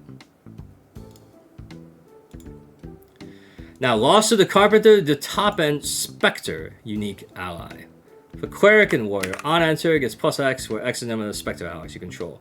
A 3 for 1/3, we've seen that before on other unique allies. But the cool thing is, we not only have a boss that can swing for potentially big damage, Spectre allies you control have stealth as long as they're awake. If you want to control your board, yeah, but it's more encouraging of just I attack alone deck. Well, Larcer gets to channel the other Spectre allies in order to attacking, and therefore, if people are trying to go after the Spectre, they have to go over Larcer first. As a Spectre, I would say build around. This is something you want a 4 of. This is something that is a linchpin, and something that if you want to build a Spectre Ephemera deck, this is something you need a 4 of. Is on almost the same level as Excalibur, Cheshire Cat. I put it in the middle here, given that it's still an ally, still dies to removal. Now we have our guide for this world, which is Liminal Guide. Now, Liminal Guide is interesting given that we have a Cleric Spectre, which means, benefits from our unique Losser. Champion levels up, return this card to the graveyard. If you do, it becomes a ephemeral, draw a card. So, alone as a 1/3, it has not a lot of impact. But that's pretty much like every guide that's been printed in the set. It's really what its value is after it gets destroyed. Because getting the card back means that you have a delayed influence neutral. You also have an ally that lives twice. Granted, it's going to banish when it leaves the field. But I would say that with Dungeon Guide, Heavenly Guide, Academy Guide, off of this one, I honestly have to say this guide is probably better than Academy Guide, worse than Heavenly Guide, and of course worse than Dungeon Guide. If it's a usable card, it's definitely niche. It's probably only used in a particular deck. I put it over Sinister Stab, but underneath all of the cardistries. The Lingering Banshee. Oh, look at that. Our Spectre that has Ephemerate. Cost 3 for a 2/3. Generic ally. But Ephemerate 6 if you control one or more ephemeral objects. Cost 3 less. So you 3, it dies. You have Ephemerate. Cost 3, bring it back. Honestly, a 2/3 twice. Norm. I think allies got themselves a pretty good replacer, because the Lingering Banshee is probably going to be one of the more annoying cards. Ally decks will absolutely love her. Spectre decks can make use of her. I could see this as in this category of folks, where it's probably even higher than the Ombre Chevalier, but I'll put it under the Vega.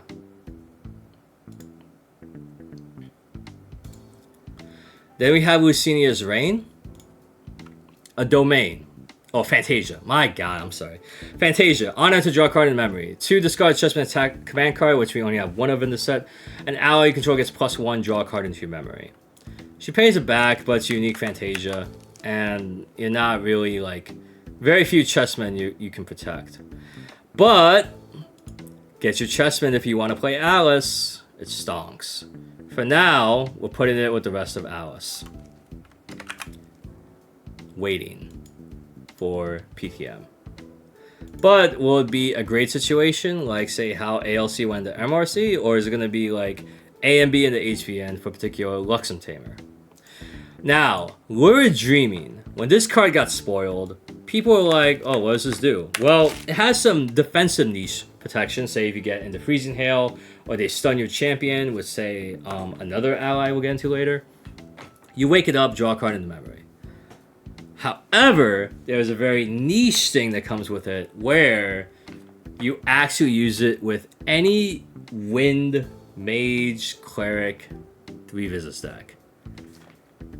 With this, you are able to 3 visits twice. This alone, I would slot into my Arisana deck.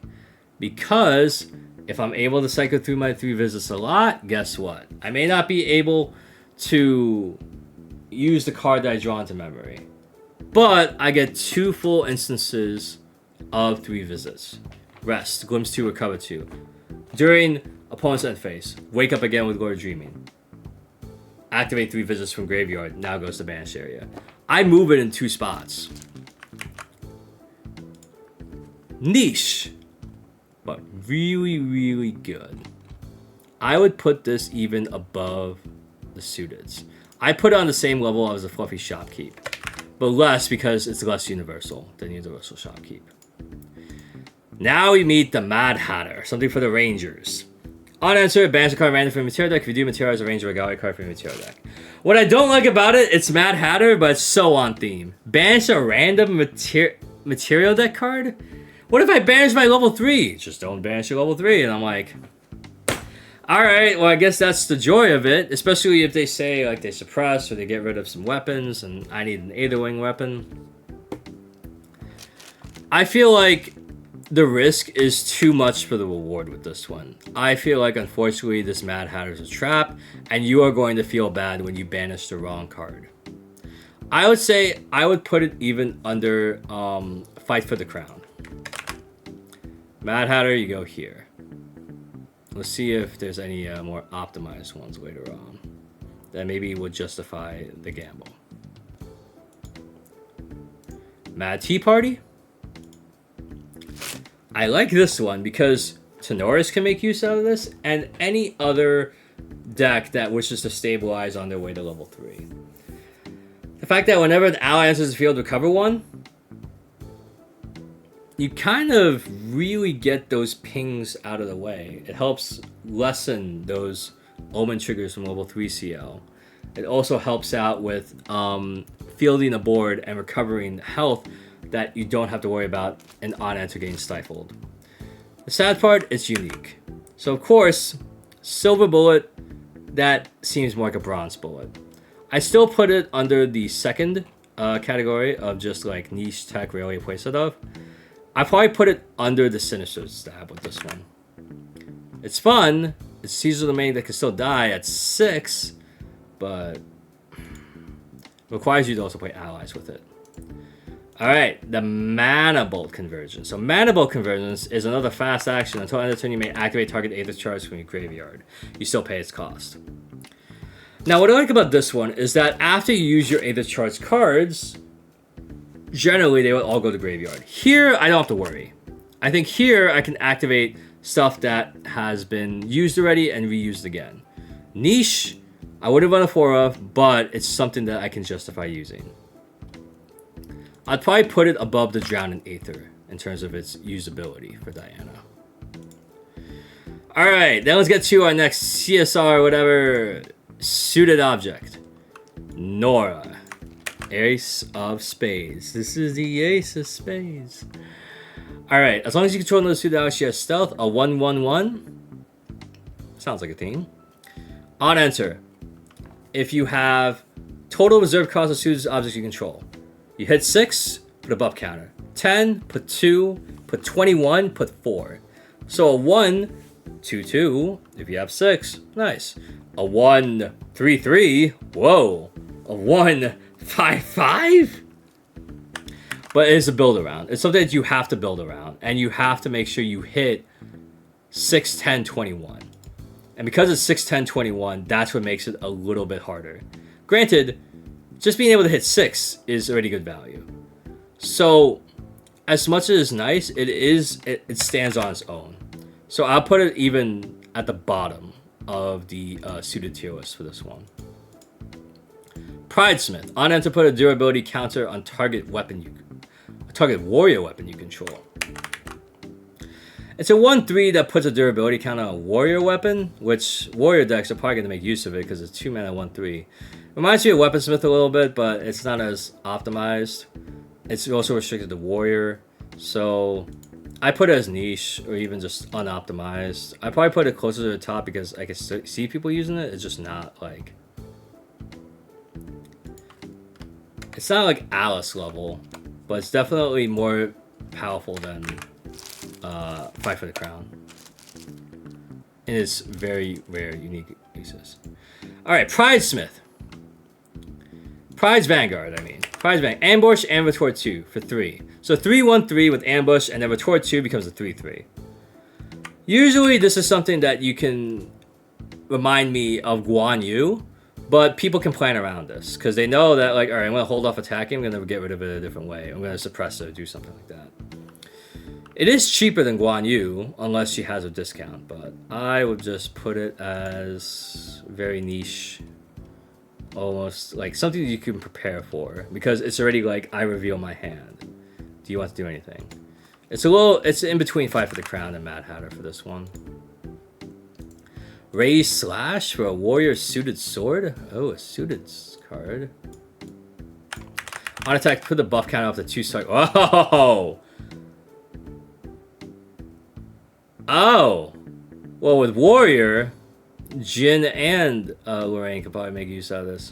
I guess Lorraine can be win bots, win uniques, or now win suited. Build around is probably the most impressive of the suited cards I've seen so far. But it's also requiring them to be on the field. So I would put it under, but it's definitely to stand out enough that I can put it above the 4 of spades.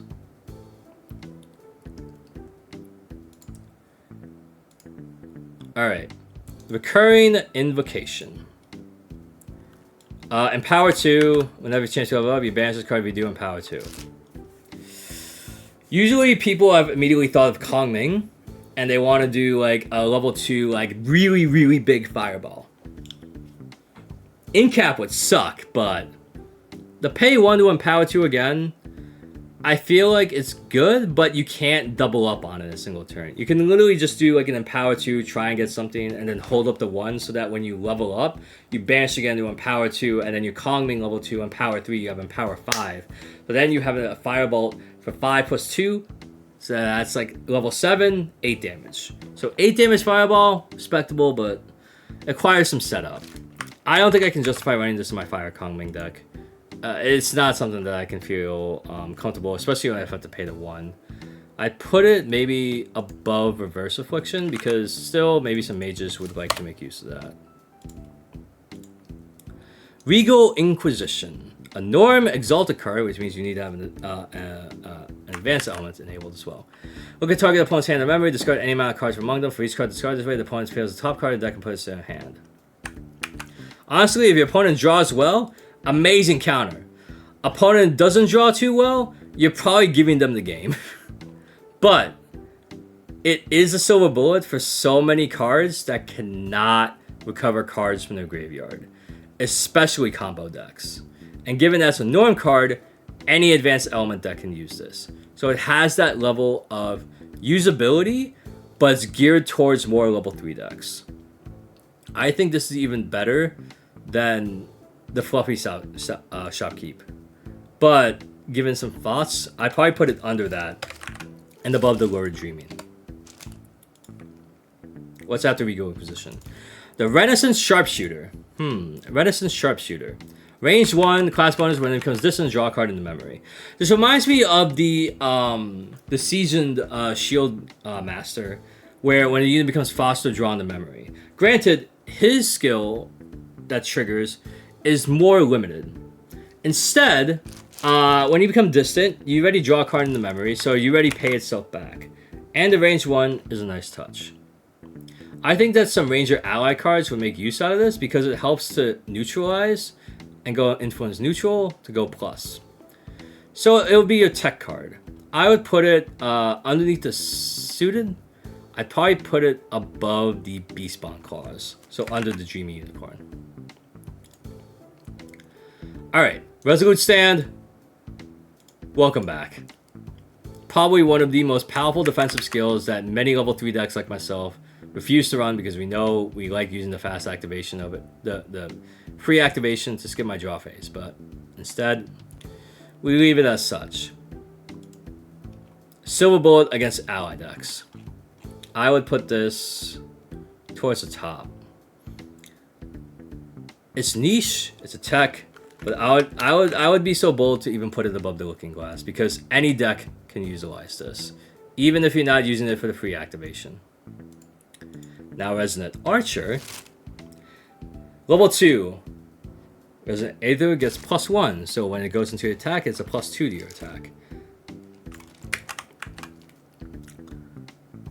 So, I would say respectable. 1-1 for possible 2. I think some other folks already like got ahead of that.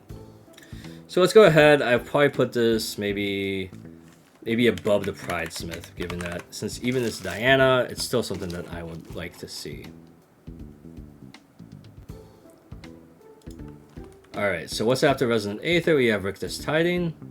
God dang it. We're on number, what, 87 out of 300? Okay, so I got a third of the way there. I'm going to be sleeping at 4 a.m. What the fuck's going on here? Alright, we're at 87, 87, 87. Okay, we're almost somewhat there. Okay, Rictus Tiding. Alright, reveal top 2 cards of your deck. Total reserve cards to reveal cards is 8, put both of them in memory. Otherwise, one of them in memory, the other bottom of your deck. This is a setup card that sets you up, hopefully, better. You're going to need to do something like a Glimpse 4 or Glimpse 3. So the immediate application I can think of is Fairy Whispers. For Fairy Whispers, if you see something that would equal the 2, then possibly that's it. But granted, Wind doesn't really run that many cards that would be a 3 and a 5 or 2 4s. So it's going to be hard to justify putting the Rictus Tiding in here. I could probably see it in like Guardian because of Heavy Swing and others. You could do like what, a Heavy Swing and a what's it called, Sommel. It feels like a setup to a setup into something better that can be responded to. I would say it's unoptimized. I think you're just adding extra steps. I'll put it under Devouring Malice. Royal Ordinance. Recover 3, draw a card. Cleric Spell. I like this a lot. It's optimized. I'm not going to run it as a 4-of. It has more capabilities than Reposition. Definitely more than Diadatic. But put it over Backdash? I'll put it under Backdash. Alright. Now we got the Safeguard Paragon. So this one is prevent the next 4 combat damage that will be dealt to each unit you control this turn. Well, guys, I know that Mr. Silidar would actually tag Henki. And this is the ally you run when you anticipate a Polaris. The sad part is because it's not fast activation, activate on the stack, I'm going to Polaris your board. Now, you get this out early, you already know that it's going to be nice. But it's a 1-2. For 3, it's a niche, Cleric Warrior with no class bonus, but universal capability. Very niche Silver Bullet that has a slow way to do it. I'd put it under the Suited. I'd probably put it under the Mad Tea Party in this regard. Scavenging Raccoon, welcome back. We have a reprint on enter. We're going to banish 2 cards. We like banishing cards. People have justified running this in because they know graveyard decks are going to be big. And we also don't like giving CL also more omens to choose from. So, of course, out of this one, I would say it's a classic. Scavenging Raccoon is probably going to see a lot more play. Especially with Tamer if you get a buff on it. Seasoned Archer, a reprint from Mortal Ambition, range 3, 2/3. Decent, not really used even in the Rager aggro list. It's kind of unoptimized. Decent ally though. I put it above the Rictus Tiding, if anything. Then we have the Sleight of Hand, which... Sleight of Hand. Target suited ally you control against stealth until end of turn. Class bonus, draw a card into memory. A 2. I think it's good protection, so you have a way to protect your ally. Because the combat trick that you would do is that, say you have a suited ally that someone's got to swing into with an ally of your own. In response, retaliation. Choose to use a suited ally to retaliate. Okay, damage step. Last thing, we'll do Sleight of Hand. Why? Because we do the Sleight of Hand where now the suited ally becomes stealth. Now we're already retaliating, so we're already going to deal damage to each other. But because of the way stealth works, it's kind of like suited ally stealth deals damage. But when they try and deal damage back, it goes away. Combat trick for suited. Probably not a 4 of, but good protection skill nonetheless. I'll put that at the probably the bottom of it.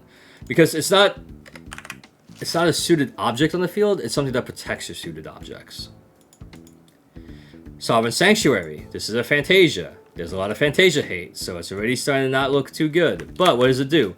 If a unit you control be dealt damage, prevent 2 of that damage. At the beginning of the recollection phase, sacrifice Sovereign Sanctuary and draw a card in your memory. This is a card, like, you're not doing Burst Asunder against me. You're not doing an effective stratagem against me. You're not trying to deal, like, damage to me from, like, Slime Eruption or,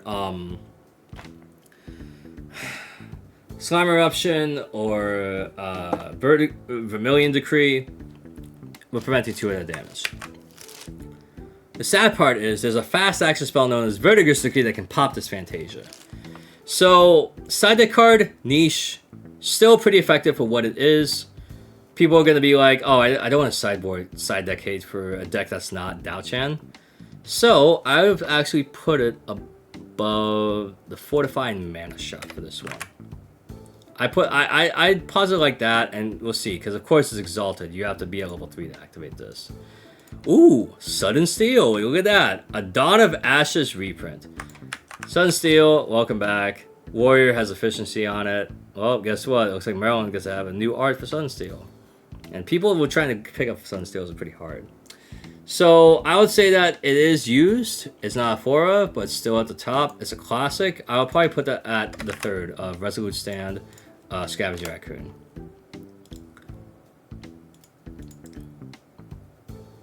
I take that back. Because it's Warrior, we have to put that a little lower. It's not universal like Resolute Stand or Scavenger Raccoon, so I have to take that back. I'll put it probably under Bulwark Sword. Popular, but not as used.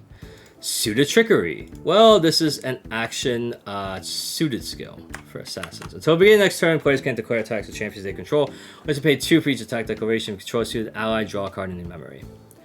What I like about this is that it's definitely attacks on champion attacks, but if people are going to be attacking with the champion, it seems like that's going to be the only thing that they're going to activate, which means that they might likely have the 2, but if they're just using all of everything on once, then they're not likely going to have the 2. Side deck card, niche, I'd probably put it as an answer where it's probably under the safeguard, above the safeguard Paragon, because it's something you can activate that, although telegraphed, your opponent will have an off turn if you're trying to get that. Take Aim, this is a reprint from Alchemical Revolution. Not really much, +2 and then range 2. You want to do distance stuff. It's not really used as much in current meta decks as of the time of this recording. I probably put it above Starbirth. Sometimes you can hit magic numbers with it. Take Point. Guess what? Champion gains Taunt. We like it when people get taunt. Because that, guess what? It protects your allies from other allies. And has floating memory for Guardian. Problem is, it's on the same level as like Exploit Vulnerability. It has the extra instance where it can protect all your allies, but...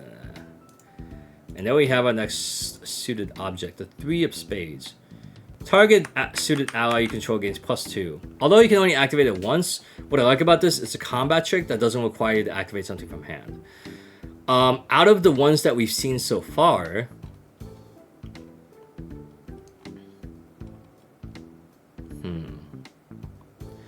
4 draw, 5 aggro.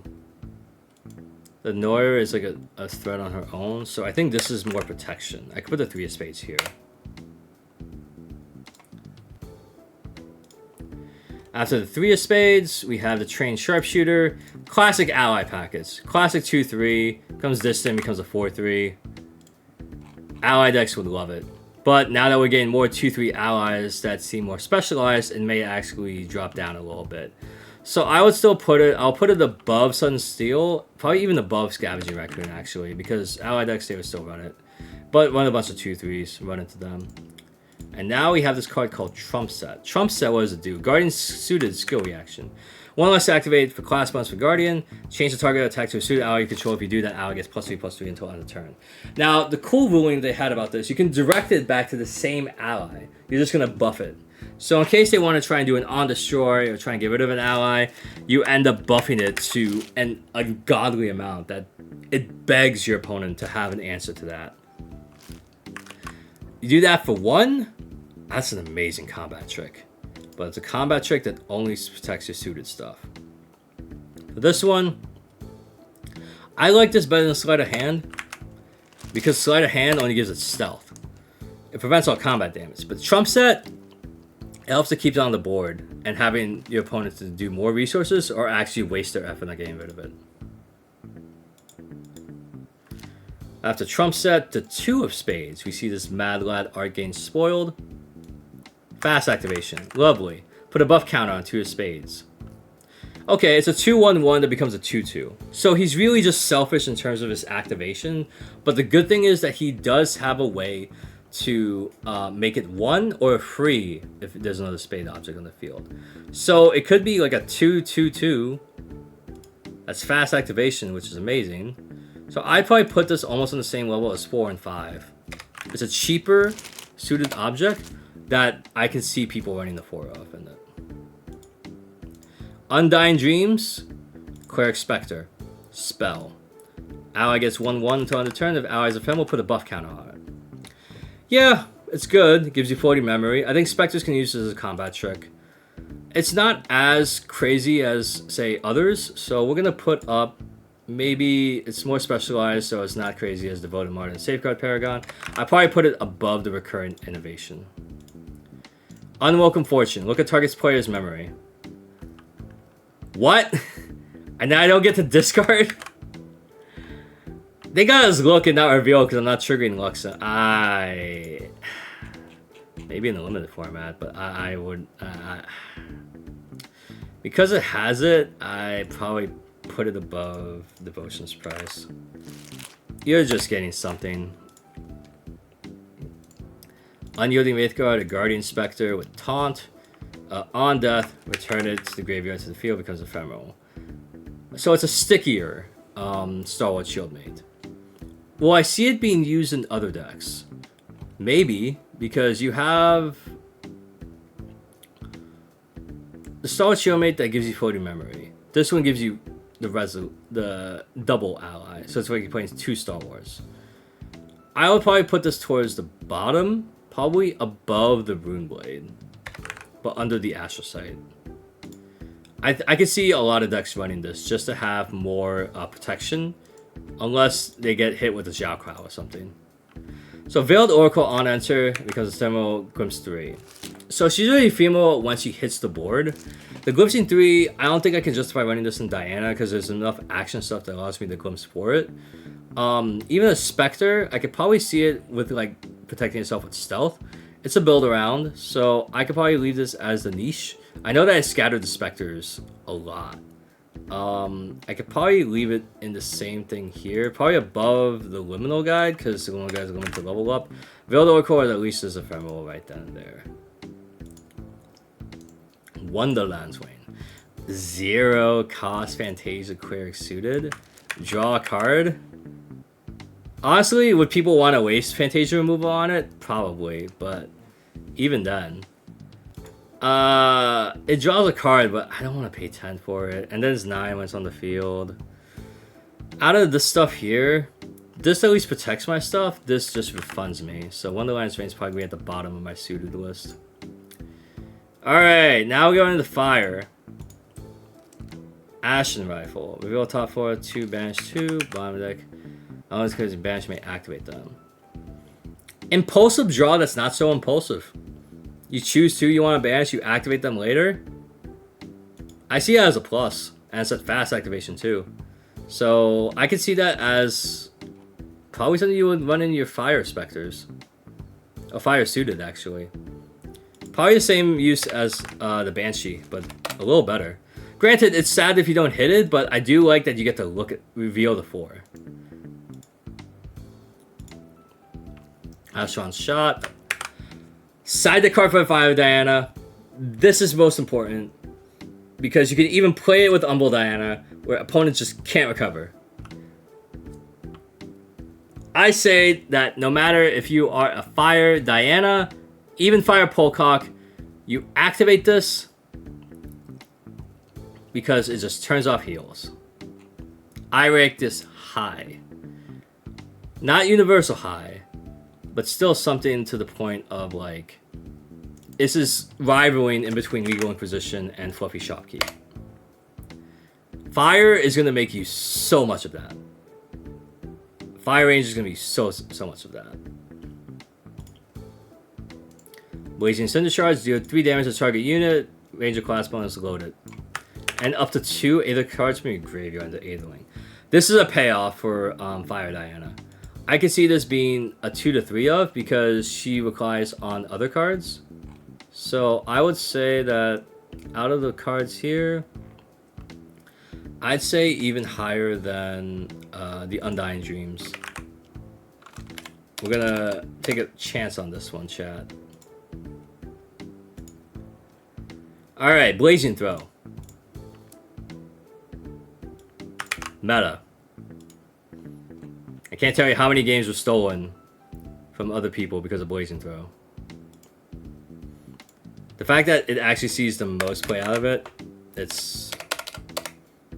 You're using it. You're absolutely using it. Alright.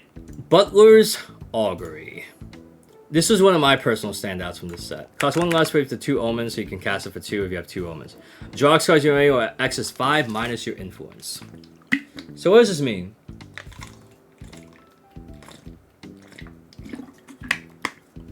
At fast speed, you get to draw cards in memory.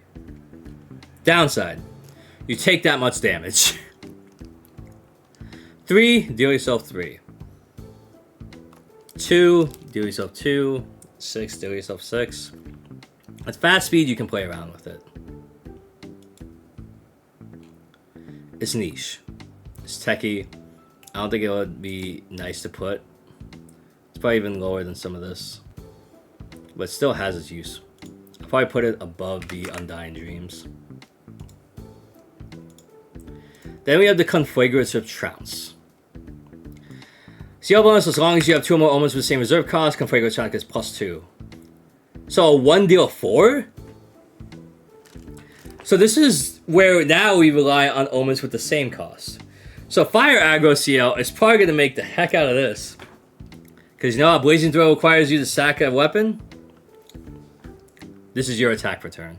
And it's a 1.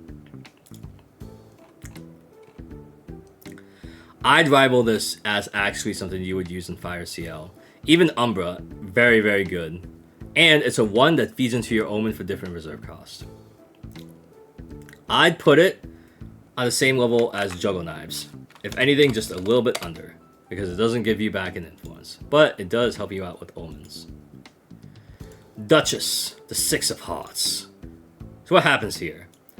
Well, you kindle 6, which is amazing because this is a payoff. It's a 4-2.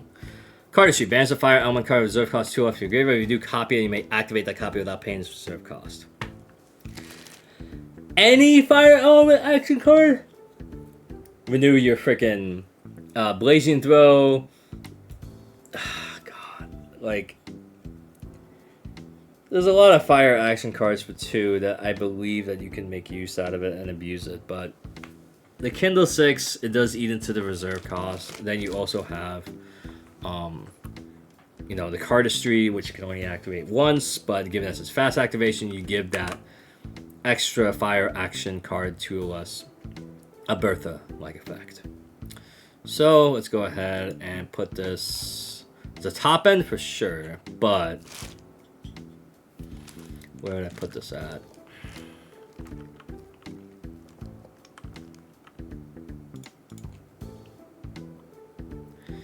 I'll probably put it above. No, I'll put it below Nora. Nora is cheap enough that you can justify. So Duchess, you have to rely on not getting lanterned. The Ember Crypt Burn. Let's see. Banish target card from a graveyard and 2 damage to each champion at fast speed. Like a half Scavenger Raccoon with a Ignite Fate effect. At fast speed, I like it. Taking 2 damage, not so much. It's probably something that is not so easy to take count for, but it's probably the same thing as like Take Point and Exploit Vulnerability. Fiery Interference. So, Fiery Interference. Deal 2 damage to target unit. The unit's champion control can't recover until end of turn.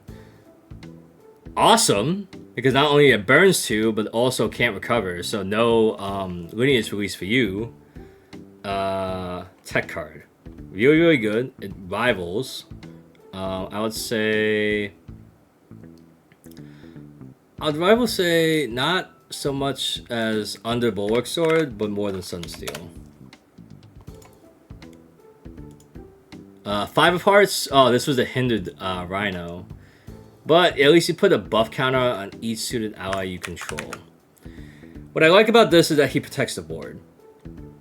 And it's a nice effect. The 5 cost is awkward. But given you are trying to overwhelm your opponent, I can see it as rivaling one of the other spades.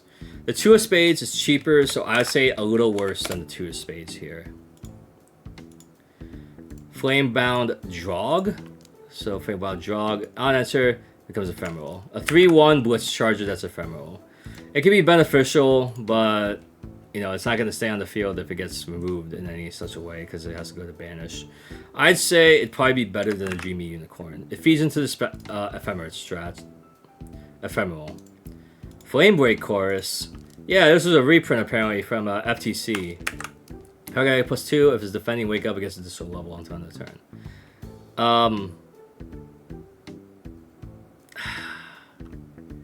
Combat Trick isn't used in Tamer. I can't justify it. Maybe somebody will make use of it, but I'd say it's better than Mad Hatter. Flickering Cinder. Let's see. Deal 1 damage to target unit. Your champ becomes distant. Cheap distant enabler, but I feel like there's a lot of stuff you can do on one that's better. Optimize is probably a little better than Idle Thoughts. It does do the distant for Diana, but like it is better for the other Diana. And now we have the 4 of Hearts. Cardistry for suited. Draw a card in memory, then put the fire of norm suited out of reserve cards from your memory onto the field. Okay. I like this a lot. Why? Because it generates another suited ally. And when you're footing the board with allies, it's freaking good. It cheats out something too. But when you look at all the allies you have, what do you realize? It's 3 or less.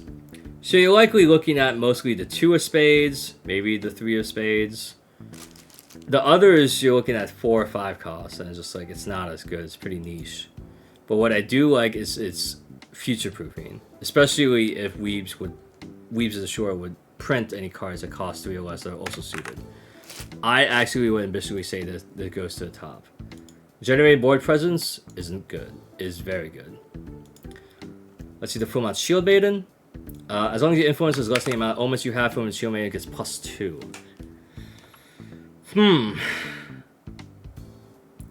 On death, each player with 4 less influence draws a card. I like it when you go up against a slow deck, but when you go up against a fast deck, you're just feeding into it. It's a little awkward. I'd probably put it above Fire Interference under the Bulwark Sword, but given that you're also kind of giving your opponent an optional draw if they're low on influence too, especially if they're a level 3 deck, it's probably lower than the Lacuna's Grasp. Alright, let's go to the Furnace Lava Bolt. This is a Ranger Aether Charge spell. Each player draws a card. Oh. I don't know why you would do this. I don't like giving my opponent's cards. I just don't. This is probably... I play it worse than Starfold. Ignis Deus. Wow. Whoever knew that Stain on Spirit would be so appetizing. fast action, level up from a level 1 into a spirit, and you're stuck on that. It's similar to like the Nameless Champion in the A and B draft pack, where like you only go to Nameless Champion, it can't level up into another champion. Ignis Deus gets to do a spirit skill, and now it becomes a level 1 champion, and you materialize a champion card at level 1.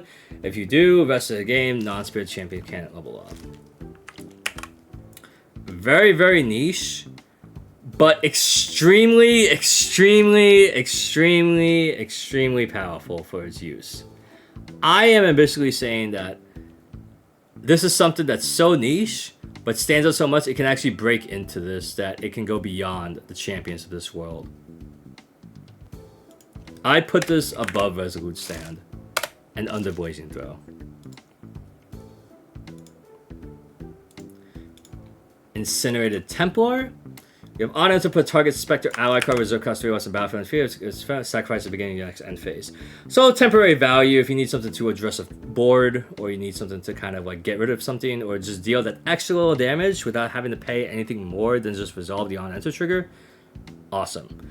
It does discourage you from having fire cards in your graveyard, but if you have that Norm, then like it doesn't matter. You're just getting more value out of that way. So I like this a lot. I could put this as like another ally deck for fire aggro. So I would put this in. I'll put this above Juggle Knives, or even maybe I'll put it even above the Star Wars Shieldmate under the Ombu Chevalier. Let's go to the Infernal Streak. Deal 2 damage to target unit. If champions distant, deal 3 damage to that unit instead. If you load it, 2 deal 2 or 2 deal 3 of distant. I like it. It has some board control. It's probably more of a niche tech one of. So I probably put it above the Liminal Guide, but then again, it just takes care of one thing. So because of that, I probably have to put it a little bit lower, where maybe it's all on the same level as the Blazing Cinder Charge. Then we have the Intensified Pyre. Intensified Pyre, what do you mean? Kindle 3, deal 2 damage to target champion. If the champion's card has 8 more cards, deal 6 damage to that champion instead. You better be careful for all those mill decks, because this attacks any cards in graveyard. It's a great gotcha at fast speed. I think Burn would have a field day with it. I would say this is an optimized one. This is extremely optimized. It can deal 3 at minimum, 6 at best. I would say that even though it doesn't draw you cards or cycle cards, it does have a win condition. And I think it's something like you have to answer this, or else you are going to die. So I would put it right under the Cheshire Cat. Mana Flare Barrage. I think this is the one where it deals 2 damage to all units except the champion. It's a distant, deal 3 damage. Board Wipe. Board Wipe for 3? And Ranger, it costs 2 less, it costs 3. So it's a 4 card play. 3 reserve for the card itself. So for Fire Diana, if they go Astra, I'd say that's also another build around too. But of course, that's only for like ally focused decks, so it's probably more of a tech. Where I could probably justify looking at probably under the Resolute Stand, because Manifest Barrage, you can still use it as a 2 damage sweeper. It's important. And then we come across this freaking rabbit, the March Hare Modeled Host. Thankfully, it is only when it is banished when paying for a reserve cost, aka Kindle. You put it onto the field. But it's a 1/1 for 1 that's a human that turns on Red Hair. Red Hair stocks spiked because of this card. Like, people were able to comfortably get Red Hairs at like $5, $8, maybe $10. It crept up a little bit because of Fireza making use of it, because there were 3 good unique allies that turned on Red Hair. This just pushed it over the head. Because now, like, everyone's going to be running the Kindle. In suited decks, in Fire Aggro decks that have Kindle, the Fire Dao-Chan that has the Kindle for the Courtesan. Like, this March Hare, I would say, is arguably one of the best SRs in this entire set. I would argue that it is actually one thing that you would build around for multiple classes. It has at least the same thing that I would say arguably is even rivaling Terraframe. I am willing to go out on the leg and say this March Hare has that potential. I can't wait to go back at this in 2-3 months and then everything falls to shit. Alright, Pepper Chef. On answer. Sacrifice an ally. If you do, Pepper Chef gets 2+2 until end of turn. Blazing Bowman, but you sack an ally. Well, you use to sacrifice your Rococo after she swings. And because of Blazing Bowman. Because at least unlike Blazing Bowman, you just sacrifice another ally. Unlike Blazing Bowman, you also can just sacrifice and destroy different allies where now it's going to be swinging for 2. It can get prepared for. But it's still something that can feed into fire aggro and generate more fire cards in graveyard. I would put that just above Safeguard Paragon because it is redundancy that can help out a whole lot. Well, after Pepper Chef, let's do the Piercing Aetherfield. What does Piercing Aetherfield do? Well, we have an action ranger card, draw a card, discard a card. CL, banish 2 fire cards. If you do, champion gets combat damage done by this attack is unpreventable. It's a slow, which is something we have to keep in mind, but... Oh, it's that CL bonus. Oh my god. It's a class bonus. It's getting late. Aether Wing Weapon. Combat damage dealt by this attack is unpreventable. So it's only for Astro Diana, but it's still good. A 1 to draw a ditch. Feeds into the graveyard, but loses the Lantern. Side deck. Something if you see that people are really hardcore into prevention. So you just be like, I gotta make sure this is unpreventable. So I would say that it's probably right underneath the Mana Streak. It's in there because it's all like those Ranger Fire cards. Kind of like good. Alright. What's next? So sorry. Alright. Rapid Combustion. Rapid Combustion. Alright. Kindle 4. Destroy target item or weapon of memory cosmos review. The answer this. What? Are you serious? I could use my red hair to kindle for it? I thought Reduce to Ash was great. It doesn't matter if it doesn't hit the 4. Oh my god.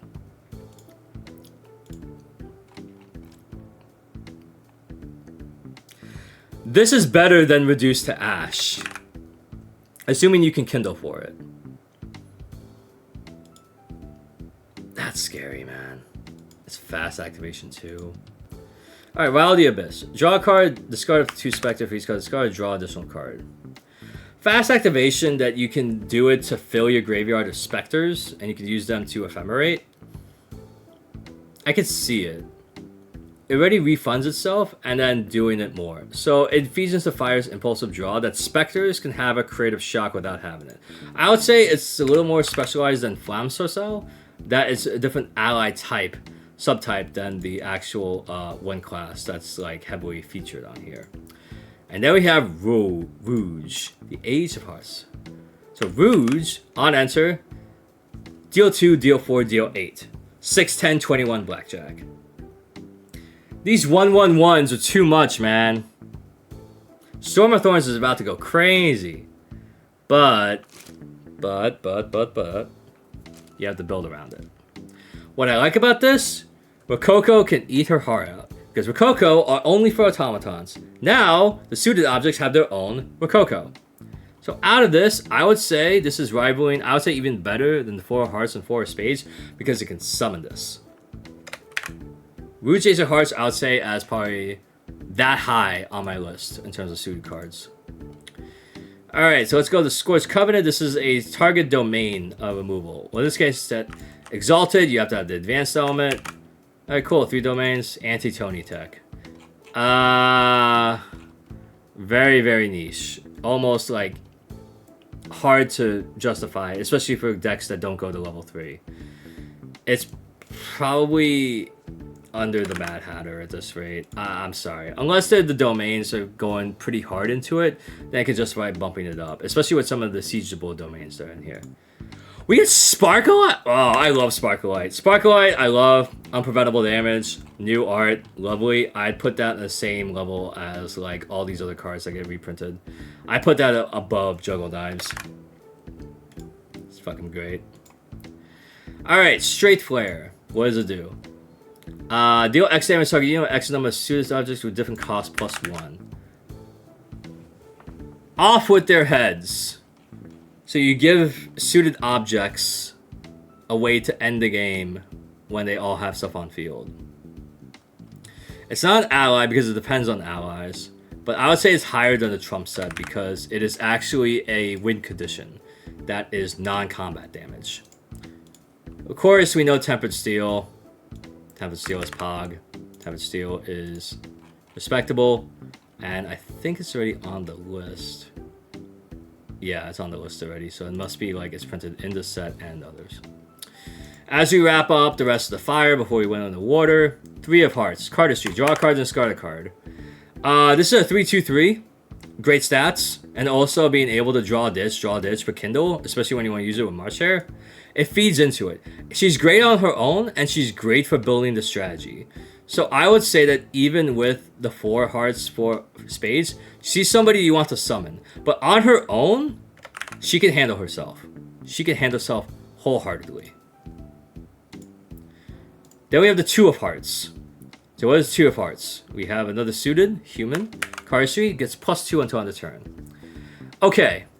So it seems that I could do a 1 to make it a 3/1. So it makes it a 3/1. I can justify putting it as a high one. It's probably the same as, say, the 2 of Spades. They're probably neck on neck on the same level. This one's just a little bit easier to get out.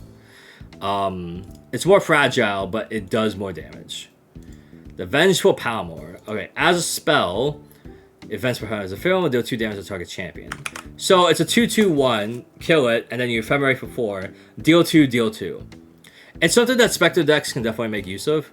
And I think it's generic enough that you can actually make it use in a lot of fire aggro decks. Because it's 2 and 4 for 6 damage total off of one thing. I think this can definitely match a good new universal card that fire aggro can use. That I could probably put it even above. I can probably put it above Loster at that rate. I could probably do that. This is probably like the secret tech that a lot of people should be using that was Dazzling Courtesan of last set. And then we have our final fire card, which is Verita, the Queen of Hearts. You may banish 3 or more suited ally cards with total reserve cost 10 from your graveyard rather than pay this card's reserve cards. Other suited allies you control have Immortality on death. +1 until the end of your next turn. What? Alright. So obviously 10... It sounds like CL is going to have a fun time with Blackjack. The sad part. Trying to hit 10 when you have 3, 3, 4, 2, 1, 1, 5. You're going to have to play a little bit of math here. I don't think you can be running a 4 of in this one. So she's definitely going to be a little bit less player than Rouge, than Noir, even Duchess. So I'd put her just under that. Granted, she's great when she's on board. She's a big Timmy card. Big like, I have big power, I make them immortal. But when she dies from a cleave, from Carter, then everybody else dies for state-based actions. Hesitant, but I'll be happy to be proven wrong if she's better. Alright, water. Aquifer Seneschal. What I love about this is that this is a 3/3/4 Frostwind Paladin that if you have 3 or more, you wake up. And then 6 or more becomes a 4/5. Water has cards that ramp omens. So it's easy to hit the 3. And it has Taunt, which is better than Intercept.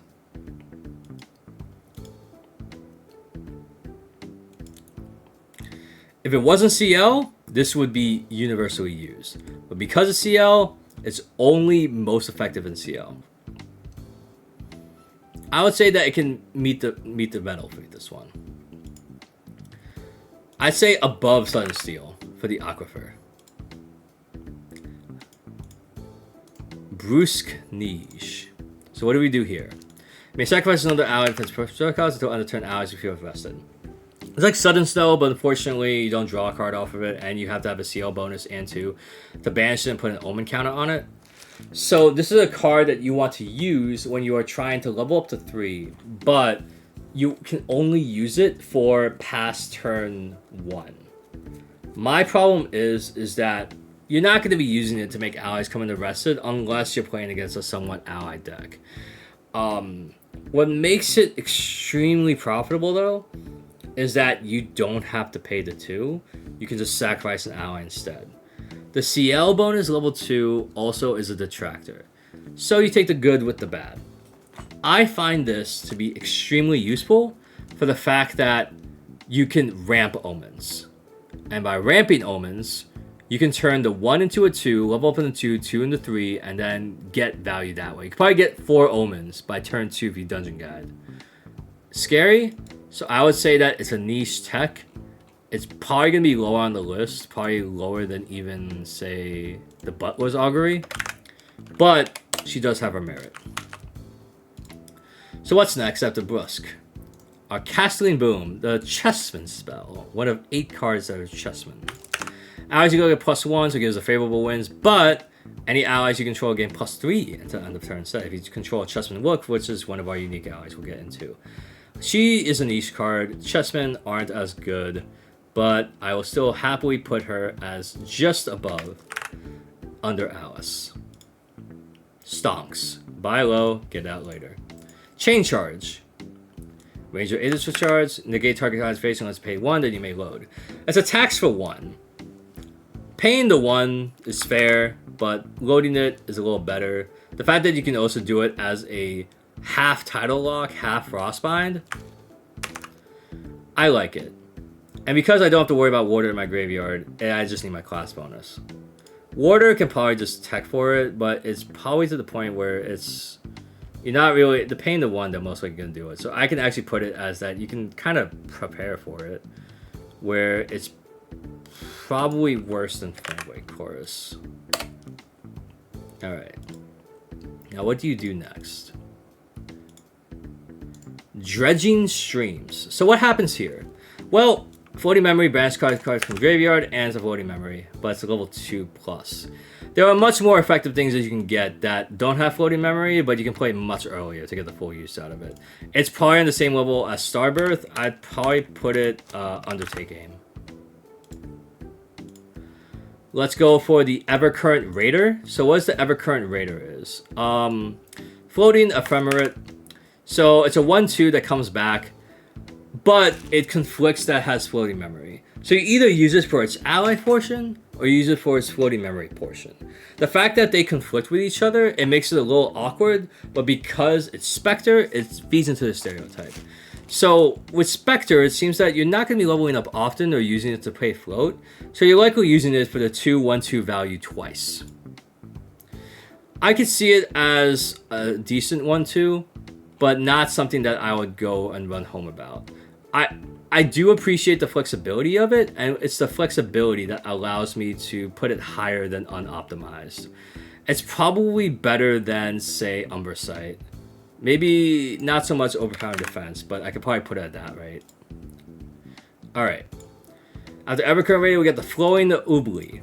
Now, the Flowing Oobly, 3 cost slow, costs 1 less if you level 1 or higher. Ooh, okay, so it can be a guardian skill used by anybody.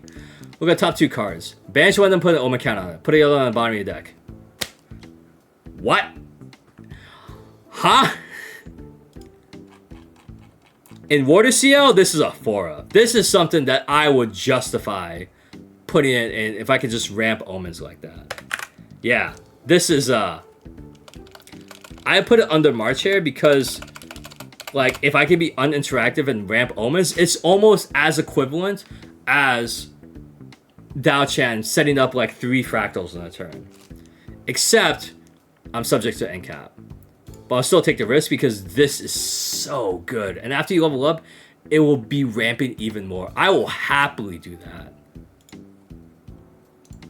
Froglet Footman. We have a frog, guys. The damage will be dealt to Frogman as a buff counter, prevent 1 of it. On enter, banish the float, put a buff counter on it. So it's a 3/2/3. You don't get a draw off like Frostborn Paladin, but you do have a Storm of Thorns effect that doesn't ping 1 damage back to the unit that's attacking it, but it does make it sticky to the point where they have to dedicate like 2 cards of resources just to get rid of it. Here, you could probably make some nice like Guojia Water Genbu shenanigans. I could see a home for it in that one. It's definitely not an optimized card, but it's a cute card that can be pushed forward with Seaside Ringleader. And therefore, I could probably put it even higher than Peppered Chef. Because a 3/2/3 for Floating Memory, respectable. I don't care about the lose of Floating Memory, it's fine. Frostbind is reprinted yet again. Stellar negate card. I still run it in my water decks. Because sometimes they have the Lantern for title lock. I put it on the... it gets outclassed, but I still put it above Manifold Barrage, and because people say like you have to pay 2 for Frostbind. Also lines up with Diana. Hypothermia, it's a slow, which is the most unfortunate part. And it doesn't guarantee the kill. It's not playable with that. It's like a starter deck stuff. I'm sorry. Imperial Chord, which is our water one. Negate target advanced element card activation. Let's pay 6. Maybe banish the card. Okay, this is anti-Sylvie when you go to Water CL Umbra. Hey, advanced element cards. Yeah, you cost less. All right, now you gotta pay 6. This is literally an Omni negate because nobody's gonna pay 6 unless they also play a counter card with it. I can justify this putting this as a card that if you are a level 3 deck and you have water, this is a silver bullet. I would say a gold bullet against advanced decks, especially cards like Sylvie. So I would put that on like... It's less crazier than Aquifer. More crazier... Well, I'll say more crazier than Sunsteel, honestly. That's how you look at it. The distortions are fine, but seeing the Imperial Core is really good too. The Languid Toad Troll. We have another frog, guys. Hindered Taunt. A 4/0/6 with a buff, it becomes a 1/7 with Sylvie. Or if you use Forest K, it comes in as 1/7. It can scale, but because it's hindered, it doesn't really do anything. And a lot of people are going to end up ignoring it or just suppressing it because it comes in hindered. It's something that, unless I'm proven wrong, I cannot see this in a Tamer deck. I'll have to put that even... I'll put that above the Enchanted Fade, but under the Scorched Conquest. Alright. Lily, Marine Castellan, our unique chessman ally, Rook, which goes well with the other chessman spell. Commanded is, what do we have here? We have, like, a new type of keyword. A new type of keyword is, as long as this unit is attacking a command card, it gets +2. On attack, if you is attacking a unit with even life stat, it attacks +1, and you may return a card from your memory to your hand. I could see it like a 5-card play that's kind of like Ace and Protector. You attack into a Dream Fairy or a champion that's at 20 health. It becomes a 2/4, and you take one of those cards back. Pseudo Assassin, I can imagine a build around, but unfortunately because of the lack of chessman stuff, it is unoptimized for this set release. So I'll put it as probably one of my favorites. I can use Alice with this, so she will be in 2nd place for that one. Lord of the Abyss, another type of stuff for Spectres. We have top 4 cards, all Spectres in the graveyard, and the rest of the bottom in any order. So this is the one to help set up your Ephemerates, where now you're using cards from your graveyard as your second hand, and you're able to do more with it. So let's see here. I think what we can do is see it as a Spectre card for what it is. It may not be a threat on the board, but it has the chance to potentially generate threats on the board. Seeing the top 4 cards is fine, but when it comes to trying to mill out all your Spectres, you're going to look at mostly Spectre deck, especially for those that ephemerate. And sometimes you want the full value of the cards you have on field because you get them twice back when they go to graveyard and destroyed and not affected by something like Zhao Kuo. I'd probably put it as above...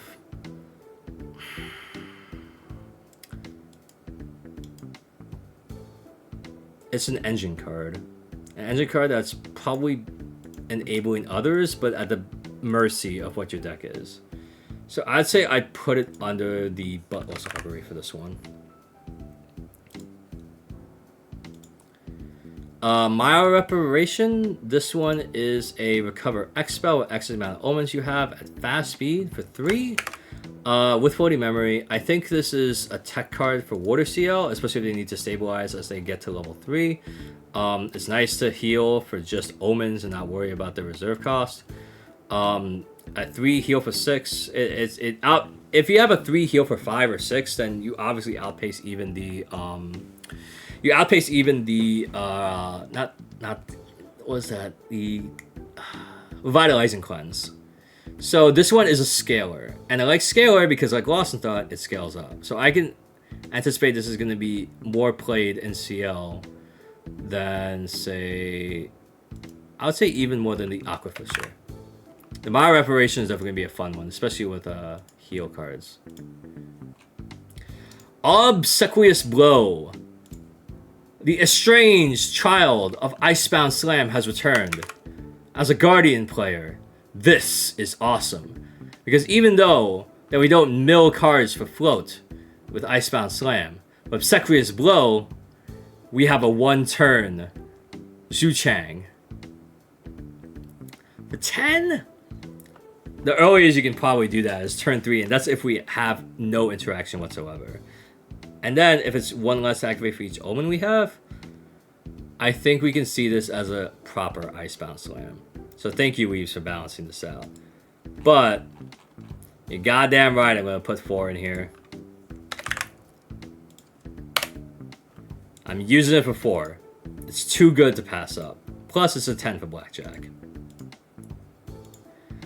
Pristine Scourge. It costs 1 less for up to 2 Omens you have, so it costs 3. Card memory discard. You have 5 or more, discard an additional 1. Even though it's slow, the fact to be able to look at stuff, and then if you have 5 or more, Water has the ability to get 5 different reserve costs in. With all the ramp that they have, it could be a little tough, but at the very least, it'll be a 4 or a 3, and you get to discard a card. Anti-combo cards is a side deck card for Water CL, especially when you want to go up against the combo decks. So I would say that this is a very important side deck card. Let me just double check. I think it's like, I'll probably put it better than Scavenging Raccoon for this one. Let's see, the Purling Footman. So what happens with the Purling Footman? On attack with the top part of your deck, you may put into your graveyard. Thank you! We get to choose if we want to mill it or not. Unfortunately, I'm not sure how well it's going to be. It could benefit off of the Seaside Ringleader effect, but for a Water Allies deck, a 2 for 2/3 that allows you to choose if you want to mill a card, I can like that better than Trained Sharpshooter, honestly. Especially in Tamer. Anything else can be useful too. It's still a 2/1/2. It's like almost similar to Hasty Messenger, except a little bit different.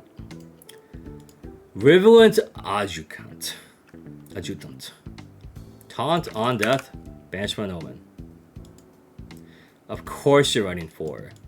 I don't care if it has no attack. A 0/1 on death, you put Omen counters on. I think you already see like the Water CL decks building off of this. It's amazing. Skewering Advance. Looks like we have our Chessman Command that they can use with Lily. So it's Command Chess, 2 for 2, on kill, even life stat, draw a card. So the way that it works, it doesn't check the final health. It checks what was the even life stat. So does its life end in 2? Does it end in 4? It doesn't take into effect all modifiers, it just checks for that. So 2, 4, 6, so on and so forth. Chessman, it's not as impressive, but thankfully it's 2, so it's probably a little bit better. So I could probably put that under Lily, because you're going to be using this with Lily. And then we have our next Chessman Queen, Snow Frickin' White. Weiss Queen. On its rest target champion, doesn't wake up. If the rest of the champion don't control the level of the new champion card, return it to cards to its own material deck instead. It's a gut check, especially for people that have been grinding out 5-6 rounds that they forgot that there's a Snow White on the field. The fact that there's a 3 for a 1/1, it makes it weaker than Lunette, but when you pair it with Lunette, it actually is kind of oppressive, because you know she's going to be staying on board for a while. And it encourages you to level up into 1, and also it turns on Ju Ying. Amazing.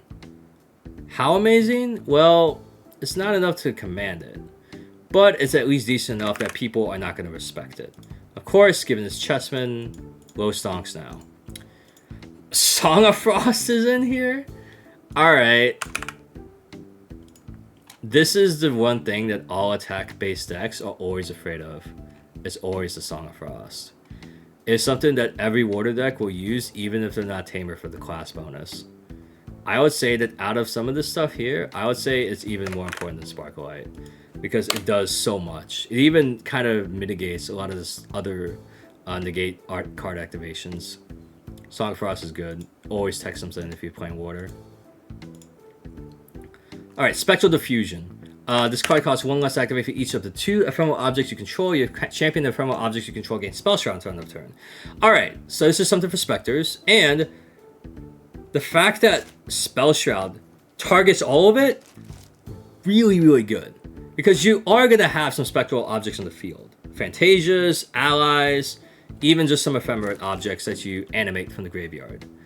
Giving you and ephemeral objects.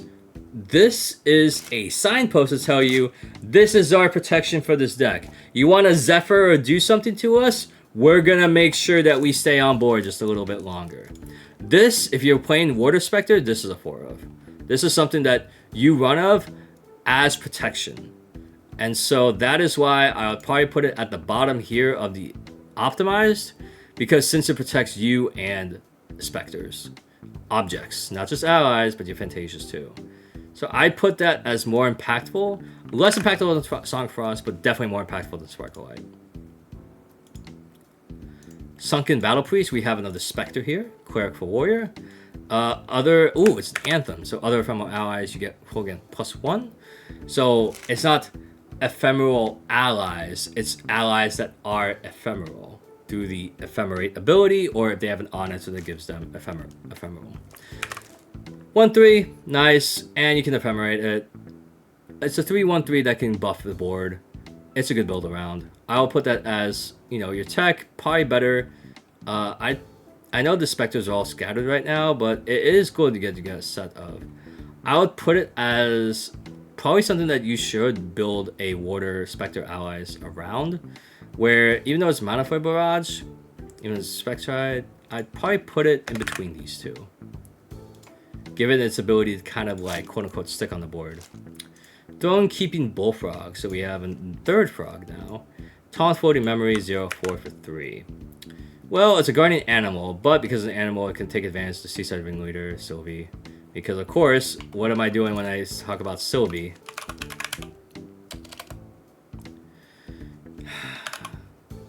I like something I'm spitting.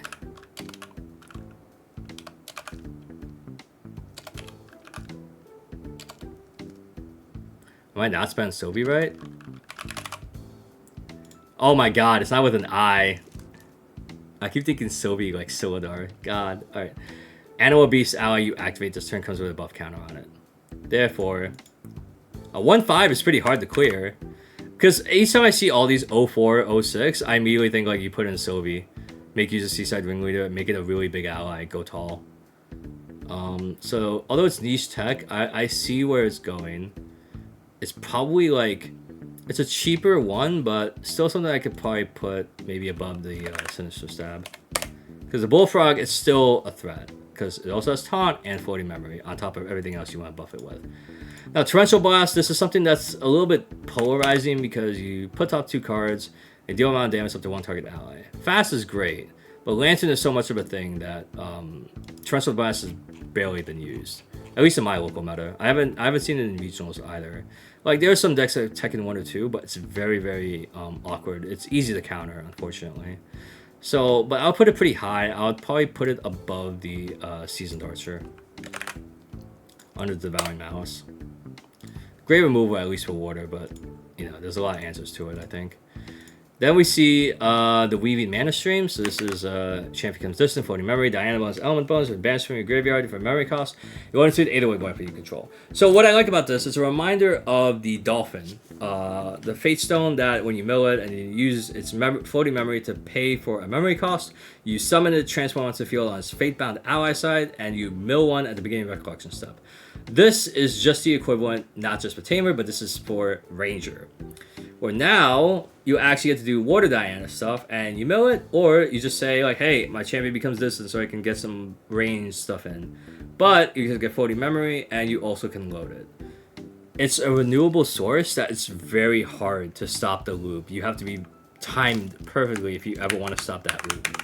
Especially when you pay for memory costs. You materialize, like, I'm going to keep using this floating memory to pay, and pay, and pay, and charge. So this is something that I would see as a 4 of for Water Diana because of the maneuverability. That it basically should have something like renewable on it. So this is something that enables it. Given that it's only for Diana, it's very limited. So that's why it's like, alright, it's similar to something like Astrocyte, where it's like, if you're going to run it, you're going to run it. And now we finally get to Wind. So Wind has been featured the least, to my knowledge. So now we get to really digest this. Aethys Embrace. Target unit becomes distant. The unit defending, wake it up, gets +2/+2 and oh, God. Okay, so Wind Diana gets to protect her board more. That's fun. Encourages Ranger allies. Encourages to do +2/+2. Because right now, it has to be, do you have a counter for this? If not, this ally will confirm stay on the board. And gets to load it. Combat trick, although it's pretty niche for Wind Diana allies, I think if you go like the Aether Charge engine, it's going to be really, really good. So I would say that it's probably up there. I would say better than the... I'll probably better than the Veiled Oracle. I'll probably rank it like that. Aether, we have the Armed Squall Guard, which is a Guardian Human. As long as you have one or more attack elements, get +1, and then one more ally elements, get +1. So it's a 3 for a technical 2/2 that can be a 3/2 or a 2/3 or a 3/3. It's going to take 2 turns unless Wind has ramp, which I'm not familiar with. Wind Guardian allies has been a thing. I know Tony has been trying to make it work with Wind Tony, but Tenoris is more like you just do heavy swing deck. Where I can see it, I don't think I can rank it that high. I could probably put it... I'll probably put it under Sudden Steel for this one. Also, did I put in Sudden Steel twice?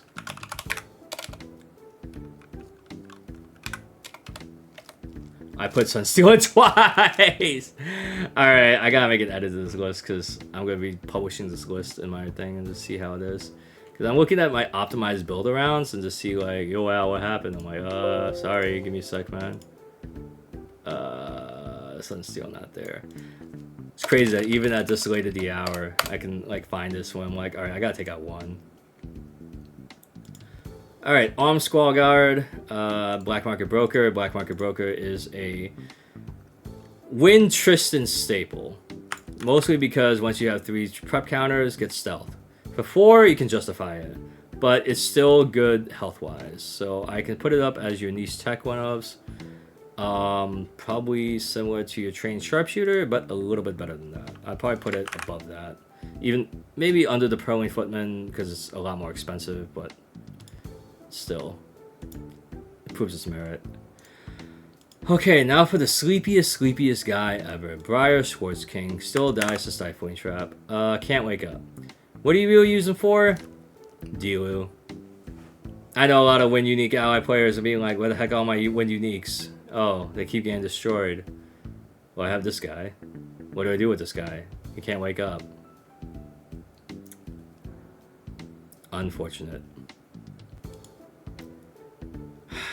Really niche, really tech. It's really there just to be Dilu, be a consistent threat. Besides that, he's sticky on the board, and you can't use spells against him, but you can use skills against him. So Fiza can do something with him. Cleave attacks will still affect him. There's some counterplay with him. And that's like the unfortunate part that I see about the Briar, is that it's unoptimized, where it's like, it's really just for that one unique ally. Granted, the unique ally is very strong, but anything else is just being like, it doesn't do anything else. It doesn't defend you. It's just on the field forever. I probably put it a little bit higher, unfortunately, though, because there's some other cards that don't really do nothing, but I could probably put it in between these. No. I can't. I gotta put it actually lower. If someone proves me wrong that Briar Schwartz King is actually the biggest Chad, I will happily pay for a booster pack. Charging Gale Shot. Return target and I think opponents. What do I do? Oh! Well, that's lovely. We get to control the board more. Say if you attack an ally, I want to protect my ally. Oh, you want to attack me? Bounce it back to your memory. I think that's good for 2. It's a spell, but like, I think Diana can use it as a combat trick. So out of this one, I think I can probably put this higher. This one's a combat trick you definitely want to put in 1 or 2 of, assuming you're a Diana deck. I would say that it probably has almost the same value as Charging Gale Shot. Because actually, Charging Gale Shot, because it returns back to memory, but if the ally's ephemeral, guess what? It's banished. Because it leaves the field. Then we have our other unique human ally for Wind, which is Chrysalis, Hazy Caterpillar. CL gets a baby green slime. Oh boy! Even more incentive to run green, because Wind, we're always going to be suppressing your now ally, either wing weapon, gun, sword, whatever. For a 2 of, I don't care if it's freaking unique. It's a fast activation that turns on Dilu. Wind uniques have a pretty good one, of course, if you're CL. I like this a hell of a lot more than Briar. So what does this mean? This is definitely going up into a more optimized list that people are going to fear it. They have to save their Stifling Traps for this. If not, they're going to lose advantage. Plus, you can use this to save an ally as well if you want to protect, because it says suppress another target ally, item, or weapon. It doesn't say an item, or weapon, or ally you control. It doesn't say something to your opponent. It's either. I would say that it's really top of the line. That it's really rivaling the March Hare Flowing Obli. So I would say, especially for like my top like fire, water, wind. So far these are like really freaking good. Chrysalis definitely impressed me when I was like having to review her and read her like how many times. All right, Effusive Guard. As long as this card is Omen, allies named Vacuous Servants have vigor. So of course we saw the Vacuous Servants from before, tokens that scale up with every Omen that you have. But this is the one where it's a 2/3 ally that can bonk, and then when it's destroyed, it hits the graveyard, you Omen it, and guess what? Your Vacuous Servants now have vigor, so now they can like swing, wake up, and now guess what? You try and cleave me or anything, I can still retaliate. Offense and defense. A good build around, a good ally. I could probably put it in the same category as, say, like a Trained Sharpshooter and Black Market Broker. I would say may not be as sticky as a Black Market Broker, but it does buff other allies and gives it value, even though those allies are mostly just that one type of token. Expeditious Opening. Let's see what we got here. We have here the next ally card you activate this turn can be activated. Those has fast activation. Draw a card in your memory. This is something that you counter Dungeon Guide with. You counter Heavenly Guide with. You counter freaking like activations, or you pre-rec. You do this. This is also another encouraging option to get you to play Wind. It refunds you already if I draw in a card in the memory. But the fact that you can fast activate any ally in the game, assuming you can pay costs and you do have the element enabled for it, I'd say that this also matches. Because Wind can now play like Water, where instead of negating stuff, I'm just going to activate allies on your turn and just like go. I think that this particular combo with Eternal Magistrate is deadly. 6 influence play. 3 for your Expeditious Opening, hope they don't negate it. Then imbue your Eternal Magistrate. Boom. As soon as they level up into level 1 Arisana, they can't materialize out the Polaris, because you're doing it at their Recollection step. And they don't have counters. Ooh, it's crazy. I would say this is also a card that you should pick up, especially if you're in Wind. I'd say that, yeah, like Chrysalis is nice because she's an ally on her own, but Expeditious Opening enables everything else. All right. So now we got Favorable Omens, which is like souped up favorable winds. It may not give you floating memory, but for each wind element omen you have, allies get +1 to on the turn. So the fact that it amps up and it doesn't care if it's ally or weapon, ally, attack, item, it just says a wind element omen. Wind Guardian CL is like pretty dope. You get +2, +3. Like, it may not be as strong as some of the other wind cards that we just previewed, but I think I would put this at least at the top here along with Resolute Stand and Frostbind. That, like, if you are running Wind CL, well, because you're running Wind CL and nothing else, you probably should be going a little bit lower, where maybe it's like the Aquifer. Like, you know, it'd probably be that level where it's just very, very good for that one champion if you're committed to that type of strategy. Alright, Gale the Razor, destroy target ephemeral object floating memory. This is basically your way to get rid of ephemeral objects and give you a float, similar to how Scatter Essence worked for anti-Dao Tech to destroy Fractal and also give you floating memory. The problem with ephemeral objects is that usually you target Fantasia, you know, there's not much way to protect it. But if you're trying to destroy an ally, Wind has ways to protect their ephemeral objects, but then again, if they Zephyr it, it still gets banished. So I guess it's like kind of like, I'd rather just lose it. But Water is probably going to protect it because they have incentive to. Fire, yeah, it's probably going to be also bad. So maybe 2 out of 3 cases is good. I guess one element is probably going to be bad. It's kind of like that one where you want to sit on Stonks now and see if Ephemeral becomes a meta threat later on. So I probably put it lower. I probably put it in between Chain Shards and Mad Hatter. No, actually, because of the ephemeral objects, we'll leave it on the list of that it's niche tech, and we'll put it maybe above the. I'll probably below the overpowering defense for this one. All right, Ghost Hunter. So we have a range of human ally, range 2. As long as it's talking the ephemeral ally, it gets +3. So we have a Ghostbuster in the house right now. It's a 1/4 for 3, which is great. Range 2 puts it at like 3/4, which is Asian Protector stats. But then, attacking the ephemeral allies, you can actually take out allies that can fight through all those combat tricks too. So Ghost Hunter, I could see as a Diana, like a Diana Wind sideboard card, and any other Wind ally deck, probably also something you would run there. So it's suited just for like anti-specters. Which for this one, I could probably put anywhere above the Torch Marshal. I think this is probably a fine place to put it for now.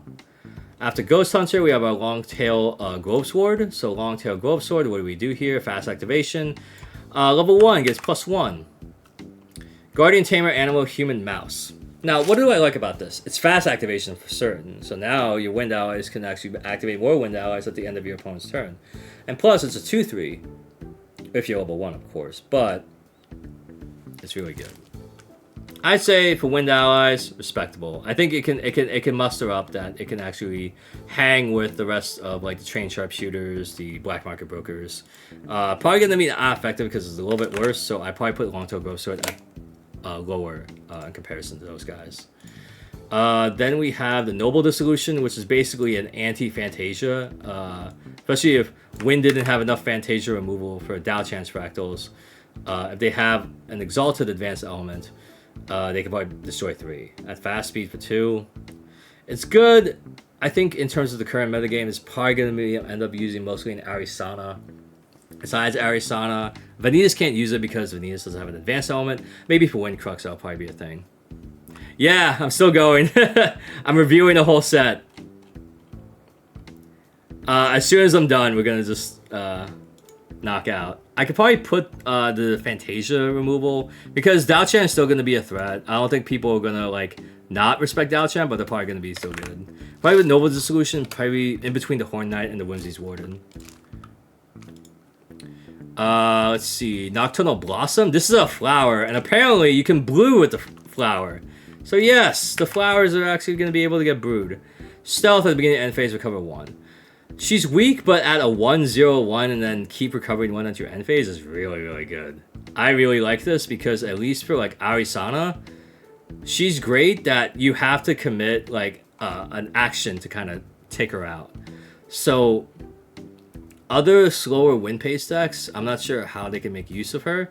You can put buff counters on her so she can swing and be a little bit more survivable. So she could be something that can benefit from more buffs, but she is good on her own as a way to help like reduce damage that your opponent needs to kill you. But given the 0-1 stat, she will need buffs in order to do something. So I could probably put something like it's probably better than Noble Dissolution. I'd probably put it as under the Sovereign Sanctuary. I think like this with Sovereign Sanctuary actually be like a pretty good card to put in. Let's see. Then we have the Oregon Sentinel. The Oregon Sentinel shows me Vacuous Servant. So on enter, CL bonus, you summon. So you kind of summon the Vacuous Servant. It's kind of dependent on how well the Vacuous Servants are going to be summoning. So this is going to be like a 1-2 that gives you a 2-3 worth of stats that ramps up later on. Granted, the on enter is going to be Stifle Trapped, but and then you also have like other things because when it's costing 4, people are going to try and Frostbind or like Frozen Dismissal you to counter, and you probably won't have enough influence to play it. But assuming you can open with something like this, especially after you level up to the level 1 CL, you can probably start the train going and start building the threats over time. So I really do like it for what it is in light of all the answers that are against her. So it's an underdog card for sure. So I could probably put that similar to the Nocturnal Blossom. It's probably gonna be a little bit stronger because of the stats, and also be able to generate another dude. The Poisonous Breeze Cap is an interesting item. The fact that you already draw a card in the memory on enter, but you also say that you can suppress the item and then you can sacrifice it. If you can, then the opponent banishes card from the memory. So especially if the opponent has like 2-3 cards in memory, I don't think they're going to be able to banish something they're able to to like, you know, try and prepare themselves to the Breeze Cap. This is what Wind needs to offset influence gain from like water and fire. I like this because at least at the bright side, you are hand ripping your opponent. You are making sure that you are keeping them humble, that like, okay, the moment that this gets suppressed, they know that they already get their card back and I lose a card. And it's at random, which is variable from like, I can lose it to like, oh my god, that was my win con. So this is a dangerous one that I can see that I think a lot of win cards, I think it could be a nice build around. Because this is like, oh, I gotta fracturize this one, or like I have to do something to like make sure I don't lose out. It's a great combo. It's a great influence like reducer. It attacks your hand, attacks good. I would say that this is definitely gonna be a card that a lot of win cards are gonna play, especially with all the win value. Purging Tempest. Let's see. Cleric spell, fast. Until end of turn, if one of the cards enter target player's graveyard for anywhere except the field, banish them instead. Alright, so on mills, on anything, what I like is that Purging Tempest is a direct answer for the Penguin Fractal.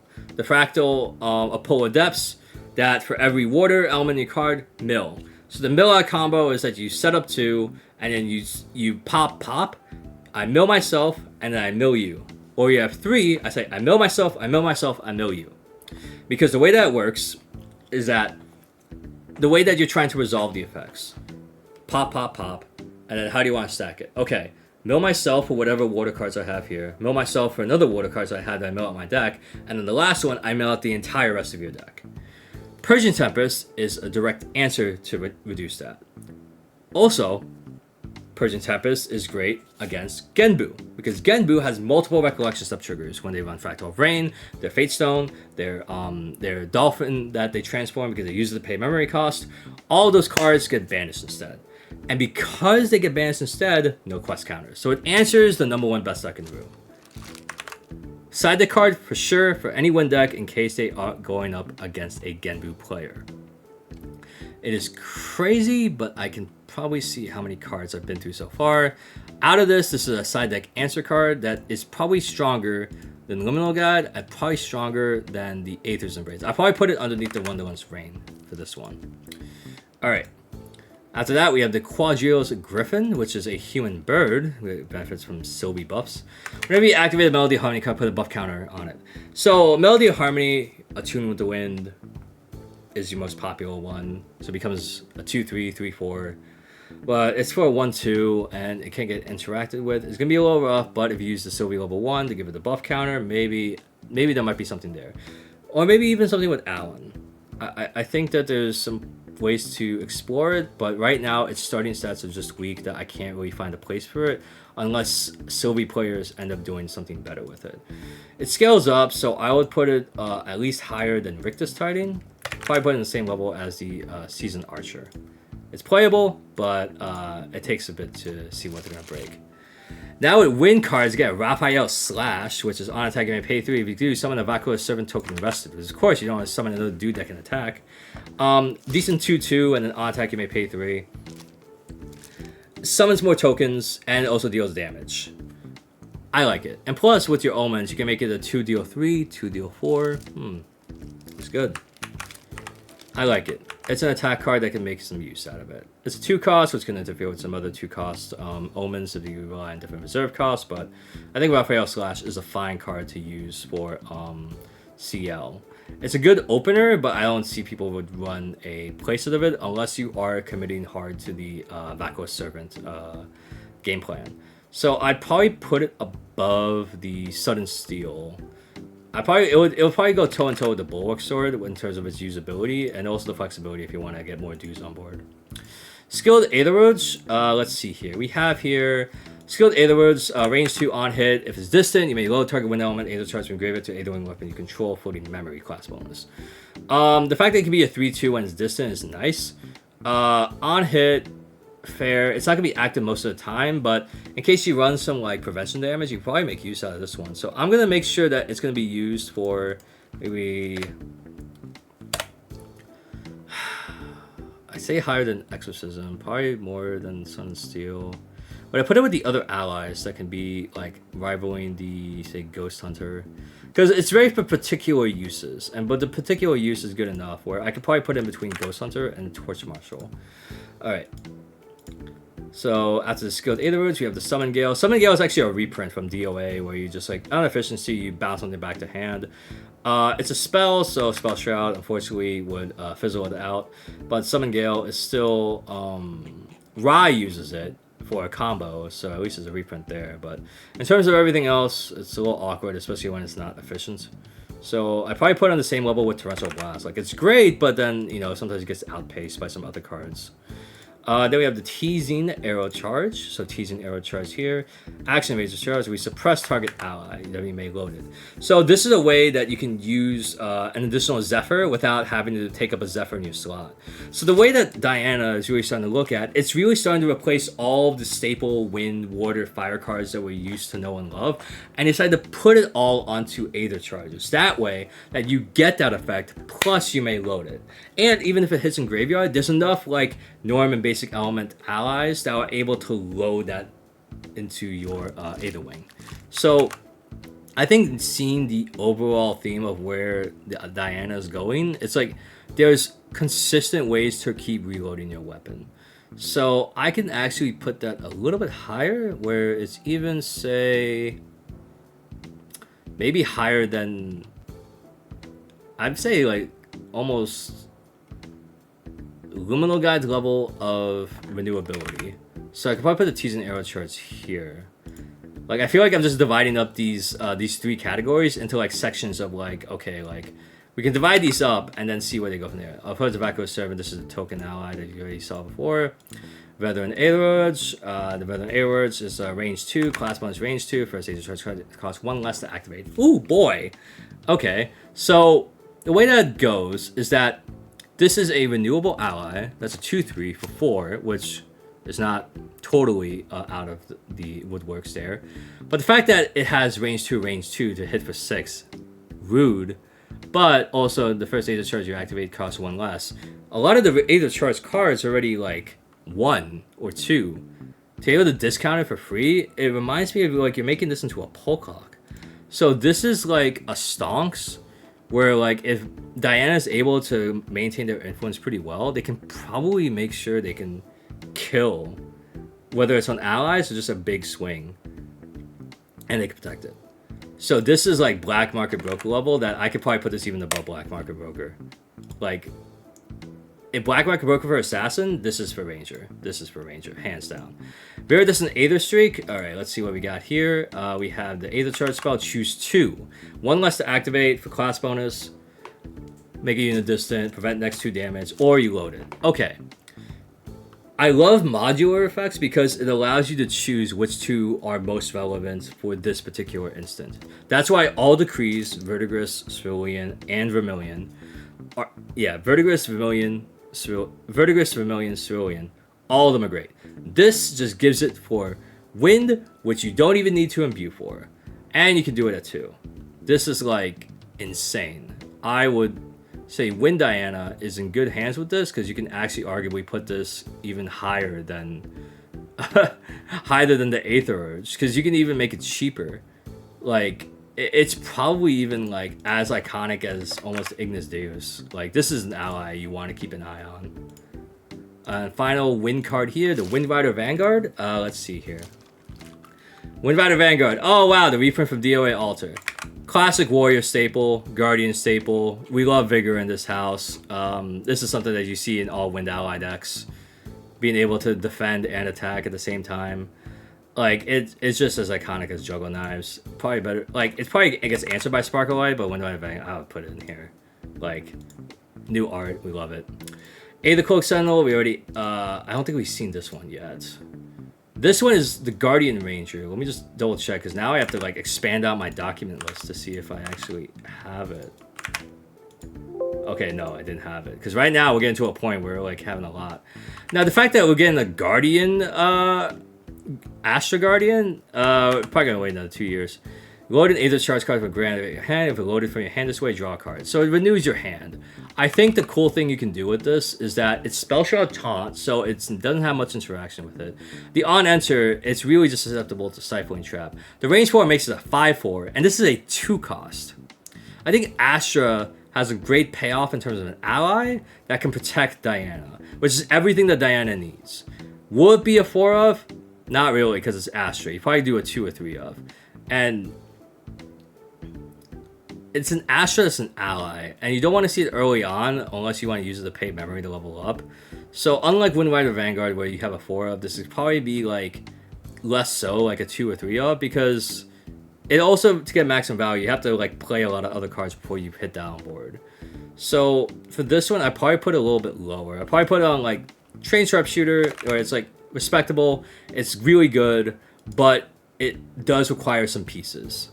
Astrosight we had, the Cataleptic Constellation. So here, what do we have? On enter West target ally, we imbue. Ally can't wake up for as long as you control it. Ooh, if it's imbued, summon 2 Astral Shards. Okay. So what do we have here? We have a Fantasia. Fantasia that's susceptible to Fantasia removal, but you can rest an ally and it will never wake up. That's great, because even effects that try and wake up allies, it makes it into a Briar. If imbued, you summon 2 Astral Shard tokens. I could see it, because not many people are probably prepared for like advanced element Fantasias. People coming to answer it, I could probably see it as a 1 to 2 of, because especially when it comes to ally control, I think that's the main reason why they would do that. The imbue 2 though, getting 2 Astral Shard tokens to get more glimpses in, pog.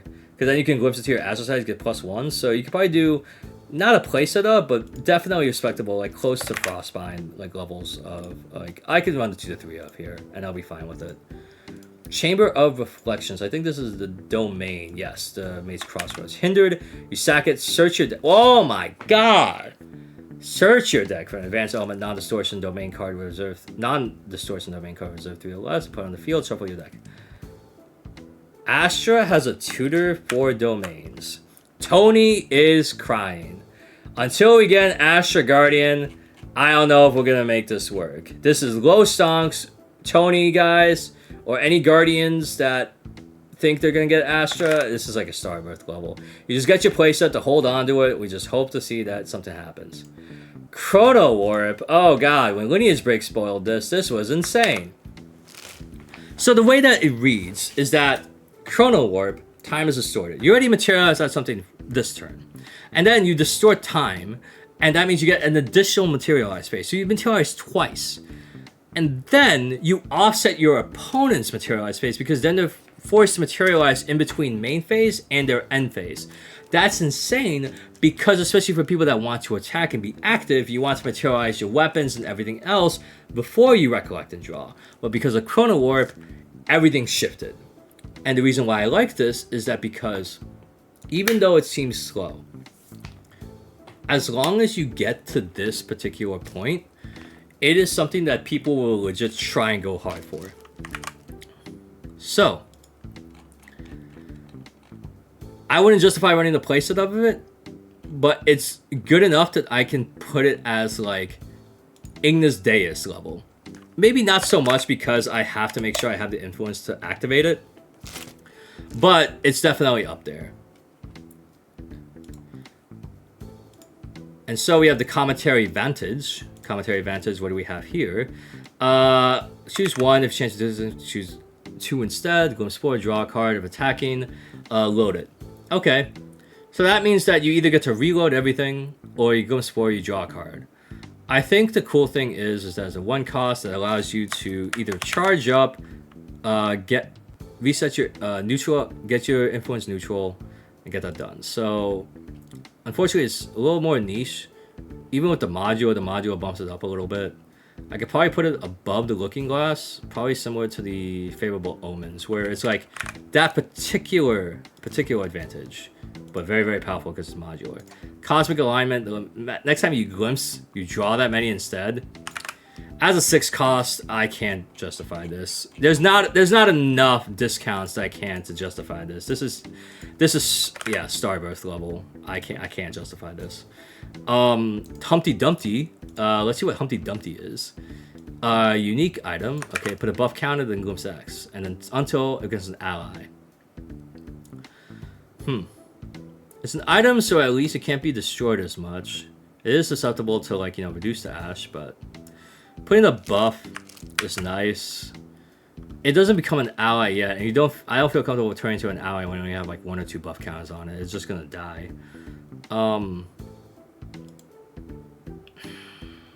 I'd say low stonks for now. It's like a Mad Hatter situation. Like, it's very, very slow to build up when you're already so low on influence. Oh. Stellaria Shower. If a star called deal X damage for X number of Fantasias you control. We don't really have that much Fantasias. It's kind of like the wrong class to rock a lot of Fantasias with. So, along with like Starbirth and Cosmic Alignment, it's like I don't want to hard commit all that. And next we have Stellaron Shift. Target draw a card, best card is stealth and prevent not. Ooh, okay.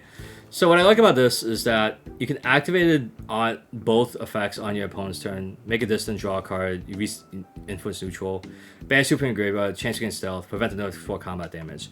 It's really good against like your 4 could be something that you can do with Burst Asunder. That's also good. Pretty tech card though, so it's like 1 to 2 of. I'll probably put it in between. Let's see. I'll probably put it. It's respectable because if people would run it, I would respect it. Maybe not so much as Bulwark Sword, but yeah, with Raphael Slash, I could probably put it in that same category here. Instead of an attack, it's kind of like that. Vanishing Eclipse, it's Aether Calling, so of course element bonus, you have to have the element enabled. Turn target ally, top of element stack, you champ against distant. I like it because at least you get to almost hard remove an ally and skimp their draw. Very, very good. But of course it's tech, it's probably the same thing as like the Sàigòn Shift and Raphael Slash, so we have to put those together here. As a Vanishing Eclipse with the Crossroads Scepter. This Crux card, my god. Champion hit, now I have to choose a material card to banish? Yeah, I'll just choose the card that I'm not using, but then again, like, it's rough when you already get out all your good ones, and now you're like, I just want to be able to level up my champion. And then on death, if there's 7 or more, you return it with a buff counter on it? Yo, Ghost of Pen has a very reliable ally they can do off. Especially when people are ramping all their Regalia. Like, hitting 7 on both players' turn is fine. I would say that it can definitely... It's a stickier one that I can definitely put this in with like the Aether Streak and the Crossroads Spectre. This one, the Crux support is rude. And speaking of ruder, look at this. Duplicitous replication. Well, I don't get to be Vanitas and yoink your Divine Relic, but anything more than the Regalia comes into play, oh yeah, we're gonna duplicate it. They go hand in hand. This is like legit. Like, how do you like? Crux is more than fine. They got so few cards, but look at all this, right? All right, Baleful Evolution.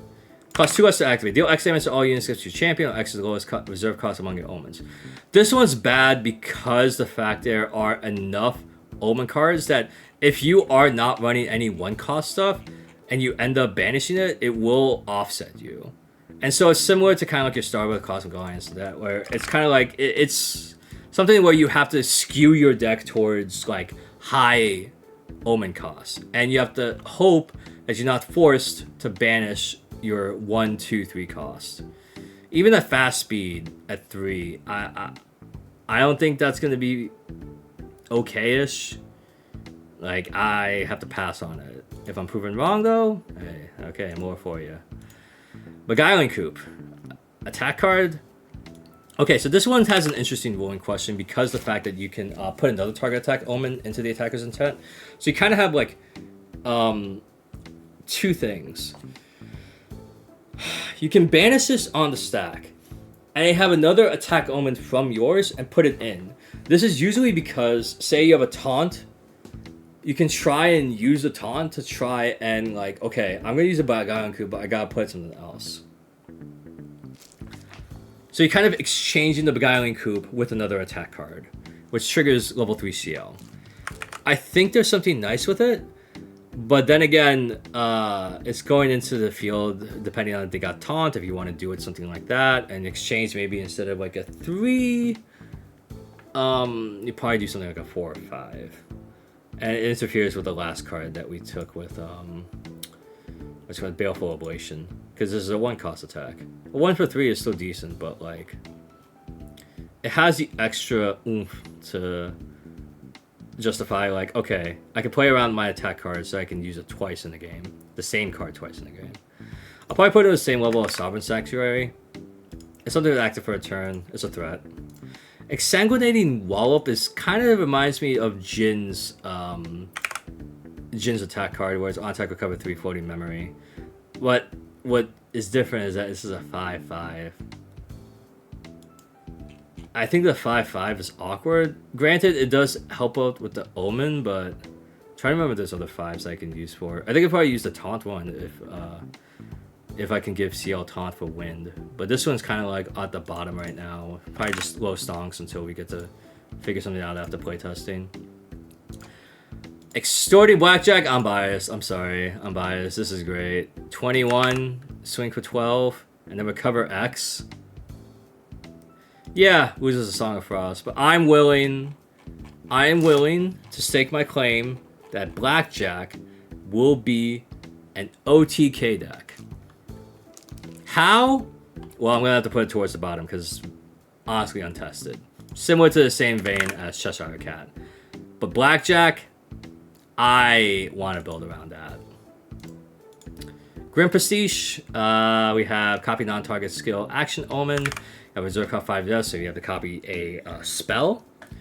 So let's see here. You copy it, and then you may activate it without it. Okay, so when you get rid of action cards that are not skills, so spells, Grim Prestige is a way to renew it without having it leave their omens. So you don't take an omen card, instead you just copy it. And the fact that you can activate it without paying its reserve cost, that is up to 5 or less, that's impressive. So if I can activate a 3, 4, or 5 cost for 2, then they say, like, do you want to answer this? It's not the 4 of, but it's still in the same category as, say, like the Constellation, where it's like, it feels win more, but it's flexibility. Oh my god, we're almost done. Okay, Malevolent Vow. Alright, discard up to 3 cards, recover 3 plus X with X is 3 times the amount of cards discarded this way. At max, you recover 12. 3, and then if you discover 3 cards, 3 times 3 is 9, plus a 3 is 12. But then inherent effect, you get -2. I think the Malevolent Vow, given the fact it's a 0 cost, is just so powerful that the fact that you are going to end up, like, resetting your health almost entirely. Like, that's like a turn, like 2 turns of fire aggro dealing like 12 damage. Of course, though, that means that you have to get up to Umbra.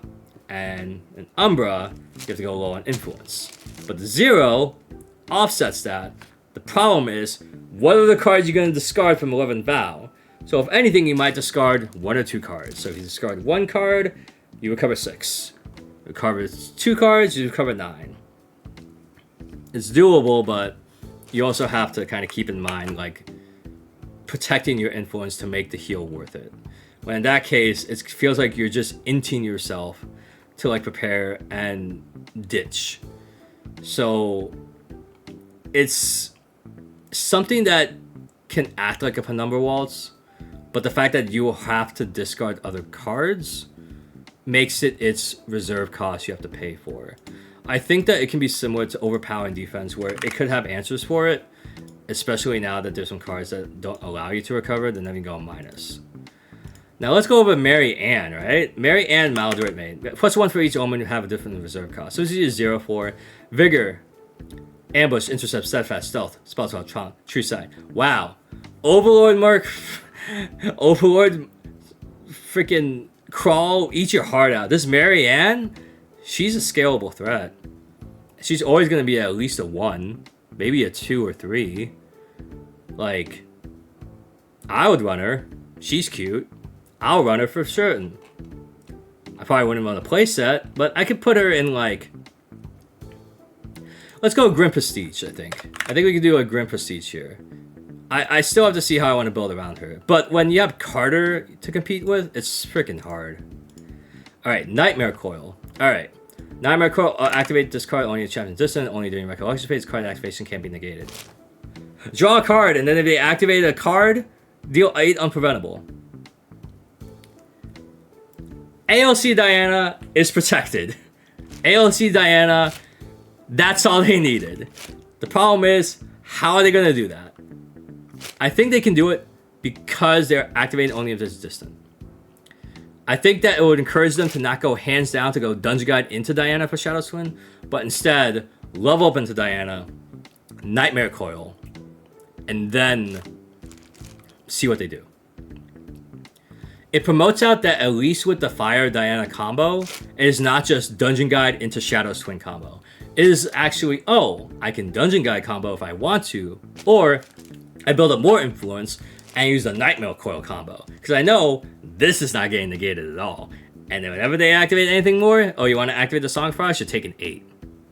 Oh, any other cards you activate, you're going to take another 8.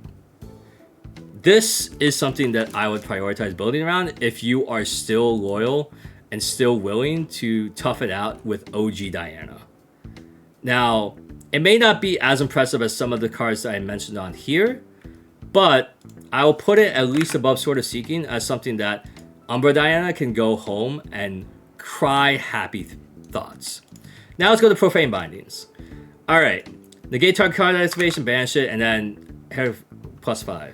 This is like your Omni Negate that's so cheap, and you can legit just say, like, alright, as long as I don't have like under 5, if I have more than 5 health away from death, I'm dead. But if I don't have more than 5 health from away, then I would probably win. It's a high risk card, but of course, if you go on your kill turn, this is what you would use to make sure nothing else happens. Of course, it's not like your Profane Bindings. It's what the oh god, I'm trying to find you. And I was finding the Overwhelming Defense, which is like, okay, that's the optimized build around. The build defense, Overwhelming Defense. I'm trying to find you. Where's the Overwhelming Defense? I know I found it here. That's Obsequies Blow. Okay, wait, I'm not even in the niche. Okay, niche is here. Looking Glass, yeah. I think it's probably after.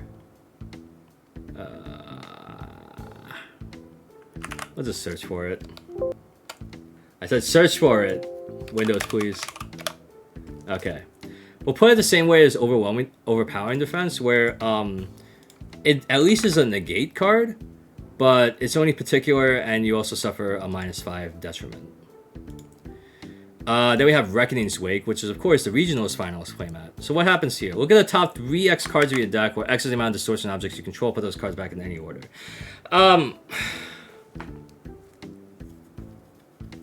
This float, you can use to banish. I think with Cheshire Cat, it might be something cooking here, but I think because it's a distortion, you can actually use it with Alice.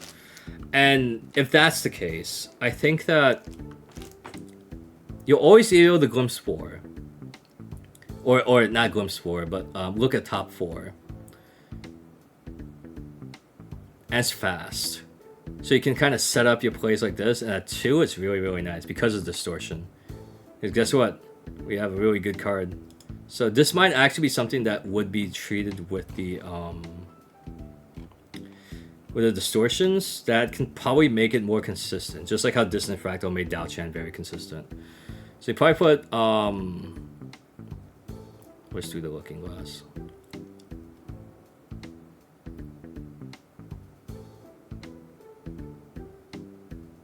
The Looking Glass. We'll put it like this is probably what every distortion deck would use. Skilled Therologist? Okay. So this one is a Taunt Cleric Spectre, as long as the Ephemeral gets +4, so it's a 4/2. But on death, target opponent may sacrifice an ally. If they don't, return it to the field, gets +2 health, and becomes ephemeral. So that means that if they don't have an ally and they destroy it, guess what? It comes back, it becomes ephemeral. On death trigger is fine, getting +4 is fine, Taunt is fine. It's a sticky cleric. And it's a Spectre, so it encourages if you want to do Umbra Cleric. And it's not distortion, so you can't run in any other deck, so it's usually just Guardian or Ranger. This is something you want to use with Spectres. So Spectres, we'll put it with the Crossroads Spectre. Advanced element, limited, but this amount of stickiness you get on board, amazing.